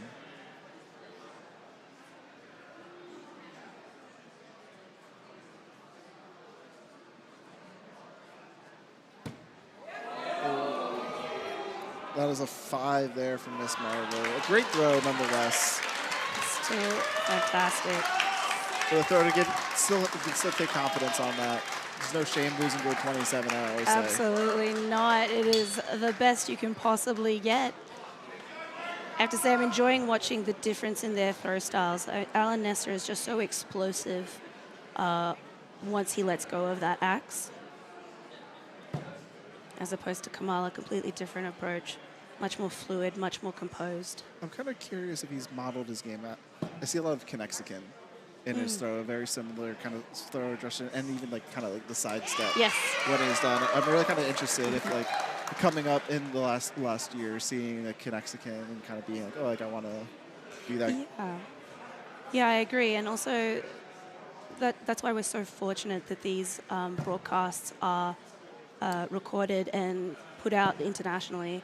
I know that we have them playing in the venue, and that's what's inspiring that next discussion when your league members are like, okay, well, I'm getting comfortable, what's next? And they start researching throwers and being able to have this ITC archive the way that it is, and to look back on all the previous winners, really get to see some stuff and maybe try new things that maybe you don't have the experience to see in your local league. Yeah, and I think the key thing is just seeing different ways and trying. Like I throw with stepping with my right foot, and the whole reason I do that is actually like after league we were kind of making fun of someone who did that, a former thrower, and I actually like really liked it. I was like, oh, this actually like really kind of works. But it was just like having fun, like seeing how someone throw and like try to copying it. And it actually like fundamentally changed my throw. Yeah. So seeing different things, trying different things, even if you don't like it, you tend to learn about your throw and like what makes your throw work. And so it's always a good thing to try and experiment. Well, and it is important to keep playing with your technique, because things change, bodies change, axes change, and you should always be fine-tuning, and sometimes just trying something, as you said, completely offbeat for yourself, and seeing if you like it might be the breakthrough that you were looking for. Yeah, you never know what's going to help until you try it. And then that looks like another from 7. That might be the throw that wins it. And it is Alan Nestler back-to-back 27s, 3 27s in the last 4 rounds, showing it might be the under 70, but he is a name to look He out is for. a competitor to watch out for. Miss Marvel getting the core from the crowd. Getting the flowers she deserves from the crowd. There's a lot of love. She's been a mainstay in the X-Line community the last 4 years, getting the flowers, getting the crowd. She deserves it. And like the sportsman she is, she immediately deflects the praise onto Alan. Yeah, I have to say, it is sometimes hard, but, you know, don't be shy. If you see these throwers out in the wild, tell them that you admire them, because I'm blown away by these guys. Anyways, it's time to take it down to Chris to have an interview with Kamala. Thanks, Chloe. Hi, how are we doing? That's amazing. Thank you. A little rocky start. Nerves in there, kicking in. Threes are hard to get over sometimes, and like bullseyes are part of this game. That's like a really important part of this game. Yeah, it's amazing. Yeah, you pulled it back in. You've settled in. Did really, really well. Just you managed to sneak in there, take it off your rule, but be proud of yourself. Look how far you've come, and yeah, carry on going. You did. It's been awesome, and like Alan is like such a great person to throw with. We actually did a like practice throw against each other, doing a little warming up and everything. So very effective to anyone. Happy it's him. Amazing done. Well done. Thank you very much. Let's give it here again for Miss Marvel.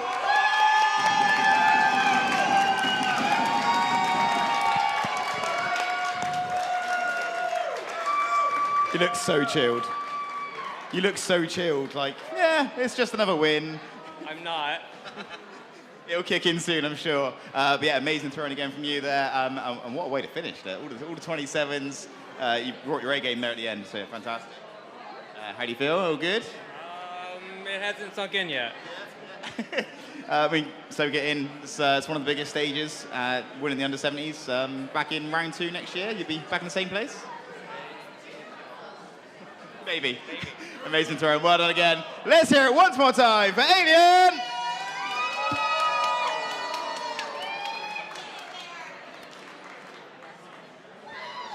All right. One more time for Alan Nestor and Kamala Kasichenula. What a great match. Alan Nestor is your champion of the under 70. And in about 10 minutes, we will be kicking off the main event. The final 4 of the Wilson Cup are coming up in 7 minutes. Grab your drinks, buckle up. It's gonna get spicy in here. Very well said. It is about to get spicy in here. Thank you so much for spending that time. We have just wrapped up our features final tournament finals, and it's been an incredible day. What have been some standout moments for you? It's been an incredible moment. I think the women's series, getting Kimmy coming in on Patricia, even though it wasn't part of the axe throwing, I think that perfectly encapsulates what axe throwing is about. Seeing Absolutely the knife final, iconic. the ambidextrous, all of those. Yeah, no, it's been an incredible showcase, and we've been so blessed to spend this time with you. Thank you so much. I've been your host, Chloe Little. I'm Dave Sykon. This is it, and we're excited to throw the finals events to Strawn Riley, our 2-time champion, and Mark Davis, your every year NATC host. They're fantastic. So we're going to love you and leave you. So use this opportunity to grab a drink, have a break, and we'll see you in 5 minutes or less.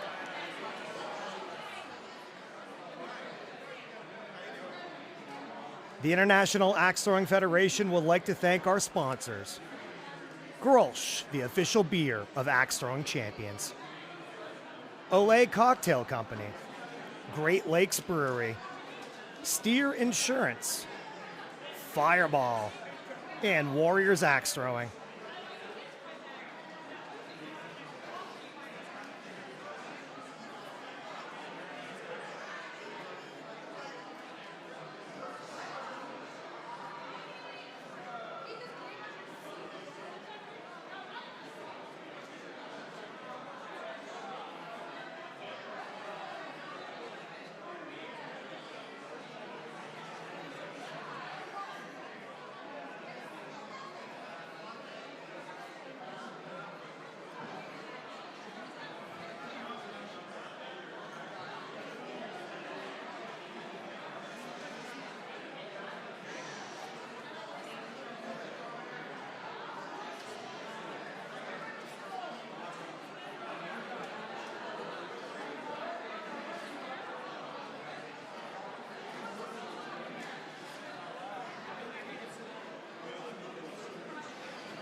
We would like to thank you for joining us on continuing coverage of the International Axe Throwing Federation Championship 2026 edition.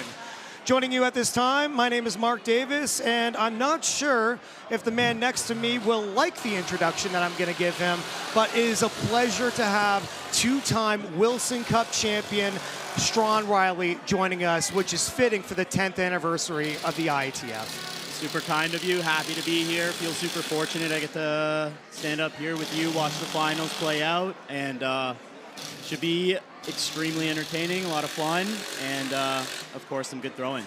Now, Strawn, you have been in this position a couple of times yourself, and even in tournaments elsewhere where the lights are on, all eyes are on you. The first time that you were in this position, which the four throwers that we're seeing today are going to be in, what was your feeling going through that? How did you deal with it? Was it nerves, or did you kind of lock in? I was definitely locked in on that first one. Hadn't won previously, so there wasn't really this level of expectation. But yeah, I was locked in. I felt good, felt calm, felt collected, so we'll see where they're at. And of course, there is thousands of dollars on the line here as well, which is on the screen in front of you right now. First place taking $9,400. All prices that you are seeing are in US dollars. So if you're a Canadian winner in the money today, that's actually quite a bit more. Second place getting $3,500 and change. $2,300 for the third place finisher. In fourth place getting about $1,400 grand. And that's good money just for doing something that you started off doing in your local league. Maybe you were, just getting together with friends, getting used to like a new hobby, and next thing you know, you're live on YouTube in front of the axe throwing world and competing for thousands of dollars and also becoming a household name in this sport. That carries a lot of weight, doesn't it? It definitely does. I don't know how much they're going to be thinking about the money. For sure, it's a thought. Talking about me personally, it was just I wanted to win. The money was kind of a back thought after that. But let's be real. That's a good chunk of change for the winner. So it's definitely going to be a factor. Well, at this point, we're going to throw it to our commissioner, Matt Wilson, for player introductions with your Final Four. The Wilson Cup Championship, the Final Four begins right now.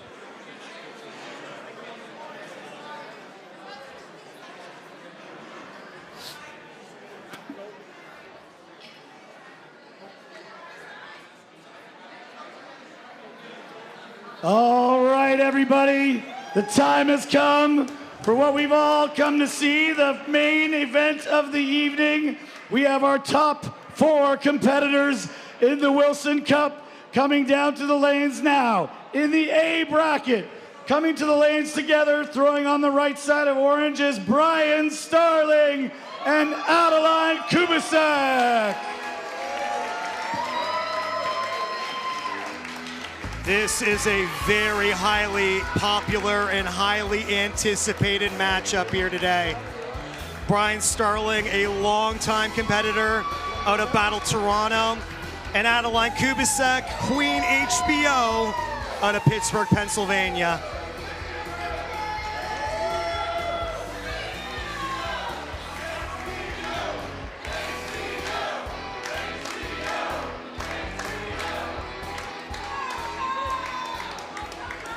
And our final 2 competitors making up for the Wilson Cup, throwing out a B bracket on the left lanes is Tyler Flynn and Matthew Colavecchia.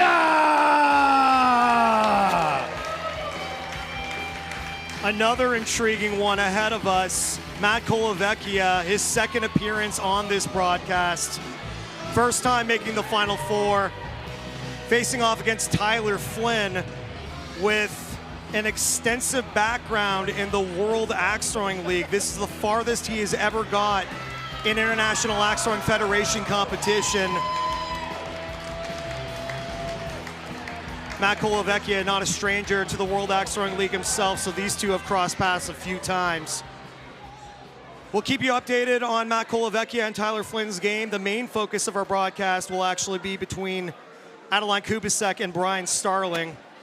So if you do hear some noise unrelated to something that you see on screen, we'll do our best to keep up for you. Adeline and Brian Starling are in the A bracket final. So whoever makes it through there will make the main show. Whoever falls in that matchup will face whoever wins in the matchup between Tyler and Matt in a match that we will show you later. All right, here we go. Throw number 1, the Wilson Cup A final begins now. A 5 by Brian and a 5 by Adeline.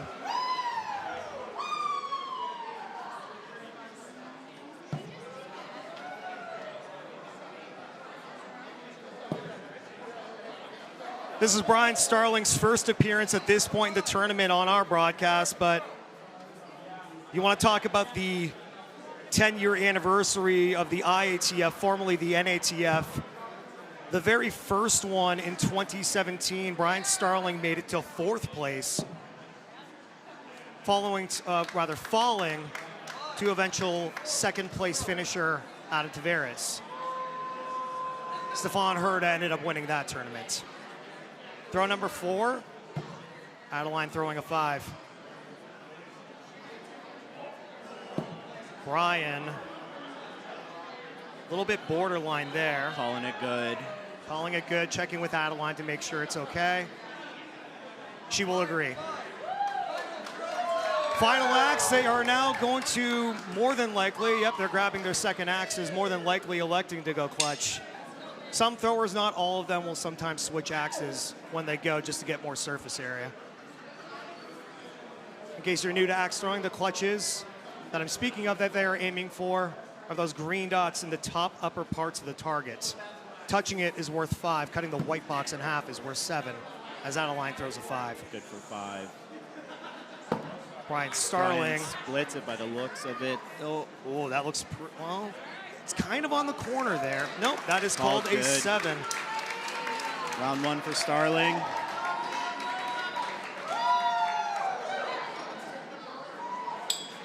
As we speak right now, it is a balmy 22 degrees Celsius here in Pickering, just east of Toronto.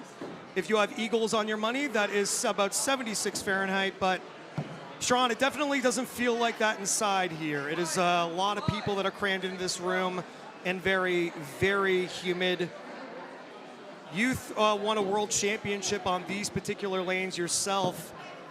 How much does the difference in environment here play a factor? Not much, if I'm honest with you, Mark. It's probably the last thing on their minds right now. They all look locked in. I was very curious to see these first rounds and see if there's any initial nerves, but they all look real solid, all 5 so far. I highly doubt they're thinking about the temperature in here. Dicey one here with Adeline. Adeline self-reports a 3. That will put Brian Starling up by 2 points in the second round of 7. First to win 4 will move on to the Wilson Cup final. Now we'll see how this goes. Brian Starling, even though he does not have to, he could throw bullseye if he wants to, but he elects to go clutch, and Adeline will oblige. Once they've clinked axes, as you just saw, they are both locked in at that point. There's no going back if Brian misses on Adeline's part.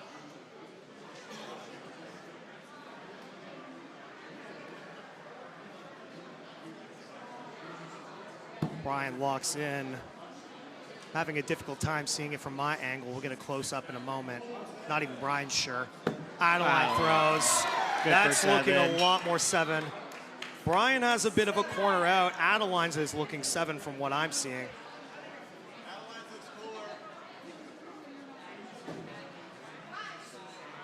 Adeline is asking for a second opinion from one of our scorekeepers here.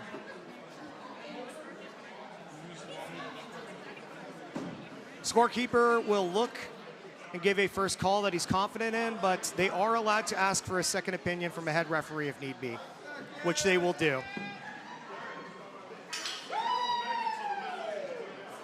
Speaking more on the 10-year anniversary of the IATF, head referee Wes Thomas coming in to take a look. Long-time axe thrower, even predating the IATF and NATF. In fact, Wes Thomas dates back to the backyard.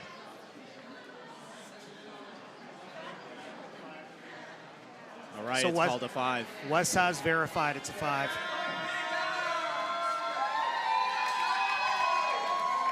Now, Strawn, it's been a long time since we have seen you as these two prepare for Big Axe. It's been a long time since we've seen you on this broadcast, but I know that you've been around every now and then.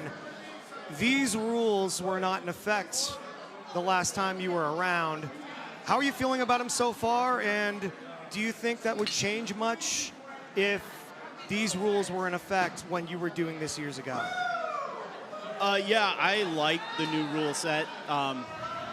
It gives you the opportunity to close it out if you're up by 2, but also still force the other person to hit the 7-pointer down the rectangle box at the same time. I was always a confident clutch thrower, so yeah, I would be thriving with this new rule set, I think.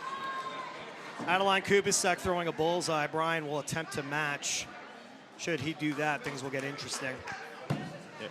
And he will do the same, Looks I believe. good.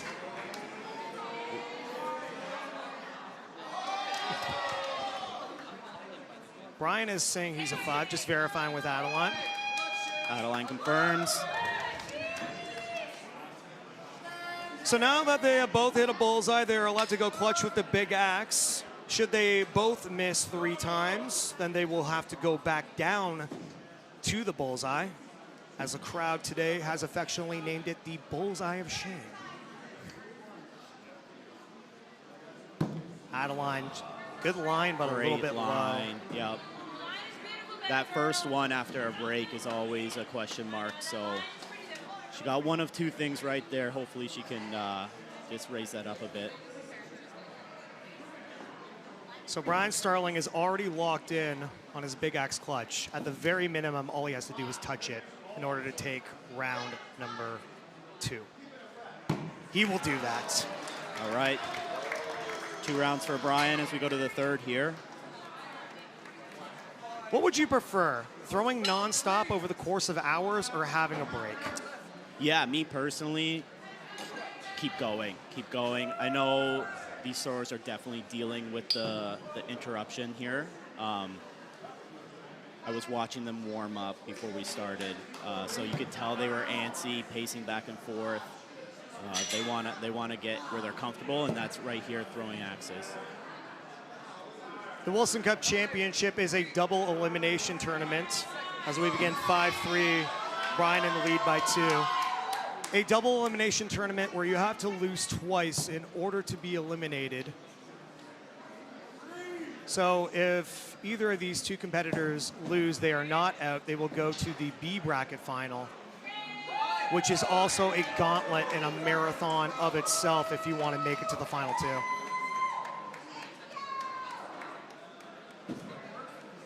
Throw number 3, Brian holding down a 2-point lead, and he will continue to do so.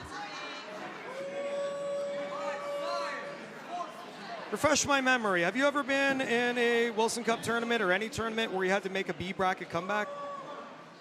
Yeah, well, yes, for sure. My most recent against Julio, I went to the A bracket finals, but I lost that first game. So I guess technically not B bracket, but it wasn't a clean sweep, so I had to come right back after the loss to Julio and beat him in that second game.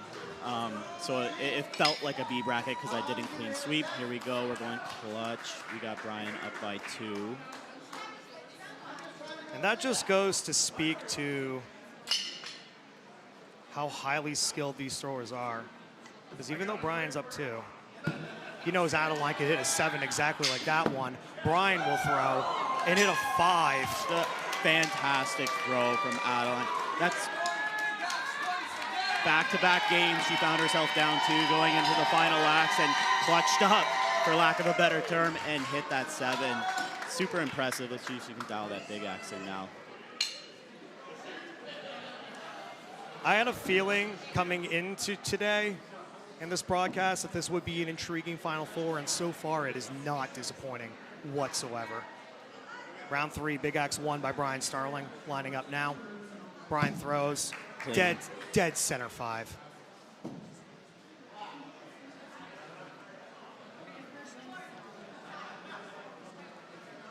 Adeline will attempt to match, possibly rather, unlocking clutches. Oh. The shadow will fool you sometimes. Looks but good. Awesome throw. Here we go again. So clutch is unlocked yet again. This is their second big axe. Brian lines up. That looks pretty clean. Let's get a look at that. Most likely good for the 5, but wants a second. I wouldn't blame him. You never know.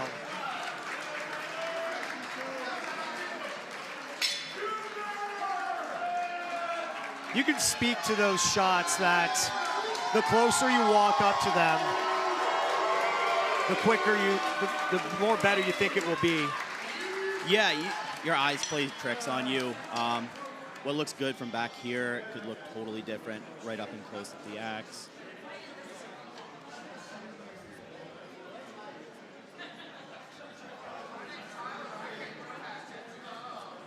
So Wes Thomas taking another look. He has been a busy man today, determining whether if this is a 5 or a 7, which will make, I mean, it's a difficult shot no matter what, but it being a 7 would make things significantly more difficult.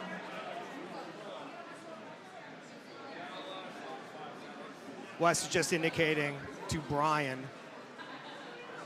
that he's going to pull it out to get a better look at where the blade may have cut.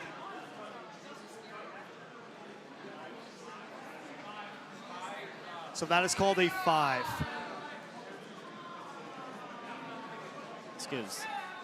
So now for Adeline's throw, just touch or break that green circle, and we go again. Cutting that white box completely top and bottom will secure that round for her.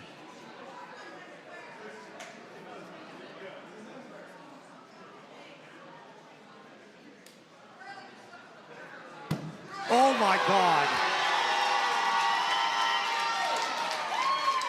Oh my gosh. Great throw regardless. Got the height that time. The key with those throws is finding confidence in what you did well and executing on your next one. And they make it look so easy, but it's not. And yet each of them have a technique that is effortless. Brian's is looking pretty clean as well. From the view I'm seeing, that's also looking good.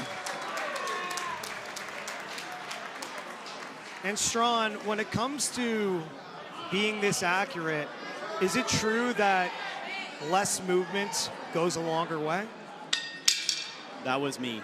And you can see it in a lot of the other throwers. That's kind of how they operate, but everyone's slightly different.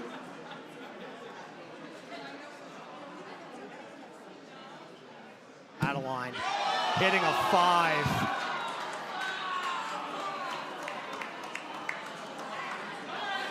So just a sit rep. Crazier things have happened, but Adeline now has her work cut out for her. Brian Starling is now up 3 rounds to 0 in a best of 7. As a crowd chants HBO in support of Adeline Kubasek. 5 and a 5. Throw number 2, round number 4.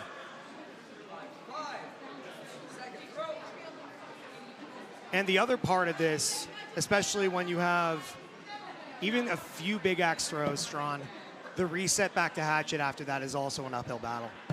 Absolutely, it's something to think about. I mean, these throwers, you know, they throw so much, they're so used to it, but it's definitely an adjustment.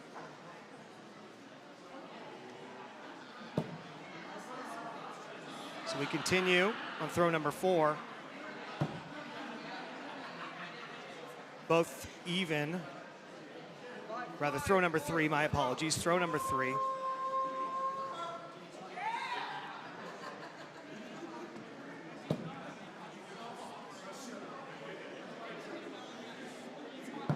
Okay, final throw. Both locked in on those bowls. Both going up for those clutches again.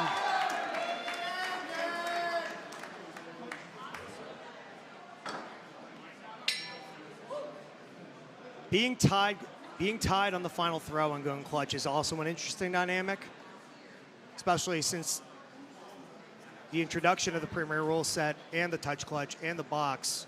It's not just hitting it, it's how well you do. Yeah, definitely more scenarios can play out here. Adeline's. Great throw, we'll see. Brian's is a 5. Adeline's calling 7. Brian going to confirm.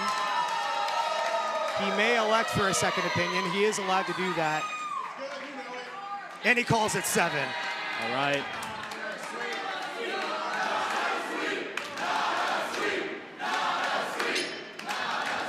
Just to update you on the game that happened on the other side, Matt Kolovecchia has fallen to Tyler Flynn.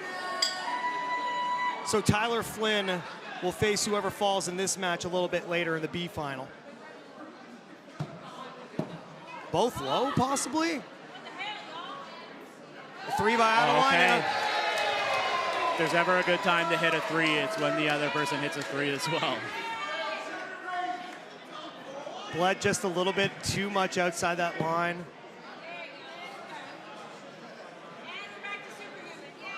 It speaks a lot to the skill level of these throwers that that is considered a bad throw. And that's not even a bad throw. No, it's just not expected at this high level, which is crazy to say. Yeah, these throwers are locked in right now. When you see a throw like that after you've let it go, does it really register with you? Does it kind of shake you a little? It definitely can. You're aiming for perfection, so anything less than, you know, you can't fester on it, though. You got to just move on to your next throw. Anything can happen. Brian's is a clean 5. Adeline is wondering.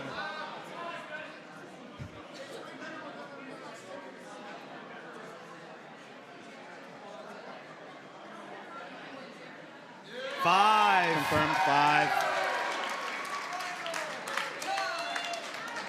And a longtime thrower like Brian Starling isn't just doing it for the plot. At this point, both throwers are completely honest with each other. Final throw, both going clutch. Tied at 18.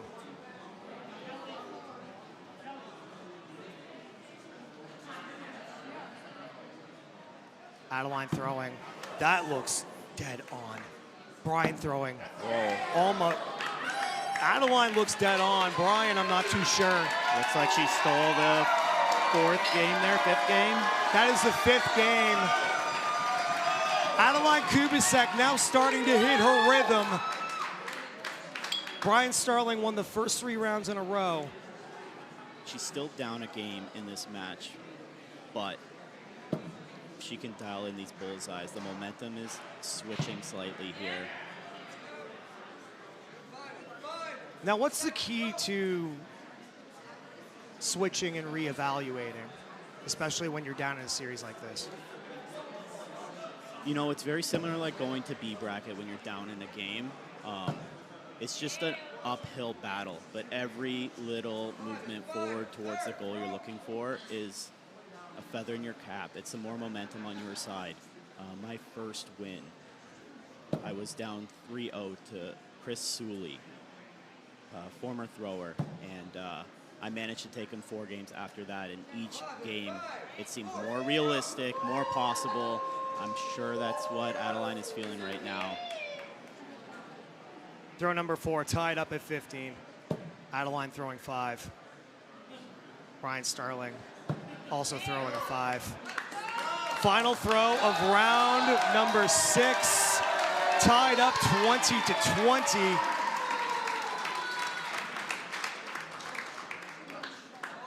It's not locked in yet, but now it is. The second they walk over to that table, they grab their preferred axe to throw at clutch. Indicates so.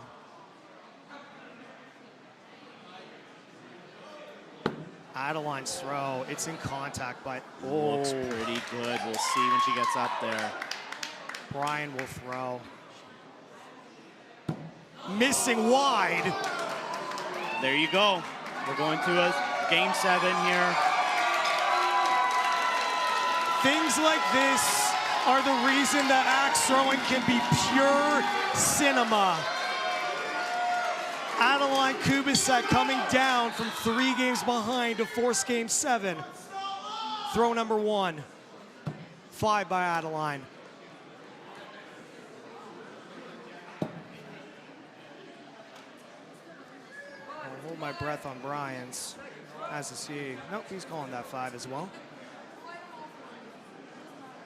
These games today have been all sorts of exciting.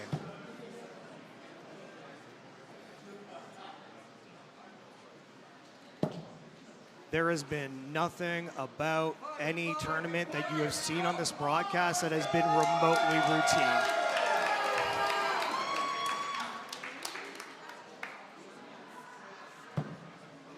Adeline throwing. Calls it good. Looking good to me.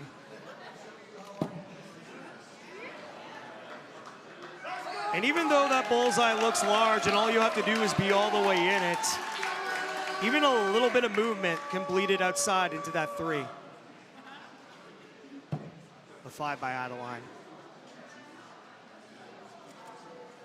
A 5 by Brian. Okay.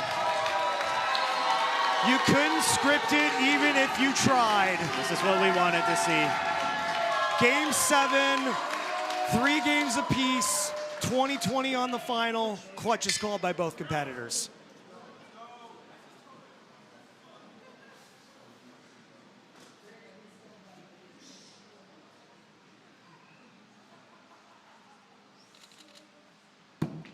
Adeline is just rock solid. Oh my God, that's 7. Brian needs 7 to match. Brian is wide! Oh my. Queen HBO! Exactly what I said, man. Kubicek! That momentum just kept building and building game after game that she got back on Brian. Momentum was in her side going into that last round. Her clutch with the hatchet was unbelievable.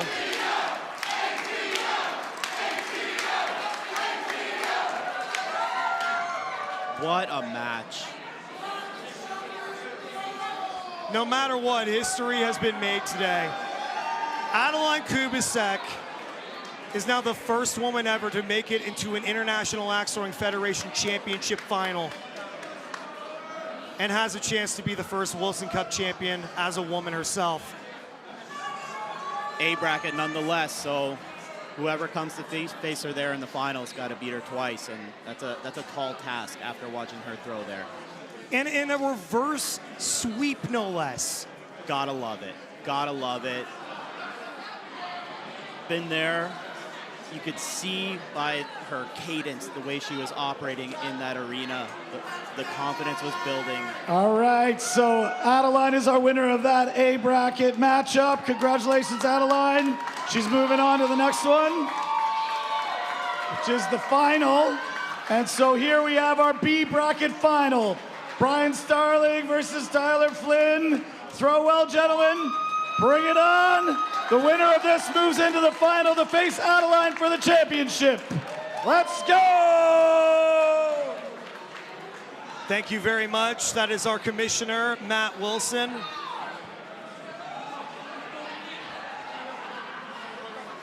Again, we would like to thank you for joining us for the Wilson Cup final. My name is Mark Davis, joined alongside by two-time Wilson Cup champion not Matt Wilson, my apologies. That's who we just heard from.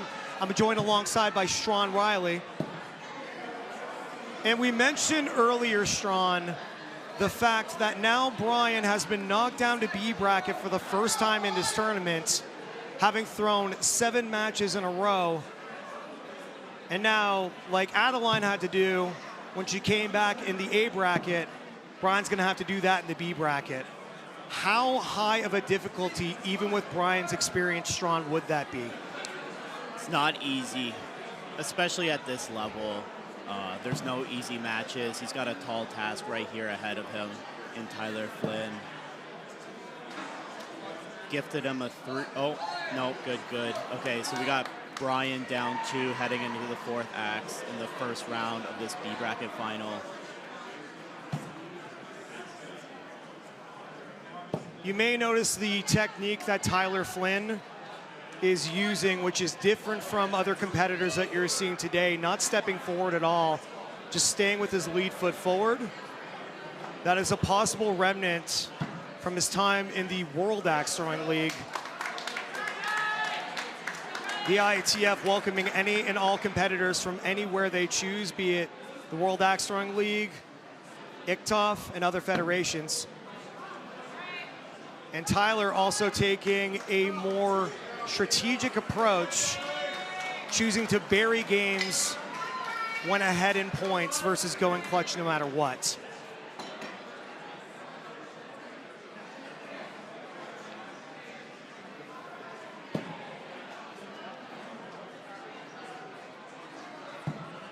And that's just a part of the gamesmanship in the IATF. In any discipline that you so choose, there is gamesmanship there. Whether you feel confident in your clutch or you feel a lot better just burying the game when somebody is down by 2 points or 4 points. As we enter round number 2, tied up at 5 apiece. Now, Strawn, you had previously thrown World Axe Throwing League once before, which is a completely different game from the ITF. If you were coming from a background like Tyler Flynn's, even though this is the second time around, how much different is that? There's definitely differences. With that being said, Tyler performs at an extremely high level in the World Axe Throwing League. So it's always going to translate. Subtle adjustments, clear professional. You know he's going to make them. He's throwing fantastic. Something to note, I was hanging out on the practice arenas during the break. He's the only competitor in the top 4 who did not throw an axe during the practice session. I didn't know if that was going to work for him or against him. Clearly, he's doing quite well here. Tyler Flynn waiting on getting a better look at his shot as Brian throwing, tied up 20-20 on the final.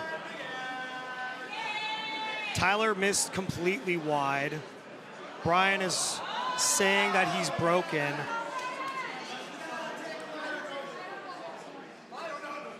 Tyler Flynn saying he doesn't know the rules, so as you can see, yes. Calling for a second. Even at this point, still getting used to the ITF style.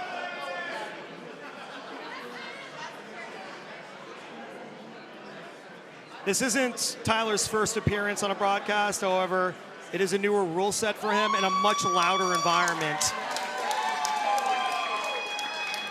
Call to 5. Tyler declining a second opinion. It wasn't Starling's best throw, not his best throw at that clutch there. Got away with one. Huge, I think, for this game to not go down 2-0.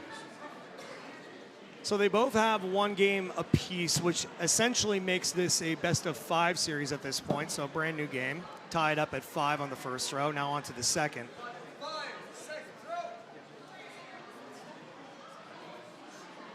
The shirt you see Brian wearing by Love and Axes, one of our community sponsors today, headed by himself and Chili. They have their own merchandise and do a lot to help throwers within the community. Tyler Flynn throwing a bullseye on throw number 3. Brian Starling doing the same, tied into throw number 4. You can tell Brian's cadence has really slowed down since we started back up in the tournament here. I do think that's intentional. I think it's strategic. A 5 by Tyler and a 5 by Brian.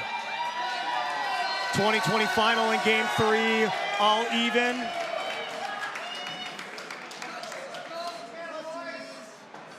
Both will elect to call clutch. After those misses in the last round, let's see if they can recalibrate. Tyler throwing a beautiful throw. Self-reporting a 7, looking good. Brian's a little bit wide. Tyler's would be a 7. Making it now a 2-1 round for Tyler Flynn. Sean, you mentioned earlier that Brian kind of slowing his cadence down is intentional. Is that because as you are throwing multiple axes in a row, you can kind of speed things up or kind of lose your own pace? Personal preference thing. He just wants to go at his own pace. He doesn't want to be rushed into anything. So he's strategically slowing down his cadence, the way he's moving, the way he's walking. Always the second thrower to throw the axe. Going at his own pace and not Tyler's. That's right. Tyler Flynn throwing another bullseye. All the way in that, meaning a 5. Brian Starling maybe. Looks high. Again, if you're newer to axe throwing, they have to be all the way inside that circle. Going outside that 5 circle will bring it down to the lower 3 on the outer edge. But a good recovery by Brian Starling. Fourth throw now, Tyler Flynn holding down a 2-point lead. Another clean bullseye. You want to talk about the contrast of Brian slowing things down. Tyler Flynn is not waiting at all, aside from... Takes no time. He will elect to go bull again, so... Brian for sure has a shot to bring this to Big X. So Tyler Flynn taking a 7-point lead means that Brian needs to cut that white box top and bottom to get a 7 and force overtime.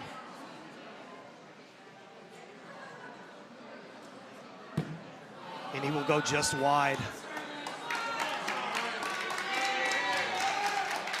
Well, Strawn, it wouldn't be the craziest thing we've seen so far for Brian Starling to come back from a 3-1 deficit.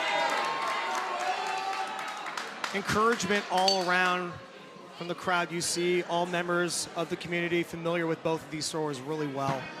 Tyler Flynn throwing 5 on throw 1, round number 5. Good for 5s there. Tyler has not missed the bullseye yet through 4 games. And like we mentioned, not taking a second. He is back at that black line and going. One question we frequently get a lot when people who are newer to axe throwing on these streams is the black line and how they're stepping over it or your foot is over it.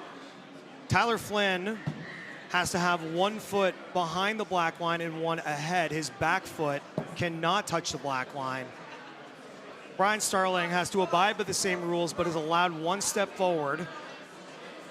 Totally legal. Tyler just opts to go with the stationary throw, which is quite unique. The white line that you see on the floor is the fault line that you cannot touch for knife throwing. The red line on the floor is the one that Starling is not allowed to touch with his foot. We end on throw number 5, tied up 20-20 apiece. Tyler Flynn up 3 rounds to 1. Brian needing to take this round to stay alive. Tyler needing to win this to move on to the final. Tyler misses completely high. And because Brian takes his time, he's well aware of what he needs to do. He just needs to scratch that green paint. And he will do that. Okay. As we talked about last game, that is a big win, obviously, for Brian. He loses that, his tournament's over.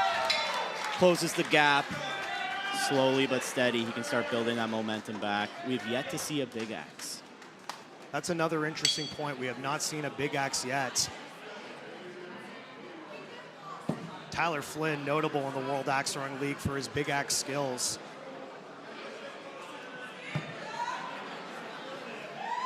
Now, on a shot like that, where Tyler has went and missed completely wide, and you have not thrown your clutch yet, does that make you feel more confident, or does that make you overthink? You're definitely aware of it. So how you respond is obviously everything. You need to reset, go through your routine that you've, on repetition have done 1,000 times. You still want to split that rectangle. You still want to throw a good axe because you know you might need another one. So. Well, that just goes to show if you are a World Axe Throwing League thrower, a thrower of any other federation or even knife throwing discipline, the ITF welcomes you. We take on any and all comers. And look where you could end up. Competing in front of all these people for glory and thousands of dollars. 20-20 on the final axe of round 6. To reset the scenario, Brian Starling needs to win this round in order to force game 7. Tyler Flynn, if he wins this, will move on to the Wilson Cup final.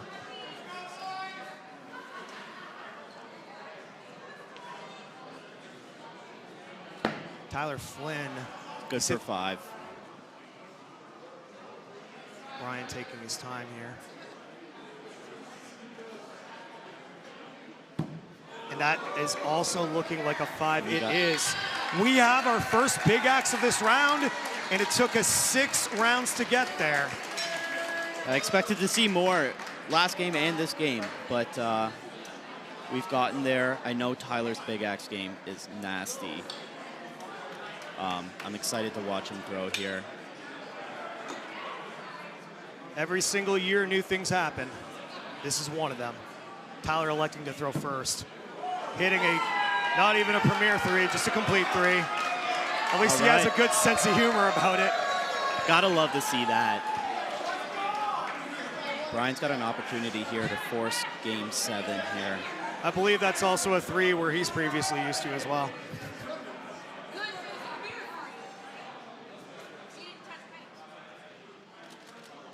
Brian, almost the exact same spot.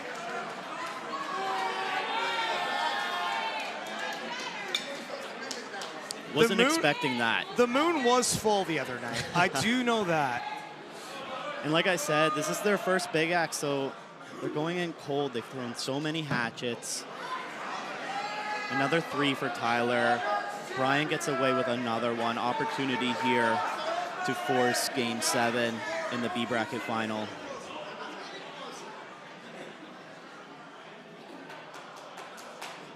Brian takes his throw. A low 3. Over adjustment, quite a big over adjustment there. Still in it. These guys are feeling it, you can tell. Let's see if they can make the adjustments here. That is also possibly borderline. He's calling it 5, but asking Brian to verify.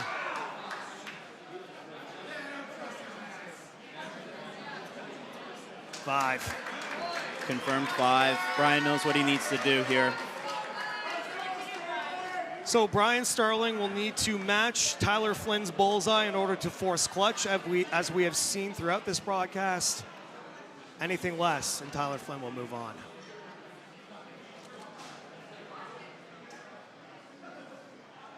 Brian throws. It's low. Also a 3.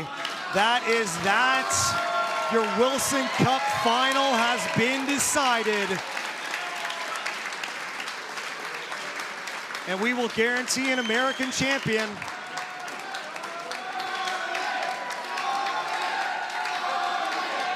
Tyler Flynn, as chants come out for Starling.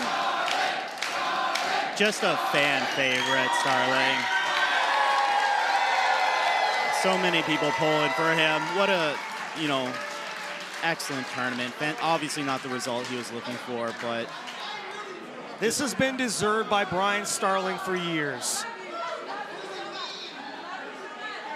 Brian Starling practices more than anyone else I know and has always known, as we throw it down to the floor. And obviously the result that you wanted, but third place, it's your best IATF finish. I know you had a second at NATF. How are you feeling right now? Pretty good. I'm super excited. It's going to be a great finals match. Obviously, yeah, I would have liked to have thrown better in my last, number 10 rounds, but it is what it is. There's always next year I'll come back. We're having fun. The crowd's amazing, and we're going to have a great finals match, so good luck to these two. Thank you so much. Nothing but class from Brian to be expected. I mean, again, nobody practices more than Brian over the years, over the past 10 years I've seen him. We'll throw it down to Commissioner Matt Wilson. Starling, give it up one more time for Brian Starling. Finishing in third place, what a run. Incredible matches. Way to go, Brian. And now we have our final matchup. Adeline versus Tyler. Reminder, double elimination tournament. Adeline is coming out of the A bracket, undefeated to this point. Tyler has suffered a loss along the way. So Adeline needs to beat Tyler in only one set of 7, whereas Tyler has to beat Adeline in 2 full sets. Right, so if Tyler wins round 1 with the first set of 7, we're resetting and we're going for another fucking round, right? But here we are, the finals of ITC 2026, 10-year anniversary. Some of the best throwing we've ever seen. It gets better every year. Give it up for these 2 competitors and let's kick off our final. Let's go!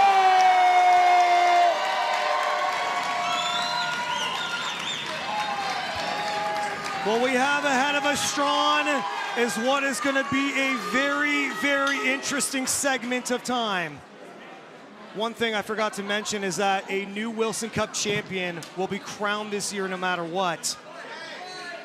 Yeah, it's exciting. Something to note here, Tyler has just been throwing back-to-back-to-back games here. It wasn't much of a break but Adeline definitely sat and watched that one play out. So that's always something to consider where Tyler is locked in. He has been throwing here steadily. Yet to miss a bullseye on stream. You've been in this position multiple times on both sides of it. Do you prefer being on the A side like Adeline is, or on the B side like Tyler is? I mean, obviously, A sides, you have that cushion, right? That cushion saved me the last time I won, so A bracket all the way. Tied up 2020, clutch is called. Tyler Miss. throwing low. Adeline throwing now. Adeline. All she needed there. More than enough for Adeline Kubicek to take round one. Like Commissioner Matt Wilson mentioned, if Adeline Kubicek wins this best of 7, she is the Wilson Cup champion.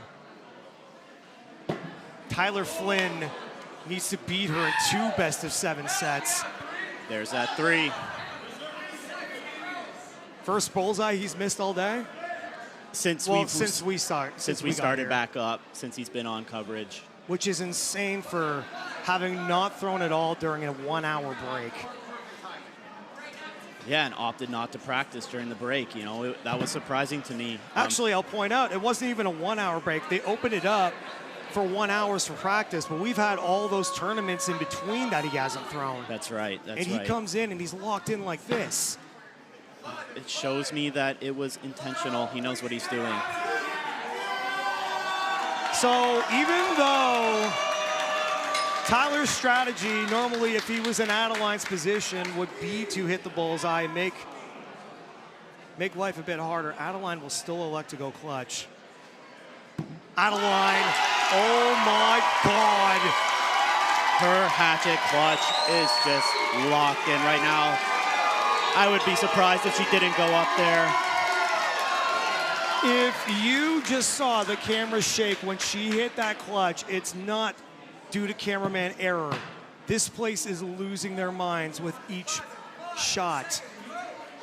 The closer and closer she gets to winning this match, the more it's going to creep into her head that she's potentially the next IATC champion. She needs to stay locked in here.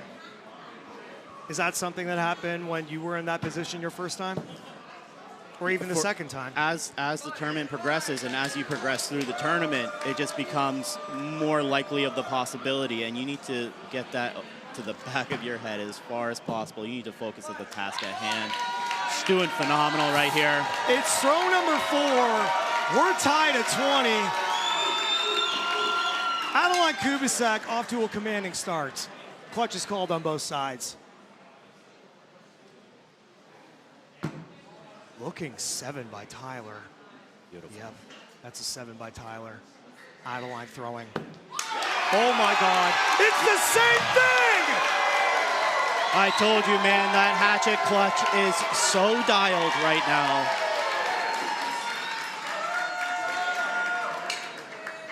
That rectangle must look huge to her.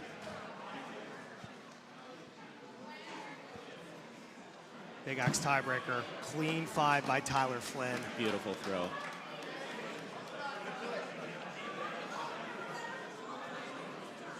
Adeline attempting the match. Bit high by Adeline. As the not a sweet chance. Fill the building here at Battle Pickering.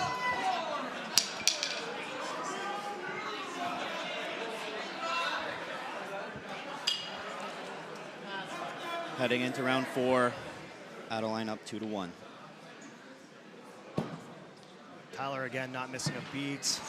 Adeline throwing a low 3.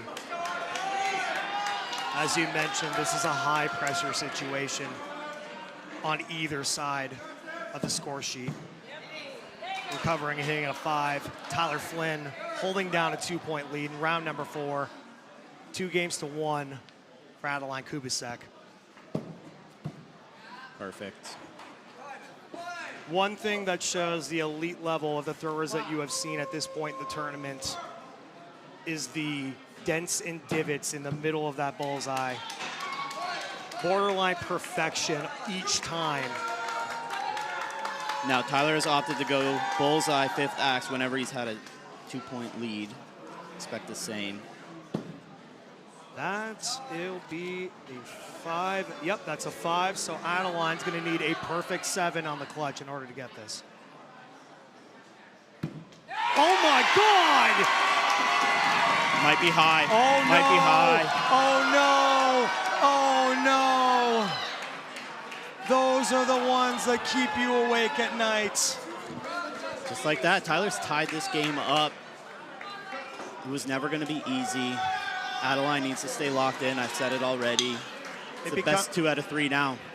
Not unlike your local league. And if you are in your local league, like you just joined an IATF league, and you are watching this, or maybe you are at an IATF venue and watching this, and thinking about joining a league, but thinking, I'm not that good.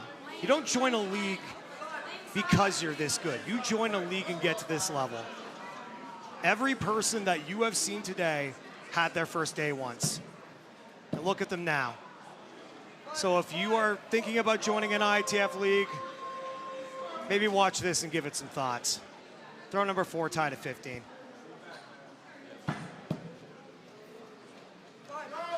Fives on each. Good Tied there. at 2020 final.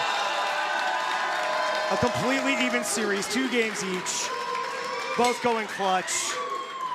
Let's see if Adeline can make that adjustment from her most recent clutch throw. Looking pretty clean by Tyler. He's calling it 5 himself. Adeline throwing. Also a 5. Oh, maybe. That looks pretty good. Oh my God!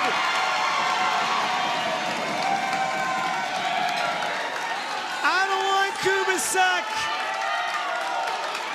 is on the doorstep of making history. Just 1 round away right now. Broken record here, but that hatchet clutch is nasty for Adeline. Tyler Flynn wins this game. We're going to a 7th game. If Adeline Kubicek wins this game, she's the Wilson Cup champion. But at this point, Tyler Flynn's not making it easy. Early 2-point lead here for him. Throwing 5s like it's nothing, not even taking a second. Up by 2 on the 4th shot still.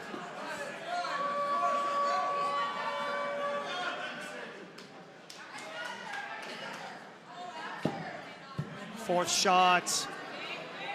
Good. Final. We're going to assume that Tyler will stay down to the boos of the crowd. I mean, anything can happen here, but. Oh my God. That is 5. All right, so just to force big axe here. Adeline's going to need a 7. Adeline will go high. We go to game number 7. So just to reset and let you know where we are at. We are in the 7th game with Adeline Kubicek in A, Tyler Flynn in B. Adeline takes this, she is champion. Tyler takes this, we're doing this all over again. She needs to reset mentally.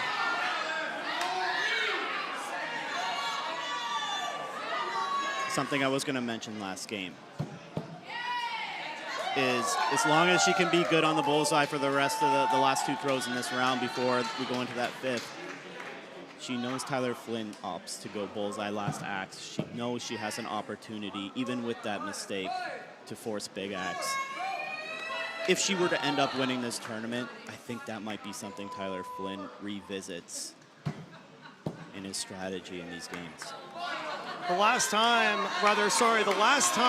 that a Wilson Cup championship was decided on a hatchet bullseye. Oh my God! What do I know? To go clutch. Laying it all on the line. We will stay quiet at this time and see if the crowd tells us a story as Tyler misses wide. Did he clip it? He did clip it. That's possible.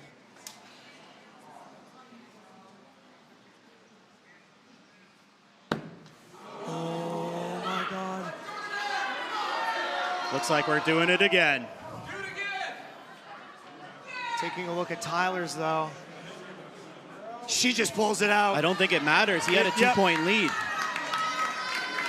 Well, we reset in that case. We go on to a completely second set of games. That makes this a winner-take-all, best of 7 at this point. We'll throw it down to Matt Wilson.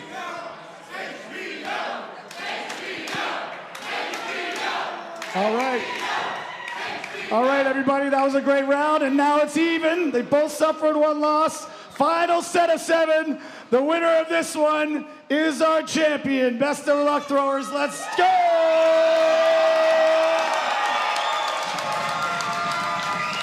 You know, Strawn, over the years of the National Axe Throwing Federation and the International Axe Throwing Federation, there have been finals like this that are talked about for ages. And we're going to see that right now. I had to talk quieter. I heard a lot of shushing. Don't know what that was about. That's not what we do in axe throwing. Looking good so far. I always feel weird being so close to these two. They can definitely hear us. They can definitely. David Sycon in 2022 when he won heard me. Throw number 4 tied at 15. Solid. I think the energy in this room completely changed the second this went to a second set of 7. Tied at 20 on the final of round 1.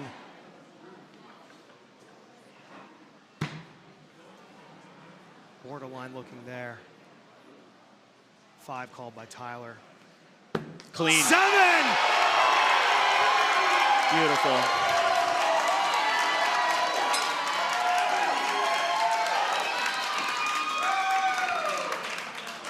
It could only be fitting that on the 10th anniversary of the IATF that a banger like this is being thrown right now.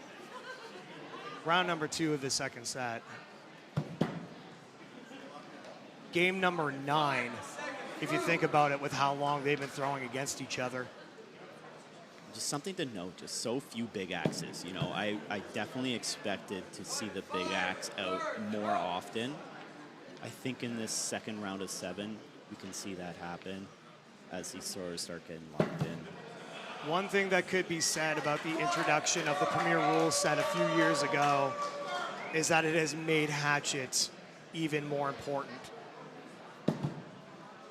5s on both. Close one. Just verifying with Tyler. Yep. There we Tied go. up, 20-20 on the final. Winner take all, best of 7. Adeline Kubicek up 1 game, trying to make it 2-0. Tyler Flynn trying Clean. to match.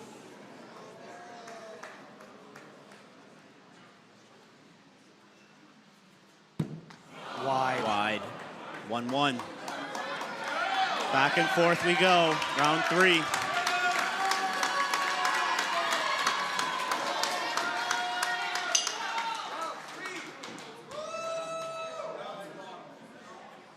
This is one for the ages. 3 by Adeline. Tyler taking a 2-point lead. Words of encouragement coming to Adeline.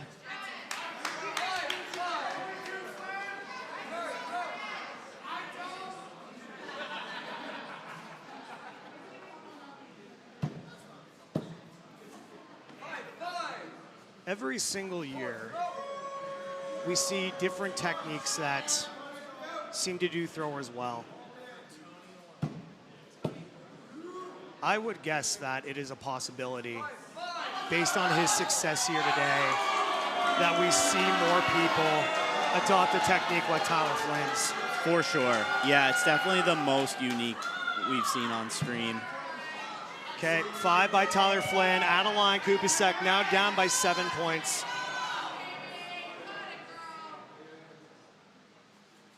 Clean! Oh, no. Wide. It looks wide. Ah, that looked clean from where I saw it. Looks are deceiving, especially the closer you walk up to it. Now in round number 4, 2-1 for Tyler Flynn.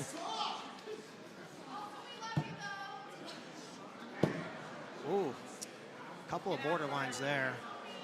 Tyler's is 3. Adeline's calling 3. Some frustration being seen on Adeline's face. A 5 by Tyler. Oh, looks like another 3. Okay.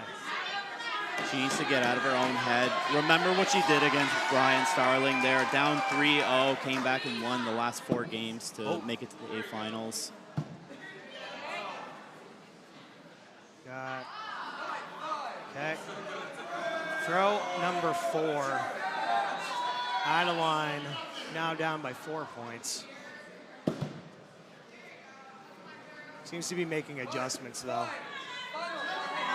Now, Tyler will bury this game with a bullseye, and he will do so. Okay. Tyler needs 1 more, and he's our new champion.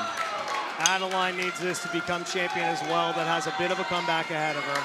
She needs 3 straight. She needs to dig deep, and needs to start right now. Below 3. More words of encouragement coming from everyone here at Battle Pickering.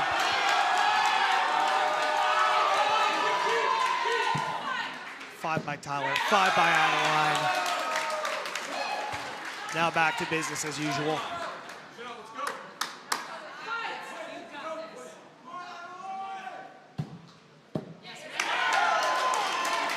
Throw number 3, Tyler Flynn holding a 2-point lead. Absolutely rock solid with these bullseyes. Both 5. Final shots, Tyler Flynn 20, Adeline Kubasek 18. Tyler will go bullseye.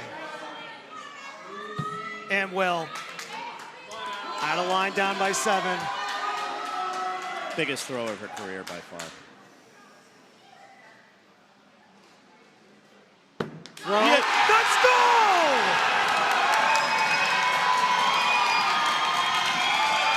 This is what makes axe throwing beautiful. Just when you think you're down and out, it's never over. Big axe to keep going or a big axe aside at all.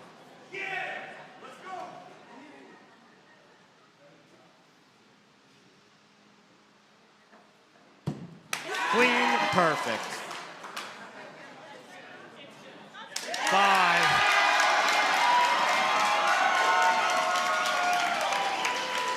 Tyler Flynn lining up, trying to match. Looks a little Borderline. high. 3. Wow! It is never over.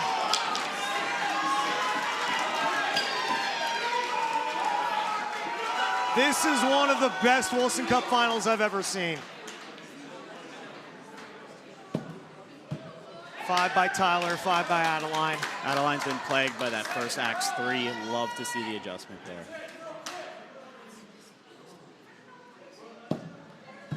5 and a 5, staying tied. Tyler Flynn up 3 games to 2 in a winner-take-all game set, rather best-of-7 set. Beautiful. Both seem like they're staying locked in.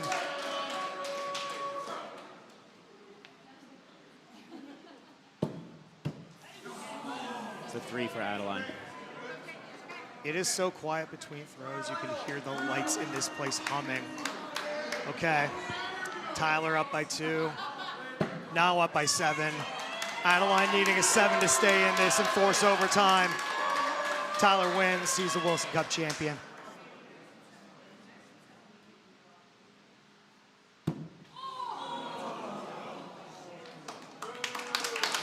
That is it. That is that. Tyler Flynn. Your Wilson Cup champion for 2026 is Tyler Flynn. A hush falling through the room, flowing it to Matt Wilson on the floor. Give it up for an incredible match with Adeline and Tyler. What a great match. What a great match. Down to the wire. We have our champion, Tyler Flynn. Give it up for Tyler.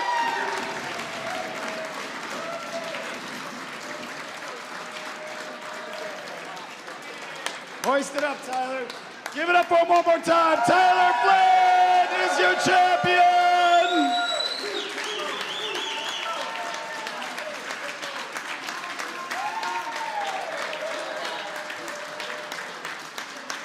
And one more time for Brian Starling and Adeline Kubasek for the second and third place tonight. What an incredible tournament. Give it up for everyone. Way to go, Tyler.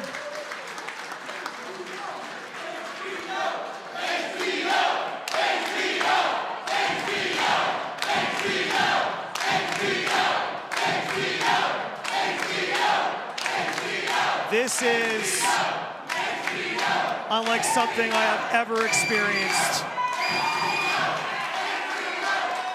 What Axron's about, watching Tyler there, just chanting HBO with the rest of the people here watching.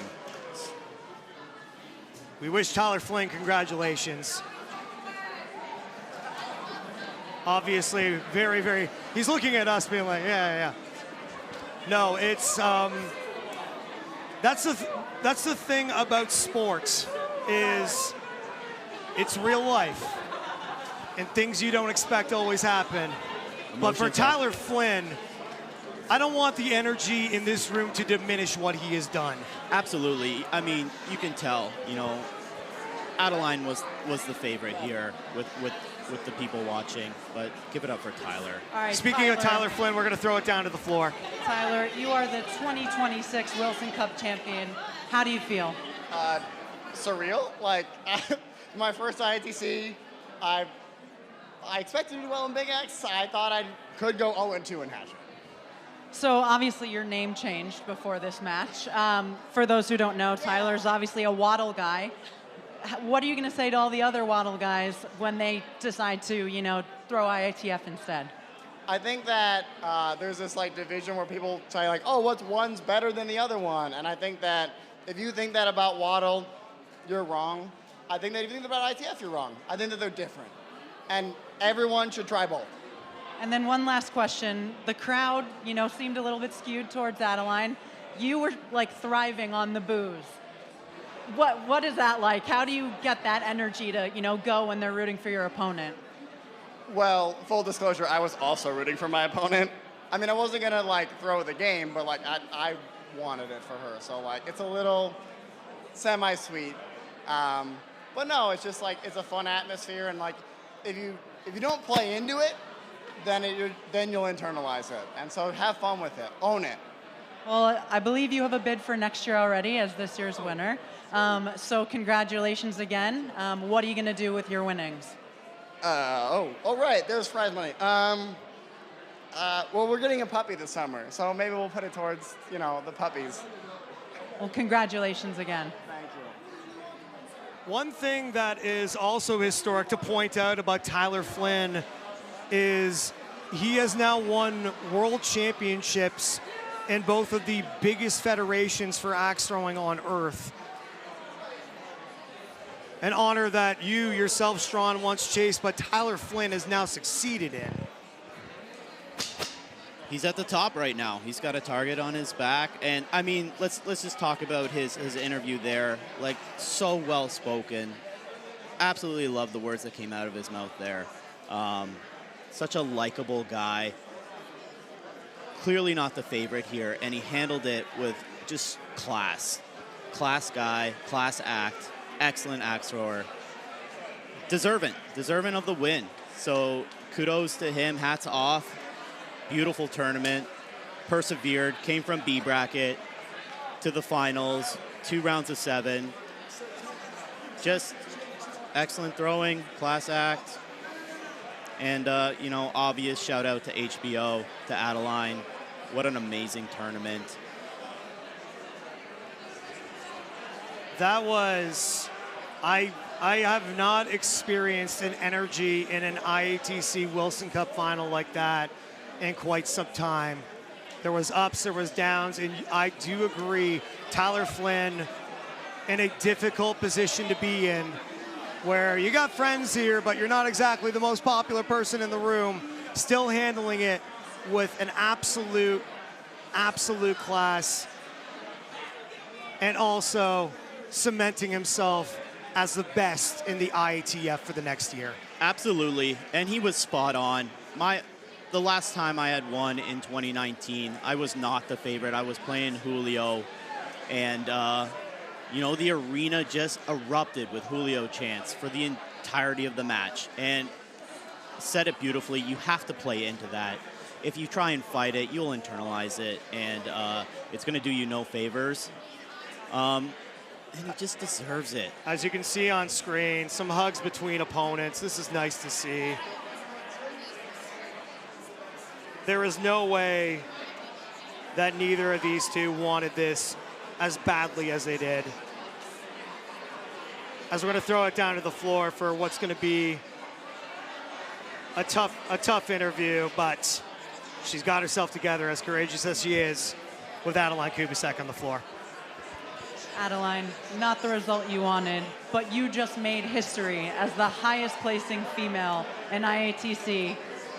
How do you feel? I feel like shit, but I also feel great. You had this entire crowd on their heels. You know, the threes obviously plagued you a little bit, but you threw out of your mind. What are you going to do differently next year so that you're that number one, just like we all know you can be? Get my head out of my butt. And stop throwing freaking threes. I'm proud of you. Everyone in this room is proud of you. It wasn't today, but it will be one day. Thank you. Thank you for everything you do for this sport. Thank you for everything you do for the strong females. You should really be proud of yourself. Is there anything you want to share, anyone you want to thank? Kevin Bradley makes great axes. I want to thank the Pittsburgh crew for making me feel loved and supported. Hi, Mom. Hi, Dad. And then just all the women, and I don't know, I'm getting emotional. Everybody, everybody, thank you. I appreciate it. Thank you, and we'll see you here next year. Words well said.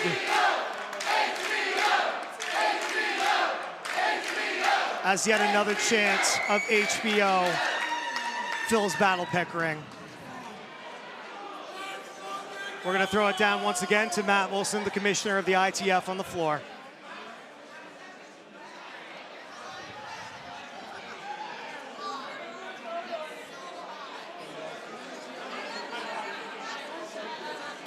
Apologies for the technical difficulties. Matt Wilson trying to get through just a sea of people that have populated the arena here.